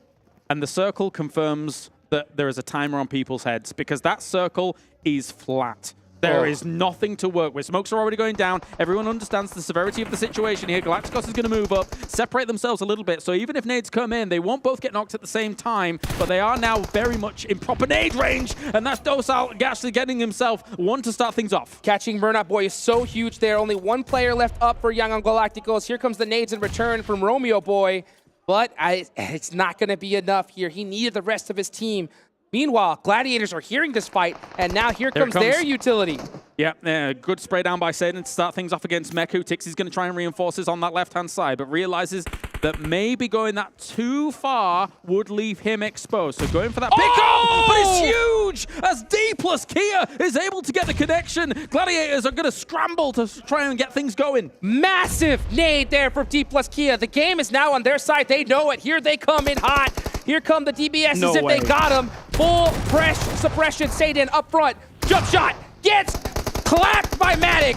And now Forrest goes down. No way. Gladiators are not going down without a fight. The run over from Kitsune. Oh my God. That is the game. How did they do that? They almost have faces of disbelief themselves. Look at them. Look and the at South Koreans are absolutely devastated by that one. Honestly, I thought they had that in the bag, Hot Jukes. But look at what Gladiators was able to do in those final moments. I can hear Kitsune right now. I can hear Kitsune's voice saying, we weren't even worried. We weren't even worried for a second. We had this from the bag. Easy game. No sweat. What an unbelievable turn of events. Yeah, there it is right there. Just say, hey, what'd I tell you? What did I tell you? I was about to praise the patience, once again, of D plus Kia. I was about to praise how they were using their utility, saving it for what is most important, but somehow, some way, Gladiators make magic happen on this stage. They can barely even believe it here as they're able to finish things off with a run over of all things Hot Jukes. Unbelievable. I mean, that nade I thought was going to turn the tides for them. Yes. But hey, you know what? Sometimes you just got to believe in the DBS and hit those. And hit those they did. And it's so crazy. I can't wait to see when we talk to the desk what the leaderboard shakeup is going to look like. Yeah, I mean, so many of those teams at the top were fighting for those last placement points, those last eliminations here. D plus Kia probably can't believe it. They are probably astounded that that was able to turn around. Once you, as you say, once you get a nade like that, you're thinking to yourself, okay, we should have this in the back. This should be ours. But what did we just win? Exactly, and not to mention, for D plus Kia, it's a dagger in the heart for them because they only had a 6-point differential between them and the Gladiators. So that is a huge win for the Gladiators. Let's take it to the desk for them to break it down. Oh my, what a finish coming through at the very end there. Kitsune with the drive over to finish things off in, honestly, a fight they probably should not have been able to win there, especially with how things open up, get an elimination and a knock with an aid to open things up, and they just have 2 players left to hold on to. Max Spence, Everworld's game, I saw you 2 cheering. You know, no bias or anything like that. I definitely saw like a jumping slow-mo high five come out as well. I was the one jumping. He had to reach up. But man, South Korea absolutely flabbergasted after that one, it's fair to say. You can just imagine you're D plus Kia in that moment. You have a smoke in front of you, like, yeah, okay, we're safe. And then A buggy just comes out of the smoke. Oh, okay, it's Kitsune. He's driving it too. You're done. You're dusted. And man, what a way to just turn the tides in a fraction of like 5 seconds. What a play too. I mean, we always talk about there always has to be a player, right? Or there always has to be a play for a team to be able to rally behind. Or a car. And I feel like, yeah, or a buggy, or a buggy in yeah. that scenario. And I feel like that's a perfect example of what we always talk about in regards to that. And Kitsune too, a player that we're talking about how he wasn't being able to put up as much numbers as we're kind of used to. We know that he has the fragging power, and all of a sudden he decides to jump on a buggy. Yes, one of the other players is able to hit a shot with the DBS, but overall, great play, Kitsune. Yeah, great play. And you know how they won that match, actually, besides the buggy?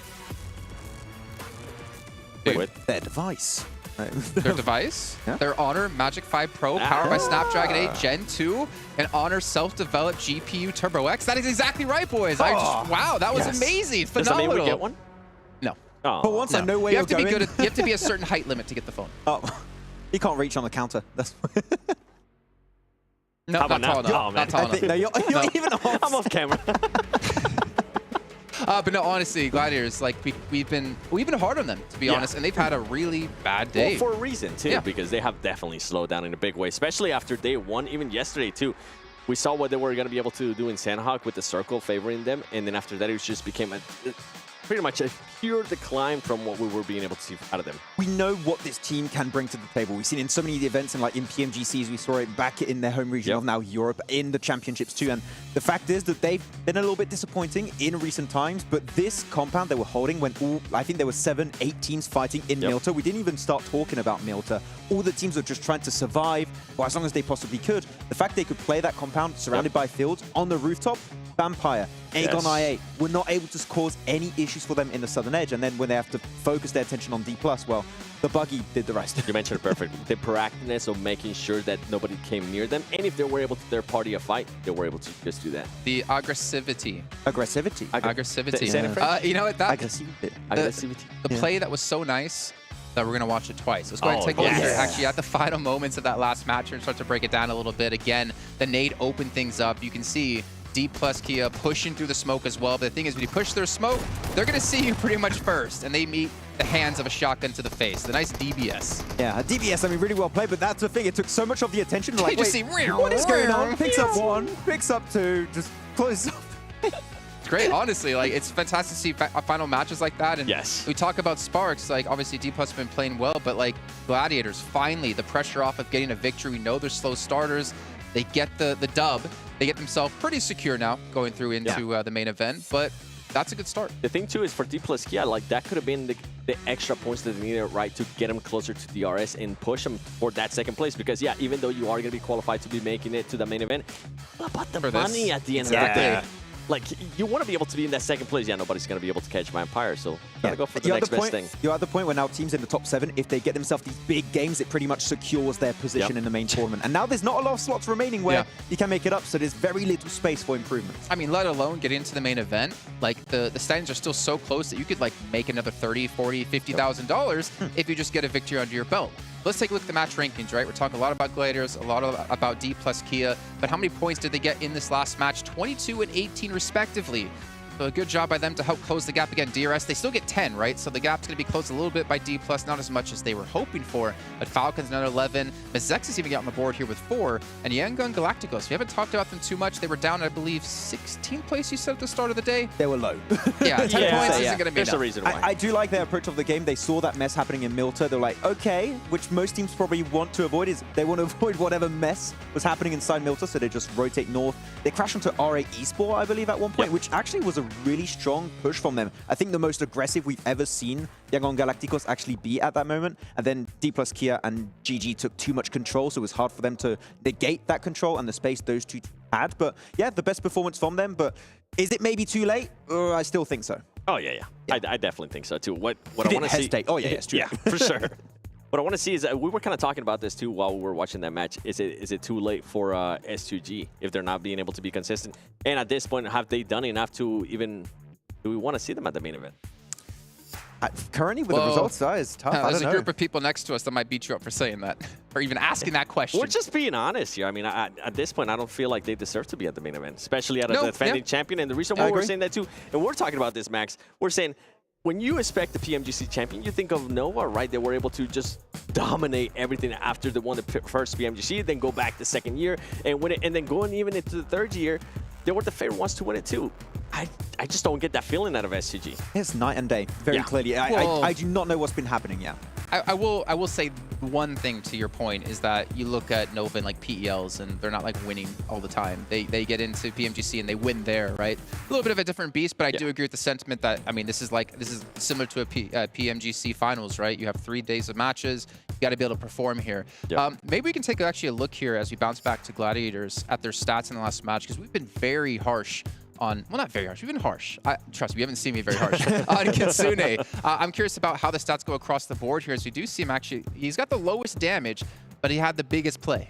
Yeah, the biggest play, of course, with the buggy at the end. But Tixie's been a little bit present, and especially, we didn't talk too much about Meku. He was gathering so much information from those rooftops here, Seven. He was gathering info on AGONxI8 and, of course, Vampire in the south, and also gathering early info before going for the game-winning play onto D+Kia, onto Yangon Galacticos also. So he was very pivotal for the success of this team in this match. And yeah, the moment that the circle shifted away from Milta, their one compound, the stocks risen instantly pretty much because it was so valuable at the time. Yeah, the way they were able to pace, and you said it perfect too, the way they were able to just gather a lot of information when they were on top of the roof, being able to their party fights as well. Overall, they did exactly what they needed to do to get that chicken there. Yeah, it's so valuable when you can play roof and you can have that extra elevation, and when no other teams have the chance of doing that, you just got free info while all the teams are just scrambling trying to get a game plan together with limited information.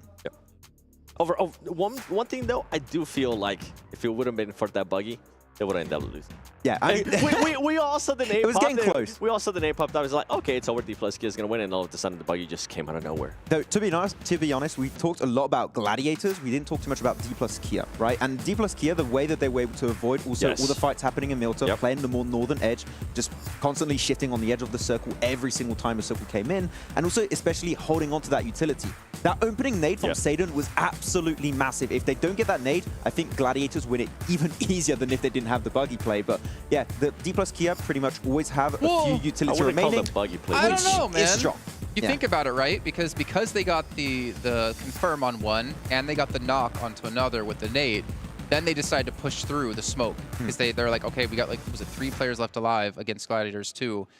And maybe because of that, they got extra aggressive. They got to a false sense of security, and that might have cost them the loss. They had to push. The blue zone was right behind them. They literally had no chance. And if they delay it any further, the smoke start to dissipate. And I think Yangon Galacticos have an angle on the eastern edge, so you have to go for the push. I think that of course gives them a little bit of a confidence boost.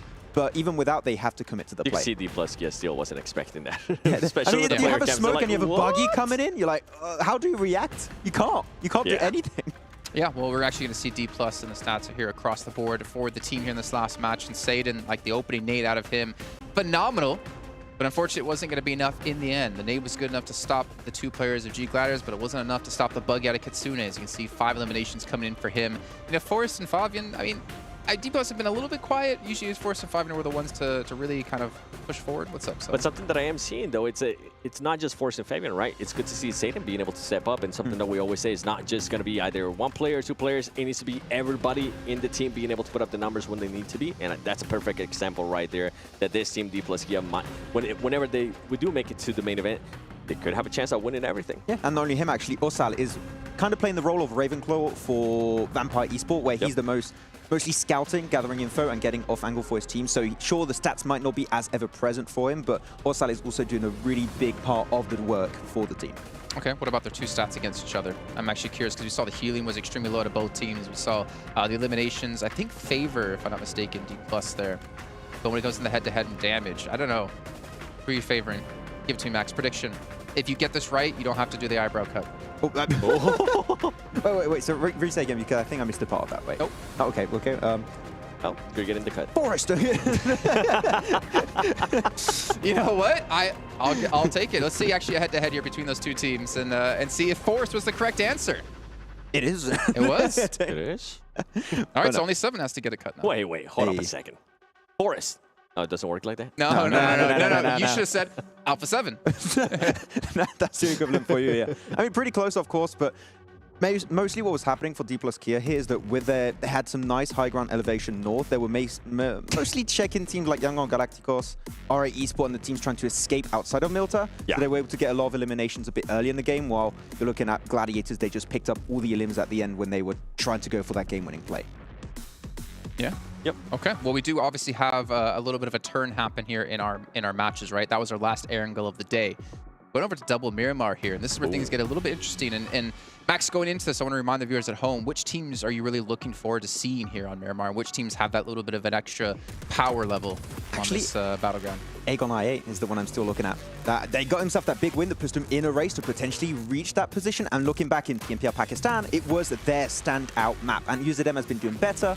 Okay. Weirdly enough, Ghost is still subbed out, which I find a little bit surprising, Seven. Yeah. So I'd like to see him being a little bit more present. I think he played 3 matches yesterday. Not super successful. Maybe can give it another shot today. But I need to see AGONxI8 do well here because this is the map that they are renowned for. For me, it's going to be D plus Kia, actually, with the way they were able to finish here off Erangel. And it's a team that it's been able to perform fairly well when we talk about Miramar. I think they're going to be able to kind of make that push for second place. Yeah, I think there's a chance here. I mean, I think they're already secured, but just for extra prize money, right? So that could be the objective here. Look at this guy, like an extra $15,000, $25,000. It's not a big deal to him. He's like, extra prize money. I think there's a lot of pride, actually, if I'm not mistaken, for like D plus Kia, because if I'm not mistaken, like South Korea hasn't really been in a position to put up really big placements when we get to these international events. And this could be one of the first ones they're able to do so and really make a name for themselves in their region. I mean, they're always able to qualify for these events. I mean, as we said, when we see teams from Japan and South Korea that always qualify, it's always the same players, the same teams, the same orgs. But yeah, when it comes to actually ranking high on those positions, it doesn't happen too often. So I feel like this is definitely by far, I would say, the strongest South Korea has ever looked in an international event of this caliber, and it's been looking really strong here. Really quickly, this is actually the stats here from all matches on Miramar for AGONxI8. Oh. Oof. Okay. Definitely not on par with what I saw in PMPL Pakistan, I'll tell you that much. I mean, not to put you on blast, right? We were talking about Miramar, right? And I actually wanted to see the stats here for the team. And obviously, they've not had a good event so far until today, right? That's something we have to kind of keep in mind when talking about them. But this could be it. They've looked a lot better. I feel like it was a bit of an outlier, right? They were in such a great position that they were able to take advantage. Yeah, they were able to take advantage. Yes, they did end up getting the elims, but if it wouldn't have been because of that, there's no way we would have been talking about this team. Yeah. And I'm kind of hurts to say that, but I feel like it's the truth. Yeah, it's a bit disappointing because after PMPL Pakistan, I was able to go through, and they were, at least for me, one of the dark horse teams. But after their performance of day one, I kind of like stopped really paying fully attention to them and looked at the teams in top 6, top 7 positions. We haven't seen those changes. Of course, that one game that you said, but it was kind of like coming their way, and they just played around it really well. But we need to see that Miramar play we saw back in Pakistan. Well, 7. We got to embarrass Max a little bit here. Here's D+. Total stats here on Miramar. A little bit more eliminations. Not bad. I was actually expecting a little bit more in terms of eliminations, but I also feel like D+ may be playing for more placement kind of style. Yeah. We saw them last 2 days. Yeah, that's usually what it was. And I mean, when we talk about eliminations, it was when we went to Erangel that we saw very heavy out of them, and that's when you kept going, you know what? Force. Which that's what it was. Yeah. Run, Forest, run here as we head into our 5th match of the day. It's our first Erangel of the day, and it's brought to you by Claris and Hot Chips. Big Miramar match coming up right here, right now. It is time, guys. It comes down to the final hour. This game and one more left, and we are crowning our PMWI Allstars Stage champion. And Tony K, I have a feeling, might just have that crown around his head. You know what? He might. You know, I actually was surprised that Killer is so close. 32 to 33. Ooh, he is down to the wire for that one. Unbelievable. Highest damage from Schweppes. This guy has been going absolutely ham all tournament long. Tony K, of course, up on there. Tixie with the most headshots. Monster player for the Gladiators. What a crazy match we just saw. I mean, it is coming down to where everybody is pulling out every single stop they can to get the chicken dinner. I love how the teams are surpassing my expectations as well, because you know, I'm a Brit. I'm a sarcastic, pessimistic individual. Oh, yes. It rains. We're like, yeah, this is to be expected. You know, being British, you know. But I thought to myself, that finish with the field being the way it was, I was like, this is going to be pretty clean cut. Anything but. These teams are making magic happen right before our eyes, and I am looking forward to just a little bit more of that. spice. And I think we'll just get started, baby. The heat is turned up here. We are in Miramar, and we got a nice, beautiful playing path here. Alpha7 is going to get El Pozo. That's the place they love to drop. Vampire heading towards the center of this zone, and Team Falcons all the way down south. And this is going to be an all-out battle for one of these 6 slots into the main tournament. I feel if we see any Team Falcons eliminations on the main screen, we're going to be seeing or hearing the crowd every single time now, because it's getting down to the wire for them. They want to see Falcons actually move on through here, but also you guys at home can be winning some great stuff as well. If you go out and check the mobile event center, you can check out some special PMWI rewards, so make sure to go and look. Get it while it's hot. Get it while it's hot, folks. Oh my goodness. So taking a look at the leaderboards, that's where my eyes are locked. Okay, Team Falcons are in that 6th place position. Now remember, everybody, it's 6 teams moving on to the final tournament. And since Alpha7 have already qualified, it makes it the top 7 moving on. So AGONxI8, they're at that cusp right there. Infinity IQ, Team FaZe, S2G, Bigetron. I mean, what do you think the cutoffs is? What do I think it's going to be in 2 games' time? I think, you mean the teams that can try and strike out? Yes. Okay, the teams that can try and strike out, I still think Bigetron has an opportunity, has a chance, but they're going to have to go big 2 games in a row, man. And I don't know if that's possible. They did play Miramar well. They do have victories on Miramar from day 1. We saw it in the fields of Impala. So there is a world where, maybe they're just good on the desert, and maybe they can make it happen. I think I have to agree with you. You know, I'm working my math calculator inside my head right now, and I think Bigetron, 11th place on up, they still have a chance. But it's in this match. If Bigetron does not pull out some serious points here, it's all over. Because the important thing is that the barrier hasn't moved dramatically in 1 game, and that could quite easily materialize in 2 games coming up as well, right? It's not out of the realms of possibility that during 3 games, some teams just don't have the easiest time alongside that barrier. But iKURD, unfortunately for them, they won't be making it, but they're looking for a little bit extra prize pool wherever they can, because every step or up the ladder, every rung is a significant chunk of change. And I'll tell you what, one thing we don't talk about a lot, right, and is now that we have reached the finale of this stage, teams at the bottom that know for a fact, like iKURD, that there's just no chance we're going to make it at this point. They could do whatever they want. They can decide how they want to play it. Do they want to move up a little bit, get some more of that prize pool? It's about an extra $2 grand every single time you move up. Let's see what they can do against Infinity IQ here. Bensu! Right out the side, picking up, a little strategy from the Gladiators. And oh my goodness, just dominating iKURD. Yeah, Bensu looking good here to start things off. Bensu with the double elimination. He gets the first one and he says, hello, anybody else here? Because right now, he's absolutely rocking it. That's a good start here for Infinity IQ, who are in 8th. Any little points they can get right now is absolutely dramatic. That is 2 points closer to AGONxI8. So if you're AGONxI8, Team Falcons, you're biting your nails right now, because this is getting insane. Nice long-range shots coming out here in the early game. DRS Gaming got a nice solid 10 points to move up. That's going to get them in a really good position in 2nd place. And you can just see them right now just trying to get all the info they can, getting ready for the late game. All right. So, yeah, as you're saying, for some of those teams, especially coming in from those later positions, for a circle like this, I mean, there's going to be so many entry points. Miramar's a weird battleground in that it has kind of channels of rotation because of the way the high ground works. Oftentimes, you kind of do want to use the roads, because otherwise you're just actually spending a lot more time going up and down and up and down and up and down those hills.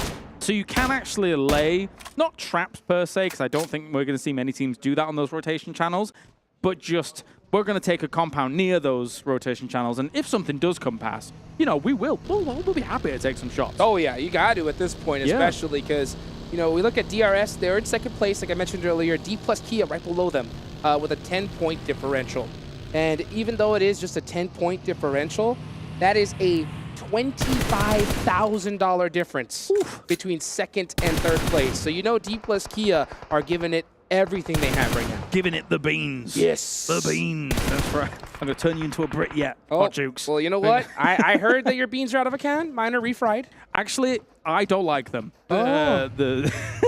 I know I've alienated the whole of the United Kingdom just then, but you know what? I don't like them. But you know what? I think that is a niche market. I think there's plenty. Let's I look at agree. Missile. He keeping an eye on the that? prize right now. You know, he's making sure his feet are ready because he knows he's probably climb some mountains here in just a little bit. Yeah, that's Don't, it. You do not want to slip. That must be it. That must be it. But anyway, we've got ourselves Sidus looking from a distance, trying to hit those lie down shots. Actually, that's perfect. Wow. Straight onto R8 here, who lose one for their troubles. S2G trying to keep themselves in it. They're in 9th. So all of these teams looking for those barrier positions are actually getting the elims to start things off. You know, one of my favorite things about these tournaments, you know, in such a global stage, you know, we're talking this in English, but, you know, there's also multiple languages. And for those of you guys watching right now, it's always cool to check out those different ones because every time you go and you see S2G pop off, you go hear that Turkish broadcast turn up. Yeah. You know? Definitely. Oh, man. They absolutely pop off for it. And I will say, on the point of S2G here for a moment, I think there's questions that they need to answer, especially in this tournament. They absolutely want those top 7 spots. I'll tell you for why. Yes, world champions. However, in their region, coming in from Turkish region, they didn't qualify for the championships, which does raise some questions as to the world champions couldn't qualify in just the regionals alone. So getting top spots here for S2G is extremely important to quell the doubters a little bit. And they had 88 points going into this. 7th place is 92, so that is not a lot of difference at all. It's only 4. Yeah. So, I mean, S2G are 100% in the running to move on to that main stage and that big prize pool coming up. So next zone about to pop. Let's see who is going to get favored. We can see Gladiators all the way up in the north by water treatment, still hugging the blue zone. Big wide wraps, and it's not going to work out for them, and that's a huge shift to the south. To Los Leones, are we about to get an urban ending? In Alliance. We asked for it in the last match in Milton, and we didn't get it. And if we get Los Leones, that is the urban ending. I'm gonna tell you guys right now, I'm gonna lift the veil on production here for a second. As I said, urban ending, Hot Jukes gave me the most evil smile I've never seen anything like. Oh, I want to see it, because you know that zone's going to go all the way down to nothing. And I'll tell you what, this is actually a really good shift for the Falcons, right? They were all the way down by Minas del Valle, and now they're going to be able to go through that south side, wrap, and they're going to have that entire lay of the land in the south.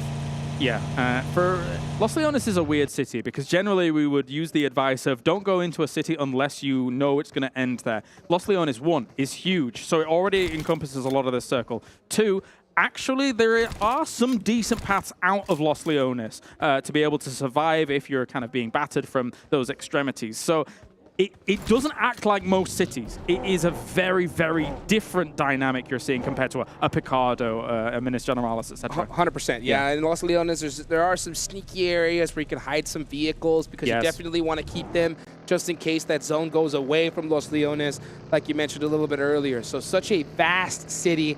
It's going to be cool to see teams hold, but it's also going to be very scary for these squads entering because there could be players in every single window. That's why you're seeing so many teams, if you're watching the map as well, commit straight away here. Yes, actually, there's some good high grounds. We're seeing on the east side, for example, R8, you're seeing D plus Kia try and kind of fan out across some of those high grounds near Los Leones, which do provide some great line of sight, but there's nothing quite like having buildings. Oh, no, there sure isn't. I mean, we're going to see battles from the 2nd floor, 1st, 3rd, going like crazy footsteps where you can't even hear anything. Look at that, Bensu. This is what I was talking about, right? There are some sneaky places where you can hide your vehicles, but if you don't and have them stick out, man, they're going to get blown up, and that's going to make it harder in the end game. There's also some unbelievably high buildings as well. Technically, they don't provide much cover when you're all the way up there, but sometimes it's difficult for people to even get angles on where you can go on some of those extremely high locations. So you can use those as lookout towers, but you can use those as opportunities to blast bullets down on people.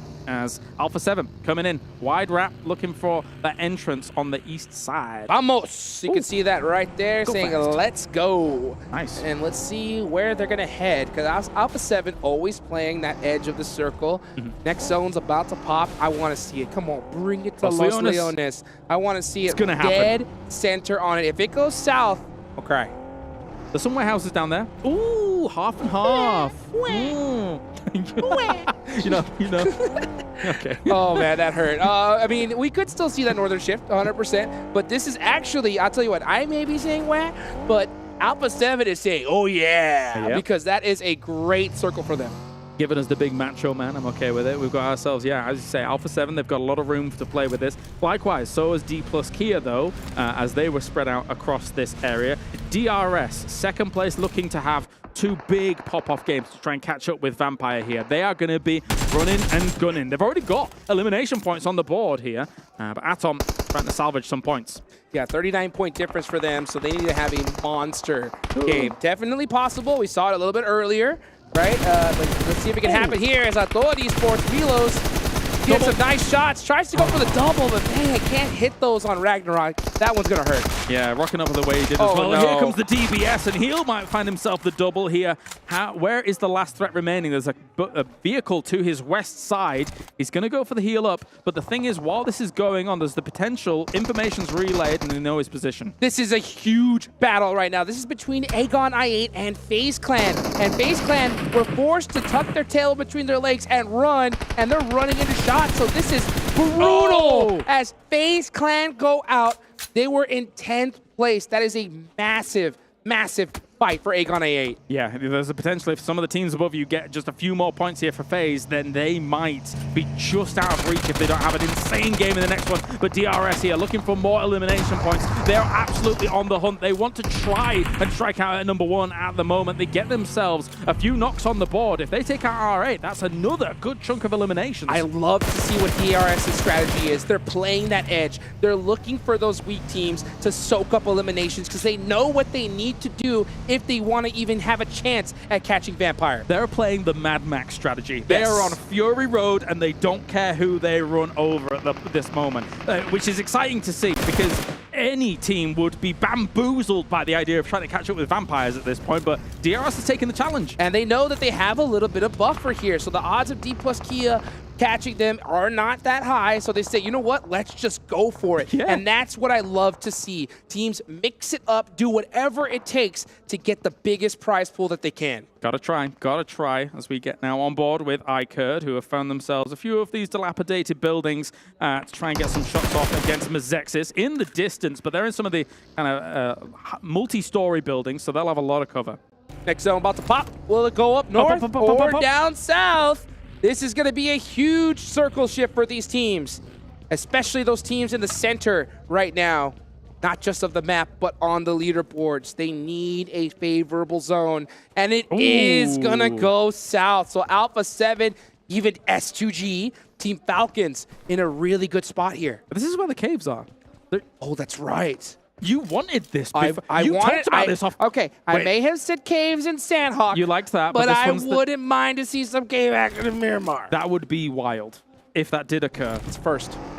Well, yeah, I think it might be a first for me as well. I'm trying to think. Anyway, regardless, let's talk about the actual game at hand here, as there will still be battles going on in Los Leones, because eventually at this point, everyone's realizing, okay, our gambit of committing to Los Leones, it's not going to work out. How do we get out of here? Yeah, and now those teams right south of Los Leones are licking their chops because all eyes are in that direction. They're looking to soak up as many points as they can. You got Gladiators there on the left side of the zone. Not to mention you got Infinity IQ right at the edge of Los Leones. So let's see how this is going to play out. We can take a look at R8 doing the wide wrap right into the zone.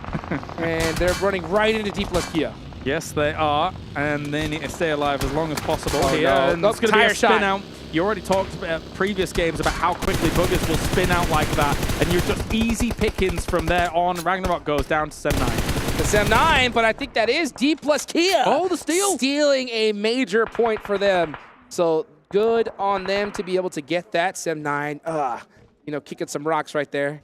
But D plus Kia are definitely need those points more than them. If you're Prestige, he's the last remaining of R8. He could actually find himself a cheeky spot here because of what we've previously been talking about with how all the terrain and underground actually works here. So there's a world they could still survive for a while. Let's see if he has the heads-up decision to try those caves out for size. It's definitely not a common zone. No. So we'll see if they definitely did their map homework here. as Alpha7. They got there mighty close to DRS, and that is going to be a massive battle if it ensues. Yes, it is. And DRS, I don't know. I'm feeling DRS at the moment here, considering that they've been going from fight to fight, shots from across the road as well here. Infinity IQ will be shut down in some of these situations, but Vampire dealing with donuts in the distance. They're going to go out and still be stuck in 12th place, so that's going to probably be their tournament right there. Unfortunate for them, but still a lot of these teams looking to make their dreams come true. Looking at the zone, about to pop in the next few seconds. There's still 55 seconds on the clock, so we'll see. This is that planning phase. Right now, you want to be predicting where's that next zone going to go. You're going to tell your team how they're going to get there, and of course, if it goes on you, there's no moving. You're just going to be shooting anything in sight. But you got to have that plan in effect right now. Definitely you do, as we're seeing already. The M249 very much in hand for BTR.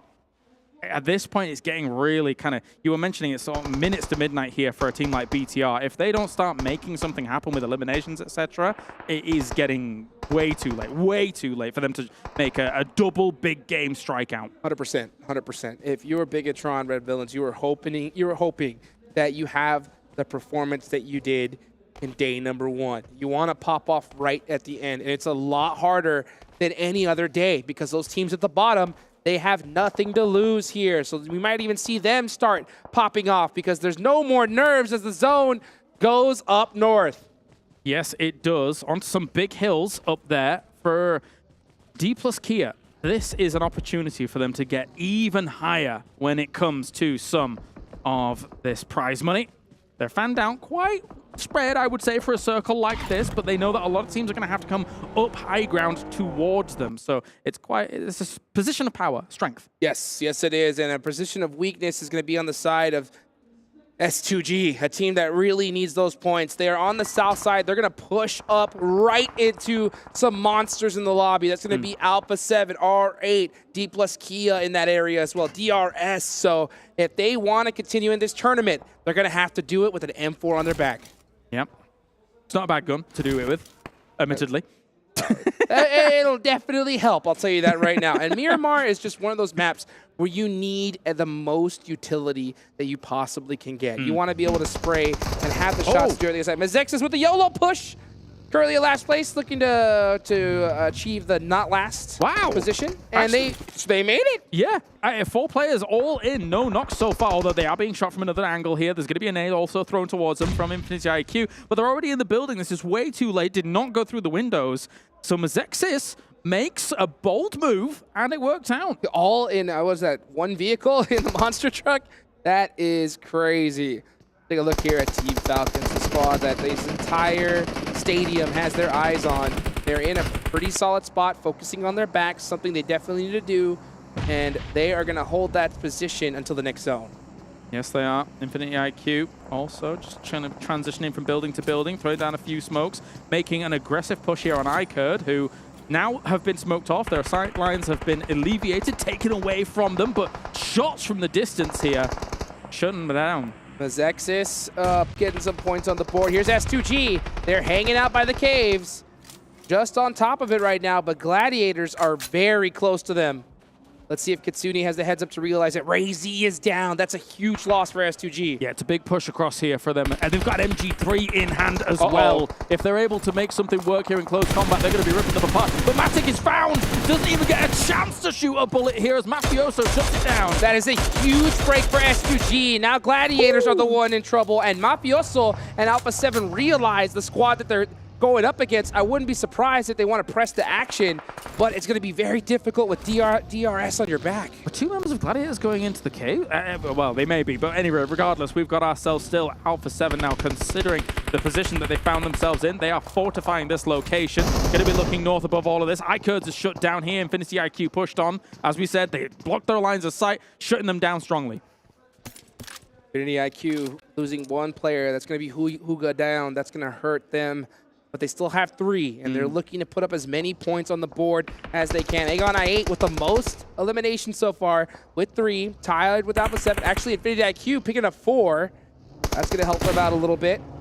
And AGONxI8, this next zone is going to center up. So all those teams that wanted Los Leones are going to have to make the dire push. Yes, they are. They're going to have to be moving across very open roads and moving uphill here if they want to make something work. It is difficult to say the least, but here's Alpha7 looking to reposition now, looking to take initiative as DRS is north of them, but they do have a man advantage, I believe, right? Yes, they do. Yeah. Yes, they do. And here comes the drive up. Delta popping it up with the DBS, but Alpha7 so clutch on those shots. Back and forth. DRS didn't stand a chance. It's only one player. The DBS shot's gonna do it, and they are out of there. Can Alpha7 get everybody up? I think they may be able to as well here, so that should be A-OK for them. As Mezexis here still trying to wiggle their way through Los Leones. They did all right in the previous sends that they were going for, but there are still barrier teams waiting for them. AGONxI8 need to hold it down. I get AGONxI8 excited that Alpha7's putting up points because that's going to secure a top 7 placement to get it done here. And AGONxI8 Blade going down. That is going to be very desperate. The buggy and vehicle making it that much more difficult for him to push. Q got the nade locked and loaded. Blade trying to make it through as Peralta getting finished. Huge point. Vampire now in the mix as well as Trick is forced to look at his backs. Trying to hold an off angle there against them and trying to stem the tide of aggression that's going to be coming their way. But the thing is that Vampire can do this if they want, but they also have an anchor position in the circle if they need it with these kind of concrete houses that you're seeing here. So Tony K is moving forwards, trying to get themselves their pickups on the go because, you know, 4 is better than 2. That's right. And I'll tell you what, all you need is one chicken dinner here to punch your ticket to that next stage. As Gladiators going down, that is going to be a huge loss for them. But with DRS out, Vampire still putting some points on the board, I think it's all over. Yep, they're looking fantastic. They really are here. 1 point shy of 180. Ooh. Drop in the middle of the map as well. We were talking about BTR, and if they got 2 big games, they could make an absolute run for it at the end, a big relay for it. But so far, only 1 elimination, but they do have big high ground posture right now, and maybe even a crate. The problem, though, is AGONxI8 isn't done yet. They're still putting points on the board. Infinity IQ still has 3. S2G still has 3. So they're going to make that spread that much bigger. So Bigetron has to do even better than them. Team Falcons definitely want to stay exactly where they're at, maybe even move up a place on the leaderboards now that Gladiators are out. The scary thing about Falcons' position is it's kind of nade bait. There's like troughs that they're currently sat in that if nades do hit the sides, they're going to bounce right on top of them. So Falcons is very, very cautious about the position that they're currently in. They need to divide up a little bit, maybe get out of these trenches. They got their eyes up on the high ground where Bigetron is, and you called it a little earlier. Here come the nades here. Bigetron looking to get an off angle. I just saw him there on the side. I believe that was Yuhai, their off angle specialist. Ooh. And here he could be coming. Okay, he finally spotted someone, but now Team Falcons need to hold it down for their tournament life. I feel like they're stacked up a little bit too heavily, the 3 members here. That nade hit all 3 of them there. That was a huge nade for Bigetron to try and start this fight off. And also S2G in the distance can see them as well. S2G heard that nade, and they're looking to get a third party here. They need every single point they can get. Alpha7 looking to possibly pass up E plus Kia. They're looking for some heavy elimination, so pretty much every team still in this lobby needs these points desperately. That nade, getting a little too close for comfort. Few more in Silas's pockets. What can he do with them? Trying to throw them on over against 6 in that smoke, and it's kind of a easy target to be able to hit, considering it's a big mark. Deep, I'm seeing the feed. Yeah. I think Forrest is doing a whole squad wipe by himself against Sem9. Hopefully we can catch a replay of that later on. We'll see, but right now it's a battle between Falcons and S2G. Silas holding it down with that M249. The full spray! Pulling out every bullet he can and saving his life for just a little bit longer. We talked about an M249 being an absolute car destroyer, and it blew up that car and made sure the opponent wasn't going to be able to survive during all of that, and that is a long-range shot. Sem9, meanwhile, has been eliminated completely by D+.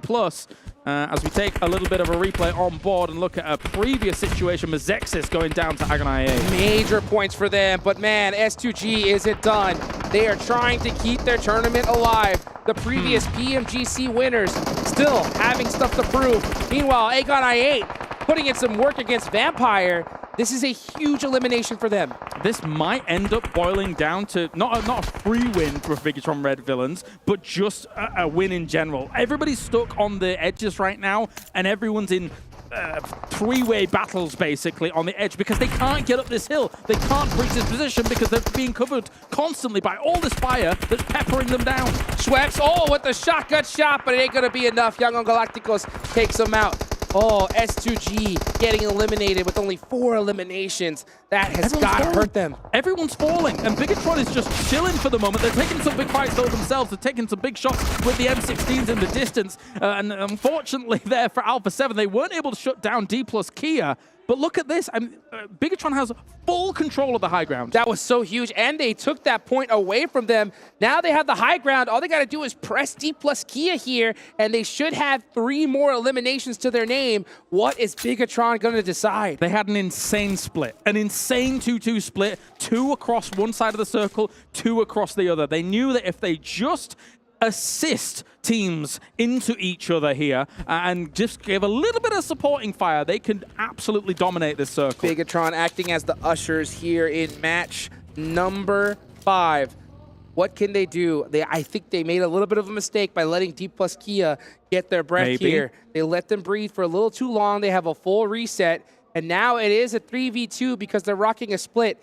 Was this a mistake from Bigetron or absolute genius? We're going to find out here in the next few seconds. That is a good question. I mean, they've gone back to that kind of 2-2 split that we were talking about before. Galacticos is going to drive up. That's going to pose another threat, which opens up angles against these 2-2s. Maybe Bigetron has extended a little bit too far here, as you were saying.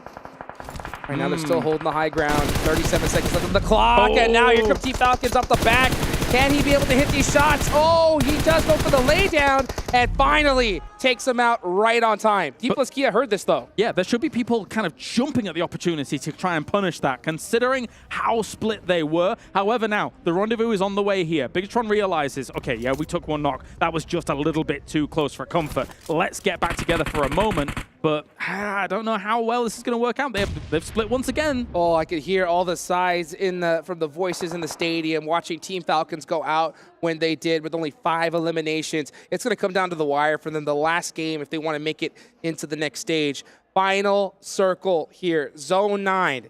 This circle is going to go into nothing. It's going to be an absolute battle. Whoever can hit their shots best is going to win this match. And with it coming down to a point, once again, advantage Bigetron Red Villains. These teams here, again, they need to try and divide and conquer Bigetron Red Villains, but they have absolute control of that center point at the moment, and they have high ground against everybody. They do have the high ground. That's going to be advantageous once the circle completely centers up. Romeo Boy has a heck of an angle onto Infinity IQ. So once the zone starts closing, which we will start seeing, and yep, here it goes. The zone finally starting to creep in. D plus Kia forced into action. Bigetron falling away from that, but this is actually perfect for Bigetron as D plus Kia is wrapping around on Galacticos. If these two teams dismantle one another, the Bigetron boys are going to be very happy with that. But also already hits you, High Boy, and actually Forrest gets Genfos. Huge shots right there. Bigetron down to only 2 players left. Was it a mistake? We'll find out in just a second as Ferrari finishes off Yang on Galacticos. And now, no way. Oh my gosh, D plus Kia looking to take the chicken dinner away from Bigetron. How are we getting these finishes? It's D plus Kia again in an absolute barn burner of a game to start things off. Also, Infinity IQ, I've got to commend how they've been surviving. It's a 2v2v2. D plus Kia with the huge angles on the Infinity IQ. Can they hit the miracle shots? Here comes the nade from downtown, but Ferrari hits Forrest, and now Bigetron with the advantage. You've got to go, Bigetron here. You've got to push this and push it hard, as now Saden trying to make something happen with the first one. My God! George! Saden! What a play! What a play coming out from D plus Kia. Saden! Oh my goodness! He might as well have said, say when. Look at this team. Absolutely hype. I cannot believe it once again. From the jaws of defeat in the previous game and getting defeated to then making this work. Look how pumped they are. They were not supposed to win that game. Adversity was against them. High ground was against them. The numbers advantage was against them. But they get the victory. Unbelievable stuff, Hot Juice. Satan with ice water in his veins. Absolutely incredible. We could not have asked for a more exciting finish to this tournament. How are we going to top that in the next game? They're going to challenge for second place. They're going to be second place now over DRS. Goodness. What? These boys from South Korea, I mean, we've seen them in the past, you know, win tournaments and stuff like that. It's been fantastic. But D+ Kia has come to play. They're I say it every single game, Hot Jukes. They're patient, but look, they've got the gun skills to back up the patience, man. Goodness gracious. I always say, you know what? There's one thing you can't teach, and that's clutch. Right? Oh, yeah. But I'll tell you what. If I had a clutch badge in my hand, I would pin it right on Satan's chest because goodness gracious, that was disgusting. I'm shaking. Yeah, I got goosebumps. I'm shaking at what we just saw. Oh my gosh. Well, how hot can we get this tournament going? One more match left to go. Why don't we cool it down a little bit with just a short break?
Ladies and gentlemen, we have just been honored and blessed by two phenomenal back-to-back finishes. It was first game as Gladiators, now it's gonna be D+ Kia as Satan. What else is there to say here, gentlemen? I cannot believe what we just witnessed a few minutes ago. It's absolutely insane he was able to come through that, taking 2 fights versus Bigetron and also Infinity IQ at the same time, Seven. If this is not play of the tournament, I don't know what's going to be. I mean, to be able to win the game, too, the way he was able to snap on him, we were jumping. We were jumping like little kids at a candy store. The spider sense was tingling. He just knew he was over there. Yeah, look at that. And Forrest is like, guys. He's just sitting there like just chilling in his chair. I mean, that has to have been one of the best clutches I've ever seen in PUBG Mobile, actually. No, Rise in the Bush? Yeah, true. That's, you know what.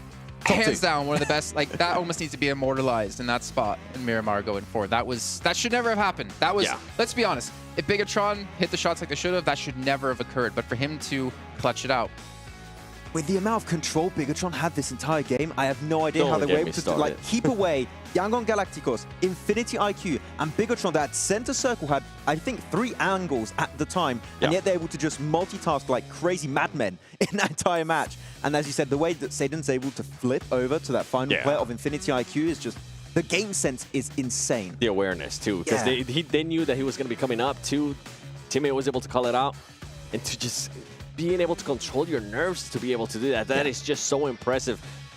I feel like Bigetron threw that window if we actually go a little bit more back. We were talking about it. They were trying to take into 2 fights at the same time, and I feel like he ended up backfiring for them. I feel like they gave a little bit too much space to D+ Kia. And D+ Kia, once again, we mentioned this multiple times about this team. They keep holding on to that utility until the very, very end. And they just chucked a few more nades towards Infinity IQ. Then 1 player knocked, 1 player extremely low. He only needed 1 more bullet to really wrap up that game. So not many teams do it, but D+ Kia keep bringing those 2-3 nades in the late game, and it really makes such a massive difference. That might have been just enough to possibly put him in second place. It could have been. You guys are talking about like, oh, BTR messing up, or oh, it was clutch. I mean, it was really, if you think about it, just the Honor Magic 5 Pro powered by Snapdragon 8 Gen 2. I got you there. What a segue. An Honor self-developed GPU Turbo X. I mean, what is there to say? Like in my notes, it literally just says D+, Say it in all caps, because that was just ridiculous. But I mean, to be fair, obviously there's a lot that happened to get to that point. Let's take a look at the match rankings, though, to give you guys an idea of how many points they got.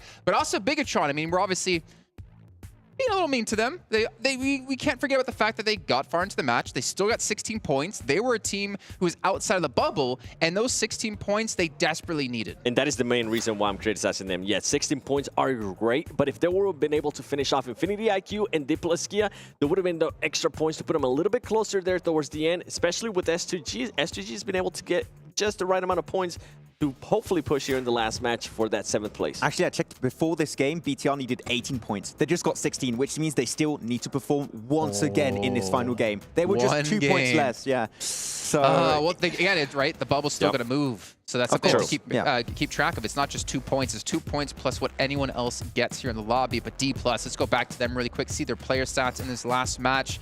Because Satan, he better be up there. It's actually not actually going to be him. Forrest. Going to be the most or the highest damage dealer here in this last match. But, I mean, Satan's limbs got to be pretty high. I loved the way they were controlling the southern side of Los Leones because we all thought, a lot of the teams thought, okay, this is going to be potentially a city finish, right, Seven? Yeah. And what they thought is like, okay, we're just going to hold on to the southern cliff and just shut down all the teams trying to exit that city. And the way they did it on the eastern edge especially was just so dominant that they picked up a bunch of limbs, looted up all the utility and bullets they needed, and then just started blasting. I know, Max, you want to shout out Forrest there, but those were, I think, from all Miramars. So I have to, I got to give Satan his credit. I'll take every opportunity. For what? To shout out Forrest. There you go. Go ahead, Seven. Well, talking actually about Forrest, remember the split that they had between the 2-1-1 split? I think that's the one you were referring to with Fabian too. I feel like that was such a great split, and we're wondering, okay, when are they going to be able to, do something that, and I'm sorry, I'm going to have to do this, do something that Gladiators is a little bit too slow at doing, which is regroup, right? They were able to time that perfectly. They were able to work together and just put themselves in a great spot there for the end, just to allow Saving to. There we go. Here's the right. Hey, it's still Forrest. Dang. Well, 679 damage with the limbs is what I'm really looking forward to. And obviously, if we had a clutch meter in here as well, he'd be at 100%, right next to Kitsune at 90. But 5 eliminations, I mean, 5, that's 9. That's 12 eliminations they got in this last match. I wonder, like, they should have been able to take 2nd place now, right? I don't think they can catch Vampire. Because Vampire was like 30-something points ahead of everyone, but still, that's getting close. Just imagine, last match, they actually passed Vampires somehow. DRS has slowed down in a big way. I think they might have been able to pass them. I feel so, that yeah. 2nd place. The last 2 matches, DRS haven't been too present compared to now. I mean, they got off the back of a 2nd place, and now a chicken dinner back-to-back on Erangel and Miramar. I mean, depending on how this game goes, we could see them normally secure a spot in 2nd, and as we said, maybe overtake Vampire if that gap is not big enough. Well, do you want to see how big the gap is? Yes. Yeah, show me. I want to see. No. Oh, okay. No, not happening. I'm sorry. I'm not gracious like that. No, let's just take a look at the overalls here. I'm sorry. I don't know why what it is about Max. I just got to be mean. That's still a lot of points. Yeah, but Diplaskia did end up passing DRS. Yeah, not overtaking 1st place for sure, but securing himself a 2nd place, which is at the top. When you're reaching those top 3 positions, the prize pool increase is significant. Yes, but quickly here, 102 points, Infinity IQ, AGONxI8. They have been pushed out of the bubble at 100. S2G, there's what, 92. Bigetron at 90. It is doable for here. These teams, even FaZe Clan, though, we're going to count out any team below 12th or below.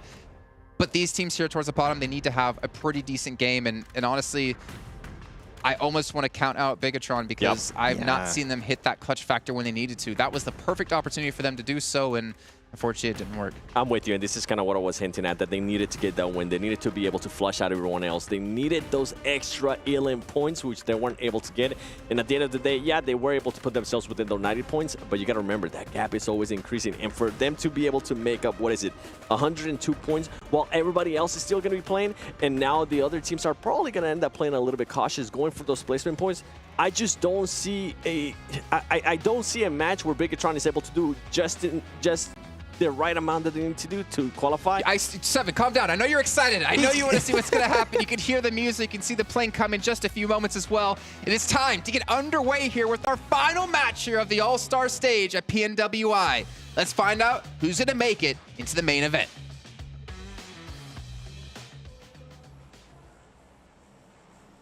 Go. Here we go. It all comes down to this, the final match of the PUBG Mobile World Invitational Allstars Stage, presented by Honor Magic 5 Pro.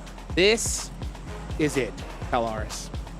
Yes, it is. And for a lot of these teams here, there is still an opportunity to strike out at that top 7. We've seen, technically, Bigetron could be kind of that cutoff point that I was mentioning before.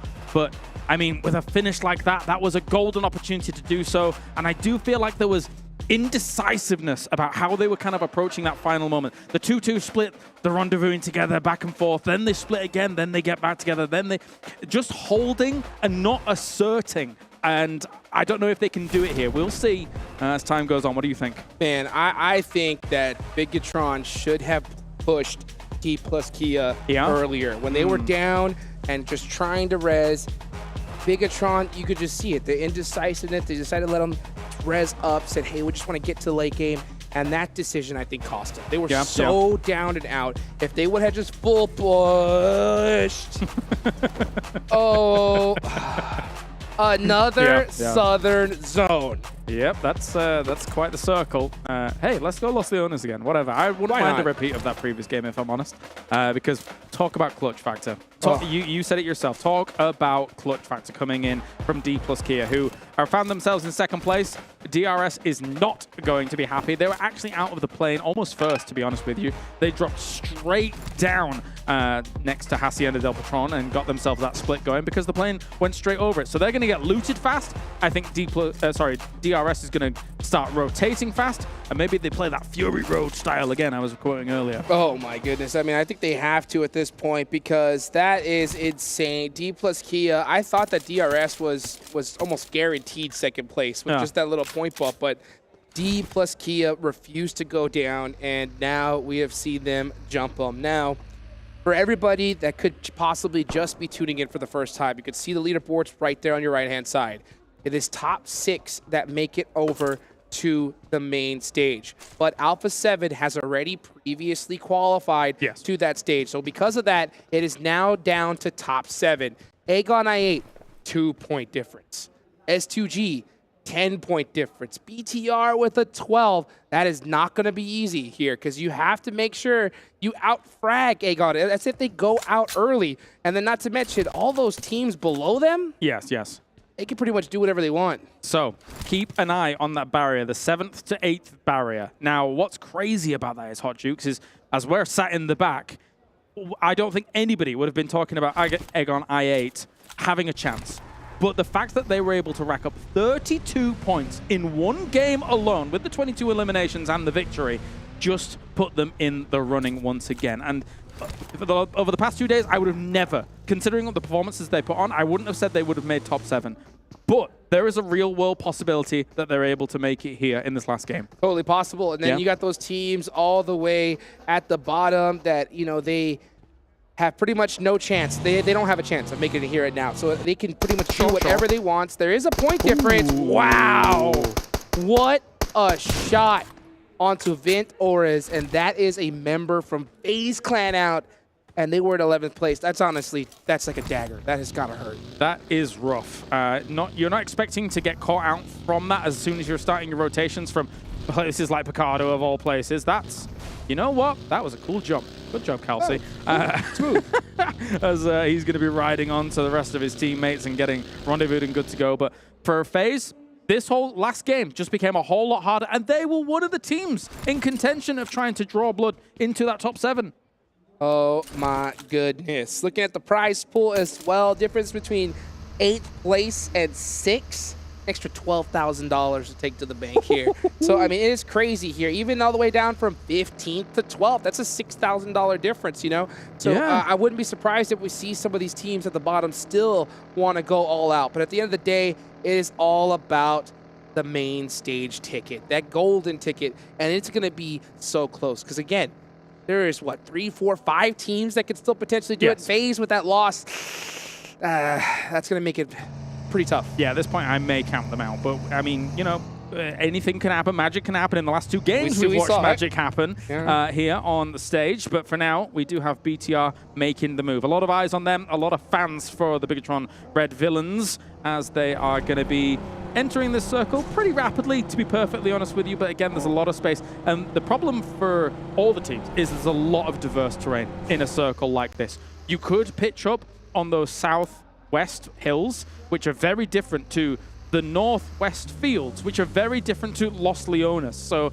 if this circle starts hard shifting, you're having to adapt your mindset and those rotations very, very quickly. Yeah, I mentioned it so many times before. That southern Miramar circle, the terrain is just so brutal. It's tough to navigate through.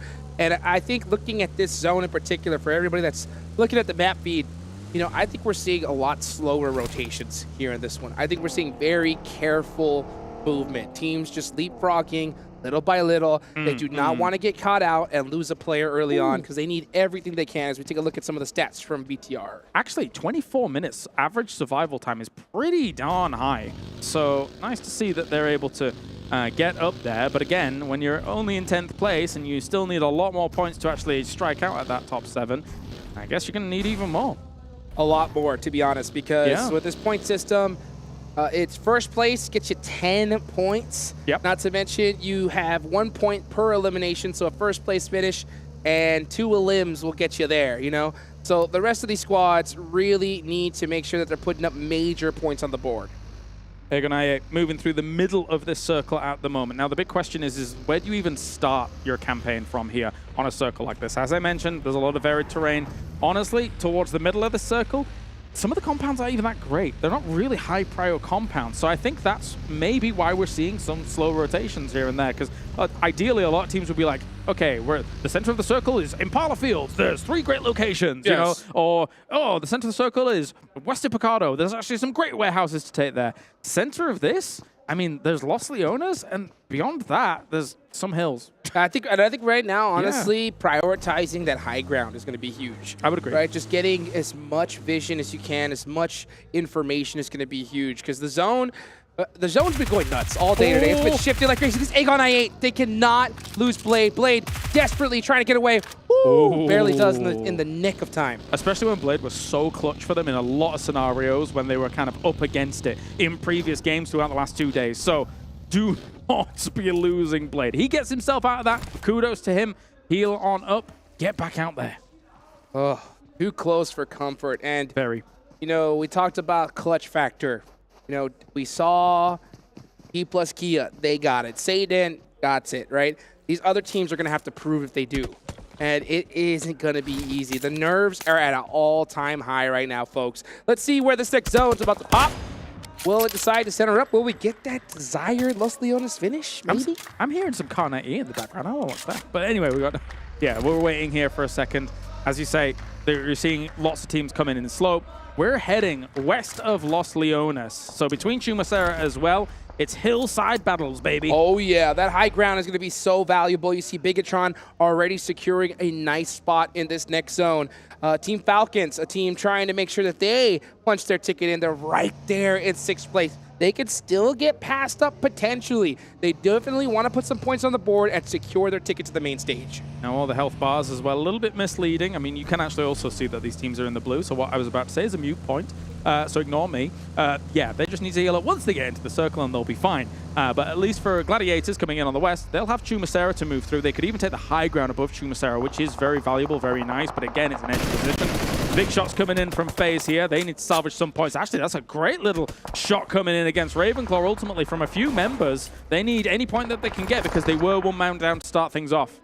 Vampire Esports right now, you can see very attentive. Also, it could be a little bit of trouble for them here because right now, I think the main thing they're doing is they're obviously focused on which position's going to go next. But I think right now their main focus is what are they going to add to their shopping cart right after this? A lot of things. A lot of things, yeah. And maybe a new target to try and get themselves even $2 million on the line for what's coming up for them. But yes, Vampire is actually, one was stolen during all of this here by Galacticos. And Tony K is down trying to get that recovery on.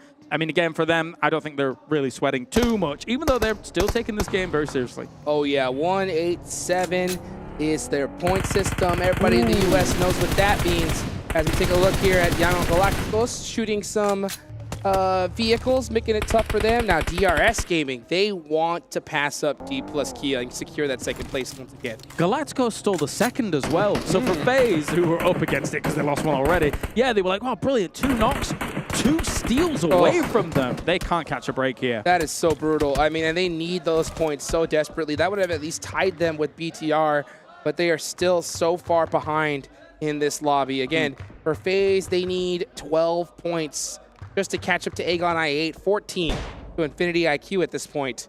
And that is only going to grow as time goes on. Zone looking for some retribution there with his DMR to try and see if he could spot things. That's an interesting place to zoom in, but we'll forgive it, as we're going to be looking over once again to Galacticos and seeing if we can get anything else. But they're not really showing themselves. They can sit in those buildings for a little bit longer whilst we wait for this next circle to pop. Yeah, you know, 10-point difference is such a scary place to be, because it's not too far away where you want to hunt down that team, take them out early and get points. No, you just want to put a major game on the board. Next zone's about to pop. If it does go to that west side, Bigetron could be in a good spot, but they are very separate right now as S2G is passing up one of their players. Yes, they are. Alkev getting very close. Flying a little bit too close to the sun there as S2G moving on through. I did mention again in the previous game, this is our world champions or S2G. They, well, I would say that they need top 7 to again prove that how strong they can still be as the world champion, because they've had a bit of a rough year thus far as things have continued on. But the great migration begins. Everybody's driving in. There's not enough compounds, certainly in here, Hot Jukes. So everybody's going to be looking for really important dips. And let's see what dips they decide to choose. AGONxI8 need to make sure they pick a big one. Okay, so they're going to have some sight lines on the SEM9, Aton Esports right next to them. These are 2 teams that have been struggling all tournament. If you're going to fight a squad, these may be the ones you want to go after. And oh, I thought they were going to be able to get those shots, but instead that return fire, they are so hesitant right now. Yep. Really trying to not take any risks here. They may have taken those shots in another scenario, in another situation, but this is not that one, as Aton is going to get away. Yes, run away across these, and well, this is a notoriously difficult vehicle to drive on Miramar when it comes to the hills, but it's doing all right. Oh my gosh, Vampire literally at the edge of their life. Stone's like, hey, calm down, let me get a Band-Aid off here, and they're gonna go ahead and head for the shack. So Vampire, again, little victory lap right here. They got nothing to worry about, but just trying to extend their play. And you know what? This is the toughest part of the tournament, because those hesitations, right? That little second guessing, because you don't want to go out, could make or break this tournament for you. Sometimes you got to play the way you've normally been playing all tournament. A push on from SEM9 here as Aton is going to actually deal with this quite handedly. There's also reinforcing shots coming in from a distance as well, though. So that's helping things out. SEM9 is being shot by a lot of teams here, but Aton's going to be bearing the brunt of a lot of that. They're taking some damage as well. Zohan's already down and done. Fran has to do something to get them out of this along with Milos. Yeah, pretty insignificant fight right here when it comes to the leaderboards, but, you know, we could definitely see a team third party this that desperately needs those points. One of them, right? Infinity IQ, very close here. R8 up on top, looking to make some points on the board as well. And this is going to be a close one. Come on with the VSS. Make something happen. The little P shooter. He actually doesn't have an extended mag on it either, so it's only the 10 shots for him. And he goes down to the car, the vehicle. A bit of a shame there, but it's also Kenny actually taking a lot of damage on AGONxI8. They could be taking severe damage here. Kenny somehow was able to get knocks and a finish. That's one of their players down. Oh, brutal loss there for AGONxI8. They have to make up for it. They need to put some desperately points on the board. And let's see how they decide to do it. Valak with the nade brings Kenny down to 1 HP. But the hesitancy, they have 3 people versus 1, and they don't want to push this. It's got to be with nades, though. You can't, because he has a DBS in hand, and they know it because of the previous knock and finish. You can't risk one more person going in there, getting knocked, and then getting finished instantly, unless they all push at the same time. That's why they're being careful. On the edges, going for the mollies, actually do catch him. I think he could heal through that, though. But you know what they're risking? Oh my. The third party. Yes. Again, the longer this fight goes, Kenny's going to be able to get out of it. The DBS, they have to time this perfectly. They finally take them out. So lucky for them, they do get that elimination, but very unfortunate that they lost a player in the process. Man, Kenny was slipping as anything. He got so much utility during that. He really cost AGONxI8 quite a bit, despite it only, as you said, technically being one member, but it's very important than one member. But all of that utility gone is super important as well in a finish like this. 2-point difference between Infinity IQ and AGONxI8. Yeah. This is going to come down to the wire. We talked about it before. that we've seen so many dreams crushed, not by just 1 point, but ties before. So let's see if, and this is it right here. This is Infinity IQ, very, very close to Team Falcons. They cannot go out. The question is Falcons worried themselves here? I don't think there's enough teams to be able to take over Falcons in the real long run, but nades are being charged up. Sees Ferrari down there, might even go for a blow up on the car. He's actually going to spray fully into it. Has to look back down because the shots coming in, causing him some problems. But if that car was to go, Ferrari would go with it. 100%. He needs to get out of there. He knows it, but unfortunately a nade pops him right in the face, and Infinity IQ are going to lose one of their members, and Ferrari, losing him early is going to hurt. This is deadly. They're on the bubble. They are on the bubble here. Ferrari with the boys. I mean, with Ferrari down now. You got to hit those. Yeah, you've got to hit it. Benzo as well, trying to go for it. There is one knock onto T. Kaidao Lu up with a beautiful knock. They get a double as well. That is going to buy them a lot of time. But S2G is stealing these points away from them. Infinity IQ need to clutch it, and they need to finish this fight. This actually might have been a blessing in disguise that Infinity IQ needed, though, because it's alleviated pressure from them from another distance. Huge battle! Right, at the same time, Bigetron here going to be going down to all of this. A close range battle at the moment. Psycho in hand as well. And Bigetron is done. They will not be going to the main event.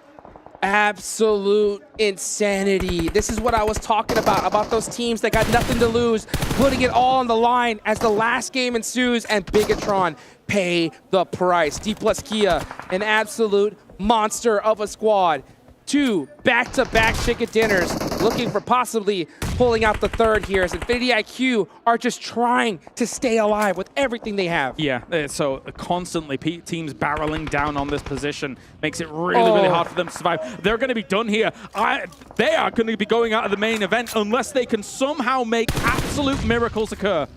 Kaidao Lua, you have to pull out the clutch. You got to make it happen. Uiga down. The monster truck. It's it. It explodes, and AGONxI8 is out of there. And I guarantee you, the rest of the lobby saw that, especially the teams right next to them. They're going to be, yeah, the teams below them, I think it was AGONxI8, as you say, here, they're just 1 or 2 points behind. All they have to do is get an elimination or 2 here or there, just keep surviving. They are on the south side of the circle, and as you mentioned, they've already lost 1, so the barrier is very up against them here. Let's see what they're going to do. AGONxI8 still alive here as Infinity IQ goes down. They definitely want to secure this here. Let's take a look here at that battle between Bigetron and R8. Man, yep, I think this is what we're talking about, that indecision. They tried to play it safe, got rushed, and they're gone.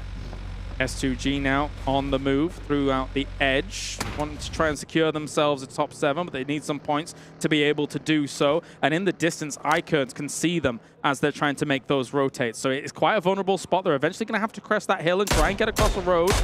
That car is unoccupied at present, so they're okay. Take a look here again, looking at the leaderboards. Infinity IQ going out, that is that cutoff mark. AGONxI8 need at least 3 eliminations to make sure that they move on. S2G not far behind. Even FaZe, if they could pull out a miracle here, could get it done.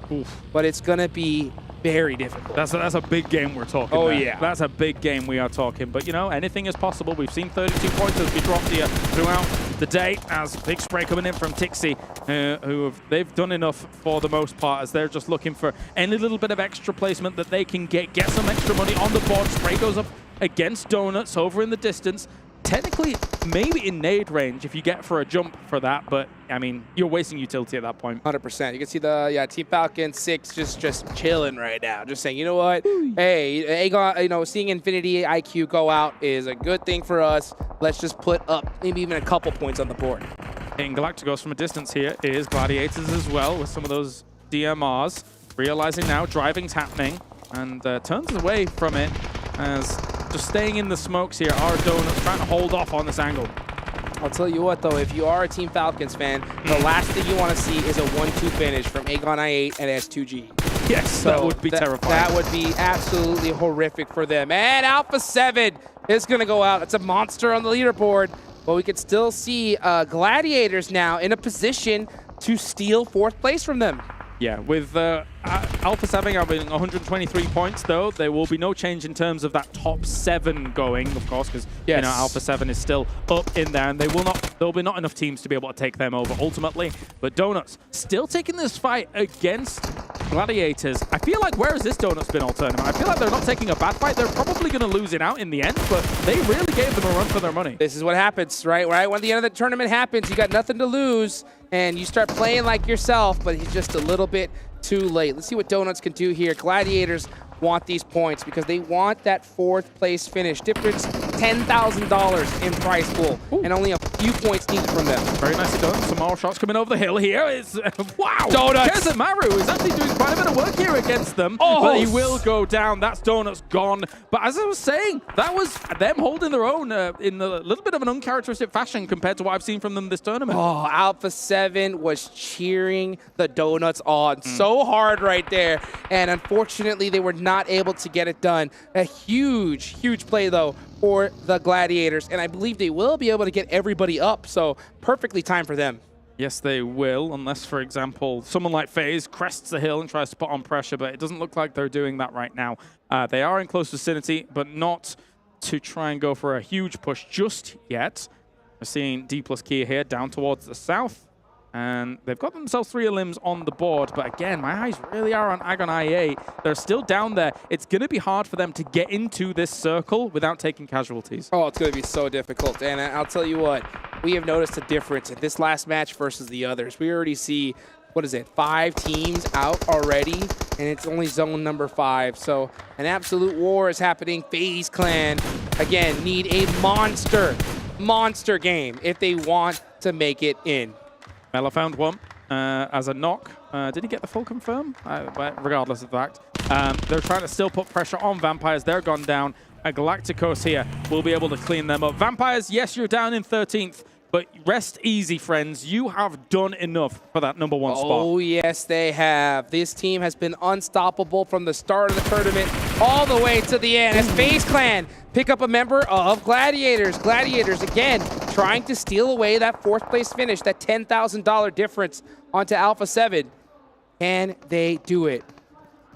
If there was ever a time for FaZe up to be a thing, for them, they would need a monstrous game to try and make something happen here. So coming over the ridge line, getting themselves a Gladiators member, not too bad. But here it goes, AGONxI8. What are they going to do? They were in the blue, they took some damage. They're trying to move forwards against this. They've thrown down some smokes, some transitionary smokes for it. And they found themselves this little ridge line, but it might be vulnerable from the west if Donuts eventually crests that way. Oh, very vulnerable. That is a desperation spot if I've ever seen it right now. FaZe Clan, up against the ropes. Here comes DRS Gaming, looking to possibly even steal 2nd place away from D plus Kia. Yeah. Here they go. The battle is ferocious there. FaZe Clan do get 1 res. They're tied up together. 1 nade and they're out of there. Oh, Matic with the angle! Gladiators eliminating FaZe Clan. Brutal to deal with that kind of stuff when you're seeing that, and Gladiators were more than happy to get the revenge after he was able to go for that flush. Here's AGONxI8 though. They're split across this position at the moment, but I mean, D plus Kia knows that DRS is able to rack up a few points. They want these as quickly as possible, dislodge them, and it could be done. Oh, just 4 CM. Oh, Razy has the angles, the toes. Oh, Blade getting beat up. Oh, and here comes the push. Saden clutching it up last game. He's going to have those angles. Yes, he is. And AGONxI8, the jump shot. 1 more. Can he get it? It's not hitting. It was hitting the windowsill as well as the top of the window. This is rough. AGONxI8 desperately. They need every elimination point they can if they want to make their dreams come true and make it to that main stage, extending their stay or go home. Can they do it? Saden looking to end their tournament life. The spray of the DBS is a little bit unpredictable when you're trying to go for that jump shot. I wouldn't mind him trying for the Scar if you want to go for a jump shot like that. But you do leave yourself vulnerable knowing that your opponent's going to be doing that as well. As Saden's moving on around DBS, and he will take them out. AGONxI8 is not making it to the main event. Absolute insanity. Now S2G have their eyes on the prize. The door has creaked open for S2G to make it in. And now they're pushing up against 6 from the Falcons. Only 1 player. This could be a huge point for them. Man, imagine if the world champions make it in the last game. That would be absolutely clutch here. They've got an opportunity to do it. They've got 5 elims on the board. They're all very healthy. They can have transitions here into the circle. Another point there. That's Team Falcons out of there. So S2G literally wide open. They need to have a monster game. 7 eliminations. They are clutching it up in the final game of this tournament. That's D plus Kia gone. They've got room as well. The Turkish broadcast next to us is going to pop off Oh if my they're able gosh. to make it. But anyway, the 7 eliminations, as you say here, they've all the moment. Turkish broadcast with the tears in their eyes of joy already starting to form. Will we see them fall down? Oh, it's going to be a tight one right now. Still a massive battle ahead. DRS Gaming looking to possibly even pass up D plus Kia. They've got 6 eliminations on the board. That is going to be huge. I don't know how these leaderboards are going to stack up here. Galacticos trying to stem the tide of aggression that's going to be coming on their way, though, as DRS is kind of up against the circle here. They need to get rid of Galacticos. Aton is down. They are done here for the moment. As the peek across with the DBS, they know a close-range fight is brewing, but they're going up against Uzis and the like. DRS still alive. S2G with a full player, and they have the full sight lines here. They're going to be able to push up. They have a bus as well, just in case. So they're going to have those angles here. DRS going up against Young on Galacticos. Cute Loki pushing up front with the DBS. One of his teammates do go down. Great angles being held from DRS Gaming, clutching it up right when they need to. Want to launch themselves towards that second place once again here. Does actually see Romeo, but maybe for a second there. But S2G, HamCG is already down. R8 was pushing on this. SK-Ton is on a far off angle for this to occur. Kelsey's also down. This could be Turkey's dreams going up in blaze here. And I believe they were helped right at the last second there as Silas clutching up a beautiful shot. And I believe they are going to get those reses. So that was way too close for comfort. And even if they do get these reses up, teams are forming barriers around them now. R8 has already leapfrogged ahead of them. Mazexis is still alive, down in that low ground, but then it causes a problem for S2G to transition in any direction if they're able to get all the reses down. We talked about teams at the bottom of the leaderboards that have been struggling all tournament long, now with nothing to lose, finally start playing like the way they should be. And R8 is having a monster game at the end. Yeah. Unfortunately, just a little too late for them. The thing that could come back to bite them is that they are split 2-1-1 at the moment. So maybe the overextension, however, they're trying to control space. They do have a lot of high ground advantage against teams. You can see here, what an angle coming in up against S2G, who are so vulnerable. S2G needs to clutch it up here. They need to hit an insane shot. Racy, oh my gosh, getting absolutely laser beam. How did Kels actually stand up? They're gone. That is S2G out of there. The world champions will not make it to the main stage here. But as we fold things down here in this game, still plenty of money to be up for grabs. And DRS wants that second place. Yes, they do. DRS still in it here as R8 having their way with this lobby. Yangon Galacticos going to go ahead and get a player. That's going to be Delta. Gante with that angle, tries to catch Cute Loki, just misses the mark and gives away his position. SK-Ton here, charging up for, that looked like a smoke actually, not a nade, but so going to be throwing that forward to cause a little bit of disruption for the moment here. Galacticos trying to block some of their lines of sight. DRS only 1 member remaining. They need still a few more points to try and catch up to the D plus Kia position of second place. But R8, man, they came alive. They had them, 14 eliminations so far. They really want some extra money on the board. Oh, yes, they do. If you are R8, this is the game that you were looking for, and I guarantee you they're most likely going to be jumping up this leaderboard with how many eliminations they have, 15, 60. They're looking to make a record here at the end of this tournament. Yeah, maybe. Galacticos, though, 3 alive still. DRS is gone. I'm not sure how that's going to affect the full standings at second place. We'll find out later. But now Mazex is down as well. Is Galacticos for R8? R8. 17 eliminations, 3 players left on the board for Yangon, trying to break that 20-point, that magical 20 eliminations in one game. That's going to give them 30 points if they get it. They need to execute this perfectly. Where was R8 before all of this? I do not know, and I don't know that's going to make things interesting. You know what? We'll just leave it as a question mark for the moment because we have got ourselves the potential of them getting a 30-point win overall. Oh, what a shot from Ragnarok. Brilliant stuff. Beautiful shot there. He's going to go in with another, and that is the game. R8 clutching it up and taking every single elimination point with them. The first team we interviewed at the tournament here for the Saudi Arabian crowd, and R8 finishes off All-Stars with a win. 30 points on the board. It might not be enough to get them into the main event, but what a victory here at the end. 30 points. Oh, an incredible victory. The stadium has erupted for them. What a way to go out and impress your hometown folks. Beautifully done from them. Craziness all over the place. I mean, it was so crazy to see how tight this 7th place to 8th place differential was. Honestly, I don't know. I don't know who made it in there right there at the edge.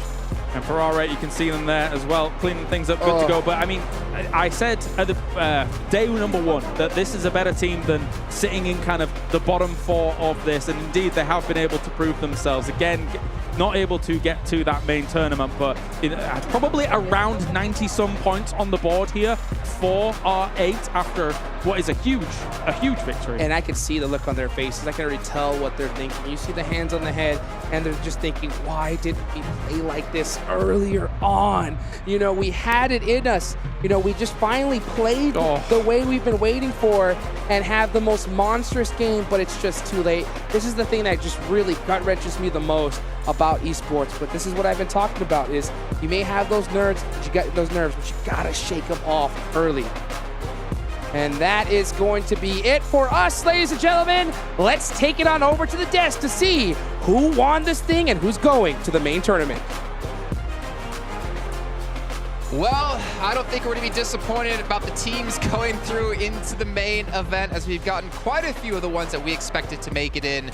But it all comes down to what kicks off tomorrow, of which one of those could potentially challenge the likes of the teams who had to qualify in and not be voted in. Just Captain here, joined by Maxman and Seven Worlds Gaming to break this one down. And R8 close things out. Question is, if they did this a little bit earlier on in the event, could they have been one of those teams to make it through?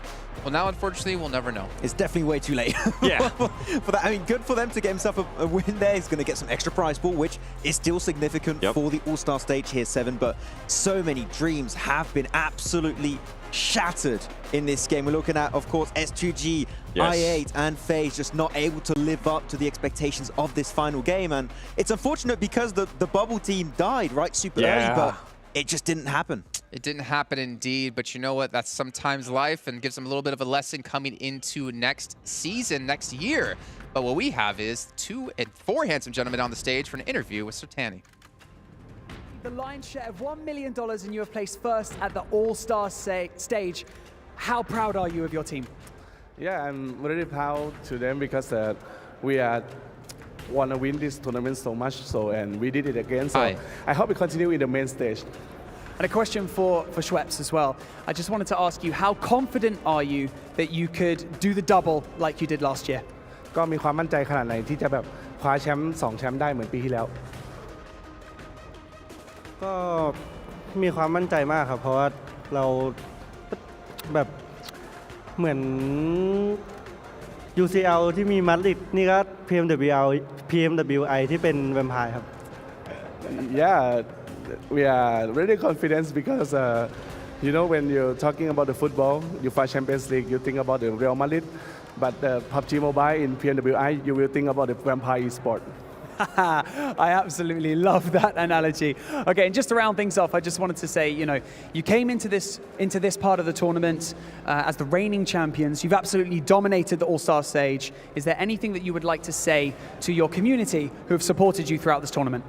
Yeah, so thank you so much for supporting our teams, and it's glad to be back here in Saudi Arabia. So it's a great country I've ever seen. So thank you so much for have this tournament again, and we'll see you in the main stage, and we will win the champion. كل التوفيق لفريق فامباير بعد ما تأهلوا معنا إلى البطولة الرئيسية وتحقيقهم للمركز الأول في بطولة الأول ستارز. سألنا قبل شوي المدرب إن كيف كانت التجربة حتى برضو بالنسبة لهم بشكل كامل، وكيف كانت حتى برضو البطولة بالنسبة لهم. قال الحمد لله كانوا جدا واثقين من الأداء وكانوا في المركز الأول في كل 3 أيام، فهذا أعطاهم ثقة عالية وكلهم متيقنين بأن الله راح يكونون في المركز الأول في البطولة الرئيسية وراح يفوزون فيها. وسألنا برضو إن كانوا في العام الماضي قدروا يقدروا يحققون البطولتين برضو ورا بعض؟ هل يقدروا يسوونها برضو مرة ثانية في هذه السنة؟ وقال بإذن الله عندنا ثقة عالية في مستوى اللعيبة وراح نسويها هذه السنة. المبروك لفريق فامباير تحقيقهم النصر وتحقيقهم المركز الأول في هذه المجموعات. أعزائنا المشاهدين، أعزائنا الحضور، أعطنا تحية لفريق فامباير. Sertani and Schweppes, thank you so much for joining us here on the main stage, and best of luck this weekend where the real work begins. And with that being said, Atik, PUBG Mobile World Invitational Allstars Stage is over. We have our 6 teams who are going to be going through to our main tournament, and that's where the hard work really is going to begin. Thank you so much to everyone who took part in this 3-day event. Thank you so much to all of the players, the talent, and the production for building all of this. It truly has been outstanding to work with all of you. Like we've already said, the main tournament, it begins tomorrow. 16 teams, $2 million up for grabs, and of course, the PMWI trophy. Once again, thank you so much to all of the fans for watching and supporting all of your favorite teams as well. But for now, my name is Banks, this is Atik, and we're going to send you over to the studio to round out the day. Yeah, rounding out the day here, as we did get to hear from Sertani and Schweppes. So if we think about it, this is 3 in a row now. Yep. Meow. Meow. Just became a cat. 3 in a row now here at PMWI, as they have now one more title to take here. If they can win the main event, that'll be back to back to back to back. And I don't want to know how many Rolexes Sertani's going to have next time we see him. Wait a minute, all up his arm. And then he's going to be like, oh, that's my home. He's going to come with gifts for all of us. Yeah. But, you know, obviously Vampire do take home, technically the winner, getting home the $115,000 for themselves in their pocket, and now obviously have to turn their attention towards the main tournament. Downside for them, or upside, depends how you look at it, is that they've had to play out 18 matches across 3 different days. No day off. There's no break. They go into another 18 matches starting tomorrow. And the main tournament teams have been watching every one of these matches, right, Seven? So they're going to be heavily studied entering into the main tournament. So it's going to be rough to really bring that surprise factor, something that Vampire Esports will not be able to do compared to the teams that directly qualify. But as Sertani said, now PMWI is synonymous with Vampire Esports, with the legacy they've built now over 2 years. And with the way Vampire Esports has been able to play, with the performances that we saw, especially out of Tony K, out of Stone, and all the players right from Vampire Esports, I'm honestly taking Vampire Esports as one of the favorites to win the main event. I think they're already we're going into it with what they did last year and their performances in spring. But here they're just proven once again, if any doubters were out there, that they are ready for PMWI, and they're not only going to do well on All-Star Stage, but clearly this playstyle is so efficient, so by the book and efficient, that it will also translate, I think, pretty successfully for the main event. Okay, well, let's actually take a look at the match rankings here for the final time today, for the final time in the All-Star Stage of this event. All right, 30 points, a fantastic way to end off the tournament. Anything's off with the W is always something you can be happy about. Even Mazex's, I think, one of their best results they've had so far here with 11. With DRS with 10, S2G with 10. You know, we're right next to the Turkish casters as well, and you could just kind of hear like how sad they were seeing S2G get locked out and just pushed out and eventually knocked out. Just absolute silence after they got eliminated. They're like, all right, going home. Have a good show, everyone. Bye. See you guys. Bye later. But yeah, AGONxI8 also again picked up a little bit earlier in this game. They were one of the teams contending for it, especially because they were still alive here, Seven, when Infinity IQ went out. And I think they had a 2-3 point difference, and they just were not able to score them in. So I think it was not quite enough, but just a few more points might have made the difference. And I'm kind of glad that they did end up getting taken out early on, because if it would have been for that big match they had earlier today, they wouldn't even be in this conversation. And I didn't want to feel like a one-off team, right? Like they only got in here because of that big match that they were able to do, where they were able to take advantage of the location where they ended up being. I'm glad they didn't make it. I'm sorry, but all right, any journalists out there, since you already quoted Max Ben before, you can hear it here. Seven Worlds Gaming happy AGONxI8 did not qualify.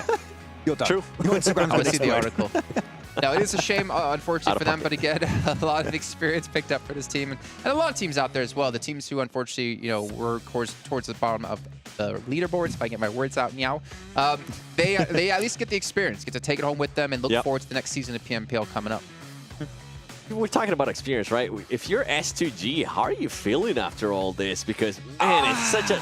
my wrist is really hurting right now. It was such a big disappointment. I mean, you were mentioning, too, we're listening to the casters, and you can just hear it in their voice, even though we don't really understand what they're saying. At least I don't.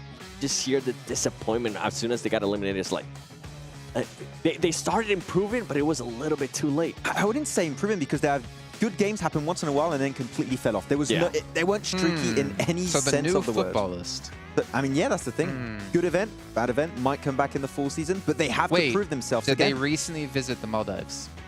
Ooh. I don't think, well, that's an ask, actually, yeah. Okay, well, anyways, let's move on past this one.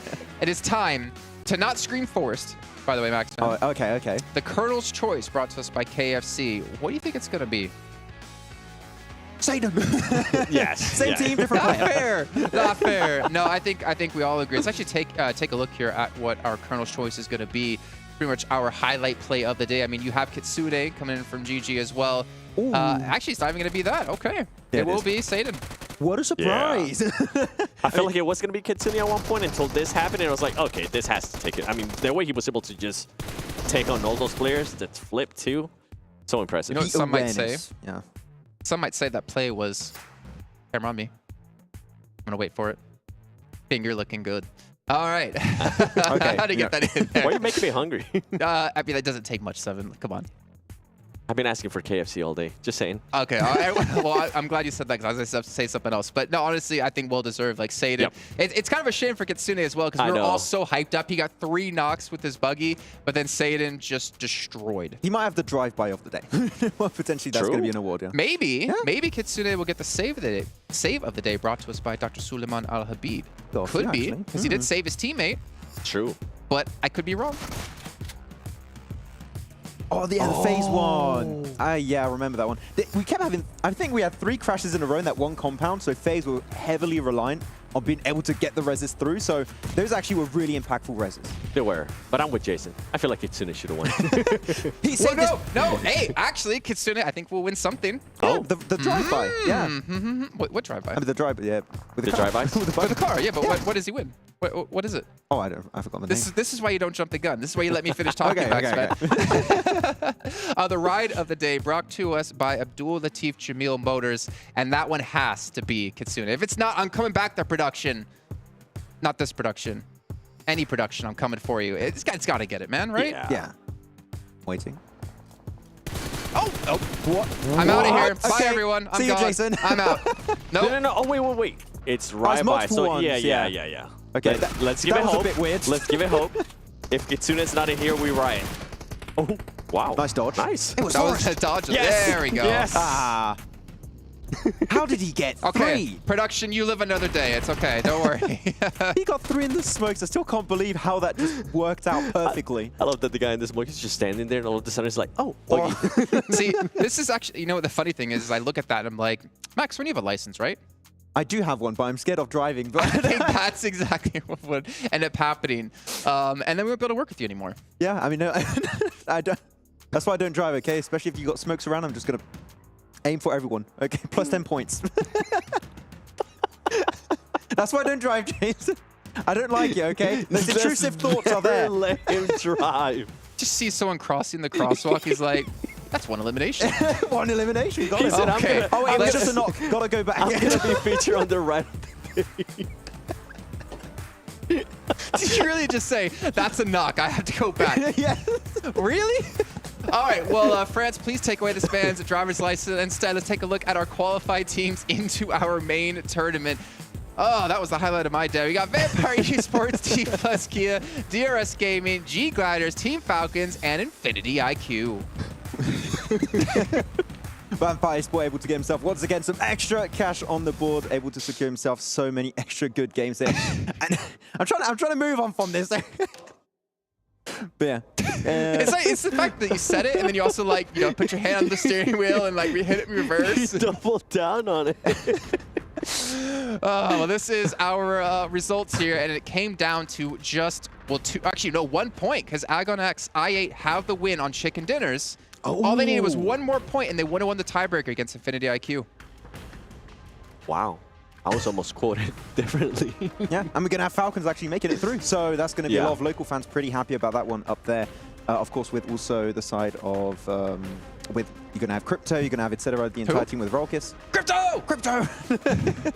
So it's going to be interesting, but some teams, unfortunately, as we said, a lot of dreams have been shattered. Yep. And the likes of BTR, FaZe not able to really show up in the last game is, unfortunately, is how it goes in these events. It's esports for you. Yeah. FaZe kind of slowed down for a bit there. After day one, I feel like they were steady in regards to being able to maintain themselves there within the first stage, and then after that, they were just not able to do any pop-up plays, not really able to do any impactful plays, and same kind of goes for BTR, right? They got the 2 chicken dinners at the beginning on day one, and we're like, okay, this might be different for BTR, and then after that, it was just a complete downhill. They were definitely in a mindset of we have to be very careful of what our moves are, and unfortunately by doing so, you're not making these big risky plays sometimes, and those risky plays at these kind of events when you're on the last game is what's going to allow you to qualify for the next stage. So yeah, the fact that they were trying to just play as safe as possible did cause their demise at the end. Yeah. Speaking of next stage, just take a look here at the participating teams here in our main tournament kicking off tomorrow. Ooh. As they're going to have quite a few strong teams. I'm honestly looking towards Reject, not necessarily to maybe win the event, but I want to see what Reject's got to show us. And of course, the 2 teams coming in from PEL, and pardon me if I say this and butcher it completely, John Allen, I'm sure will correct me if I'm wrong, Tianba. We'll go with that. And 628. Yeah, that one's easy. Yeah, that one's pretty simple. But yeah, it's good to see some teams coming out from PEL. I think Tianba, this is, if I'm not mistaken, the first time we see them outside of their region, which I'm really hyped to see how their playstyle is going to translate internationally, because a first team that has yet to play outside of their region after being like playing in PL for years now, that's going to be the highlight for me, at least at the start of the main tournament. Really? And for me, it's going to be Fireflux. I want to see what Fireflux is going to be able to do. All right, I need to check if you have a fever, Max, because your boys from Stalwart hasn't even been mentioned. Okay, so Tianba was like my surprise. I was like, I want to see how that's going to work out. But Stalwart is my team that I'm expecting to win the whole thing. Vampire is going to be pretty close, but Stalwart, they're just looking as good as ever in their home region, winning the South Asia Championship. Didn't quite win the vote, but they're like, okay, we didn't win the vote. Our other way in is to just win the event, so just, well, let's just take the dub. Fair enough. Well, we can see what they can win as well. We had $1 million on the line here for Allstars Stage. We got the main tournament with $2 million, so we're almost quadrupling the first place prize here as we get into $400,000 for winning this event. You know, I don't want to be biased, right? I'm not trying to be biased, but like I kind of want to see Vampire win this as well, just to be like the back-to-back champions of PMWI. I think one thing we kind of lack, which is kind of exciting, depends on how you look at it, within PUBG MOBILE Esports, is like consistency of our top teams. Yes. It changes so often, it feels like. And I want to see Vampire just kind of put some consistency down. That's what we've been hinting at with SCG, right? We expected them to be consistent here in international event, being able to move on to the main event, and end up possibly winning that. Because we want to see that consistency. And if Vampire can actually do it, they're going to be looking at those 400,000 like, yeah, we want to take that home. That's ours. Rolexes. But clearly it could happen, because we've seen some improvements throughout this tournament. They tried a few things, and they played with Newsy. So I think Newsy especially might be a little bit ready to go in the main tournament. So that was good. He got that kind of training before the event. Yeah, letting him warm up, letting him, okay, you know what, let's try to figure out if we do end up using you during the main event, what kind of role are we going to be using you in regards to, like, because it's going to be different, right? They're not going to be playing in Thailand, in their region. Now it's going to be against international teams. I feel like sometimes players definitely have to adjust in regards to the roles. Yeah, well, we're going to find obviously and even a little bit of adjustment, maybe in a positive way here to actually our provider here of our amazing devices, Honor Magic 5 Pro, powered by Snapdragon 8 Gen 2, and also made with a self-created GPU. They created themselves, Turbo X, and it's going to be fantastic to see what they can pull off as well with these devices. We've already seen what some players have been able to do themselves. Yeah, some really good moments coming out. Well, it's by me for a reason. Security was really good last year. We were not able to get one. So where? I don't see nobody over here. I don't think you have a box tall enough to reach it. I know. I can't reach it. Tiny arms. T-Rex arms. T-Rex arms. Okay. Yeah. I'm not gonna do it. I thought it was the opposite. I think you were like the inverse. You were like the tiny legs. Chicken legs. Okay. All right, cool. Well, you know what, Max, man? I want to kind of hear what was your thoughts of this whole little event that we have had so far. I mean, clearly Vampire, I think you have to jump on them. Just so good right out of the gate, right? I mean, the entire team has been looking so deadly throughout the entirety of the event. And talking with Sir Tani, they were able to build so much momentum after that last day of PMGC. That comeback, it put them in such a good mentality that they were able to just transfer throughout spring 2023 and now PMWI. And I just expect that to continue, as we said multiple times, for the main tournament. But so many other teams have been looking really good. And D+Kia has been the standout for me. Like, really, the way they play in the game is on such an other level, but different from other teams. And I want to see how that can potentially transfer in the main tournament. Really excited to see it. I feel like that's my main takeaway, especially from this All-Star, right? Vampire Esports, as Jason was mentioning, now the back-to-back being able to win something here at PMWI. For me, D+Kia, such a big surprise. We saw them, especially day one, the improvements that we've been able to see out of this team. And now for them being able to have so many reps under their belt going into tomorrow, going into the main event, I can't wait to see how they're going to be able to adjust with the new teams coming in. You know, I can kind of see Vampire Esports players go into their tax guy, and the tax says, okay, that's a lot of money. Who's your employer? And they're just like, PMWI. That's pretty much what's happened. All right, well, gentlemen, thank you so much for joining me here on the desk, and you guys at home as well for watching. But that's going to wrap up here our All-Star Stage, as we still have the main tournament to kick off tomorrow. It's 3 days, 6 matches a day of high-intensity action to find out who's going to be our champion at PMWI. You're not going to want to miss it.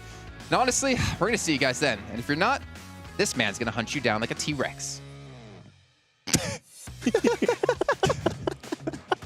I'm glad that wasn't a...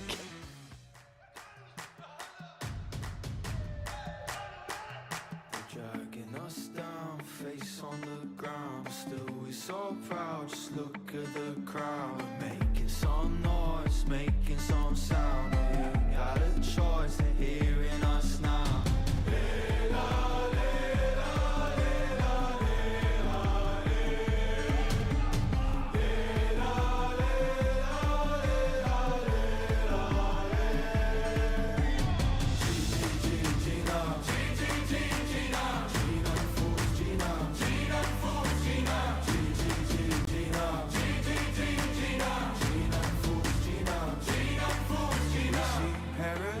Through dirt in our eyes for us. Oh, actually, I'll try, actually, I'll find.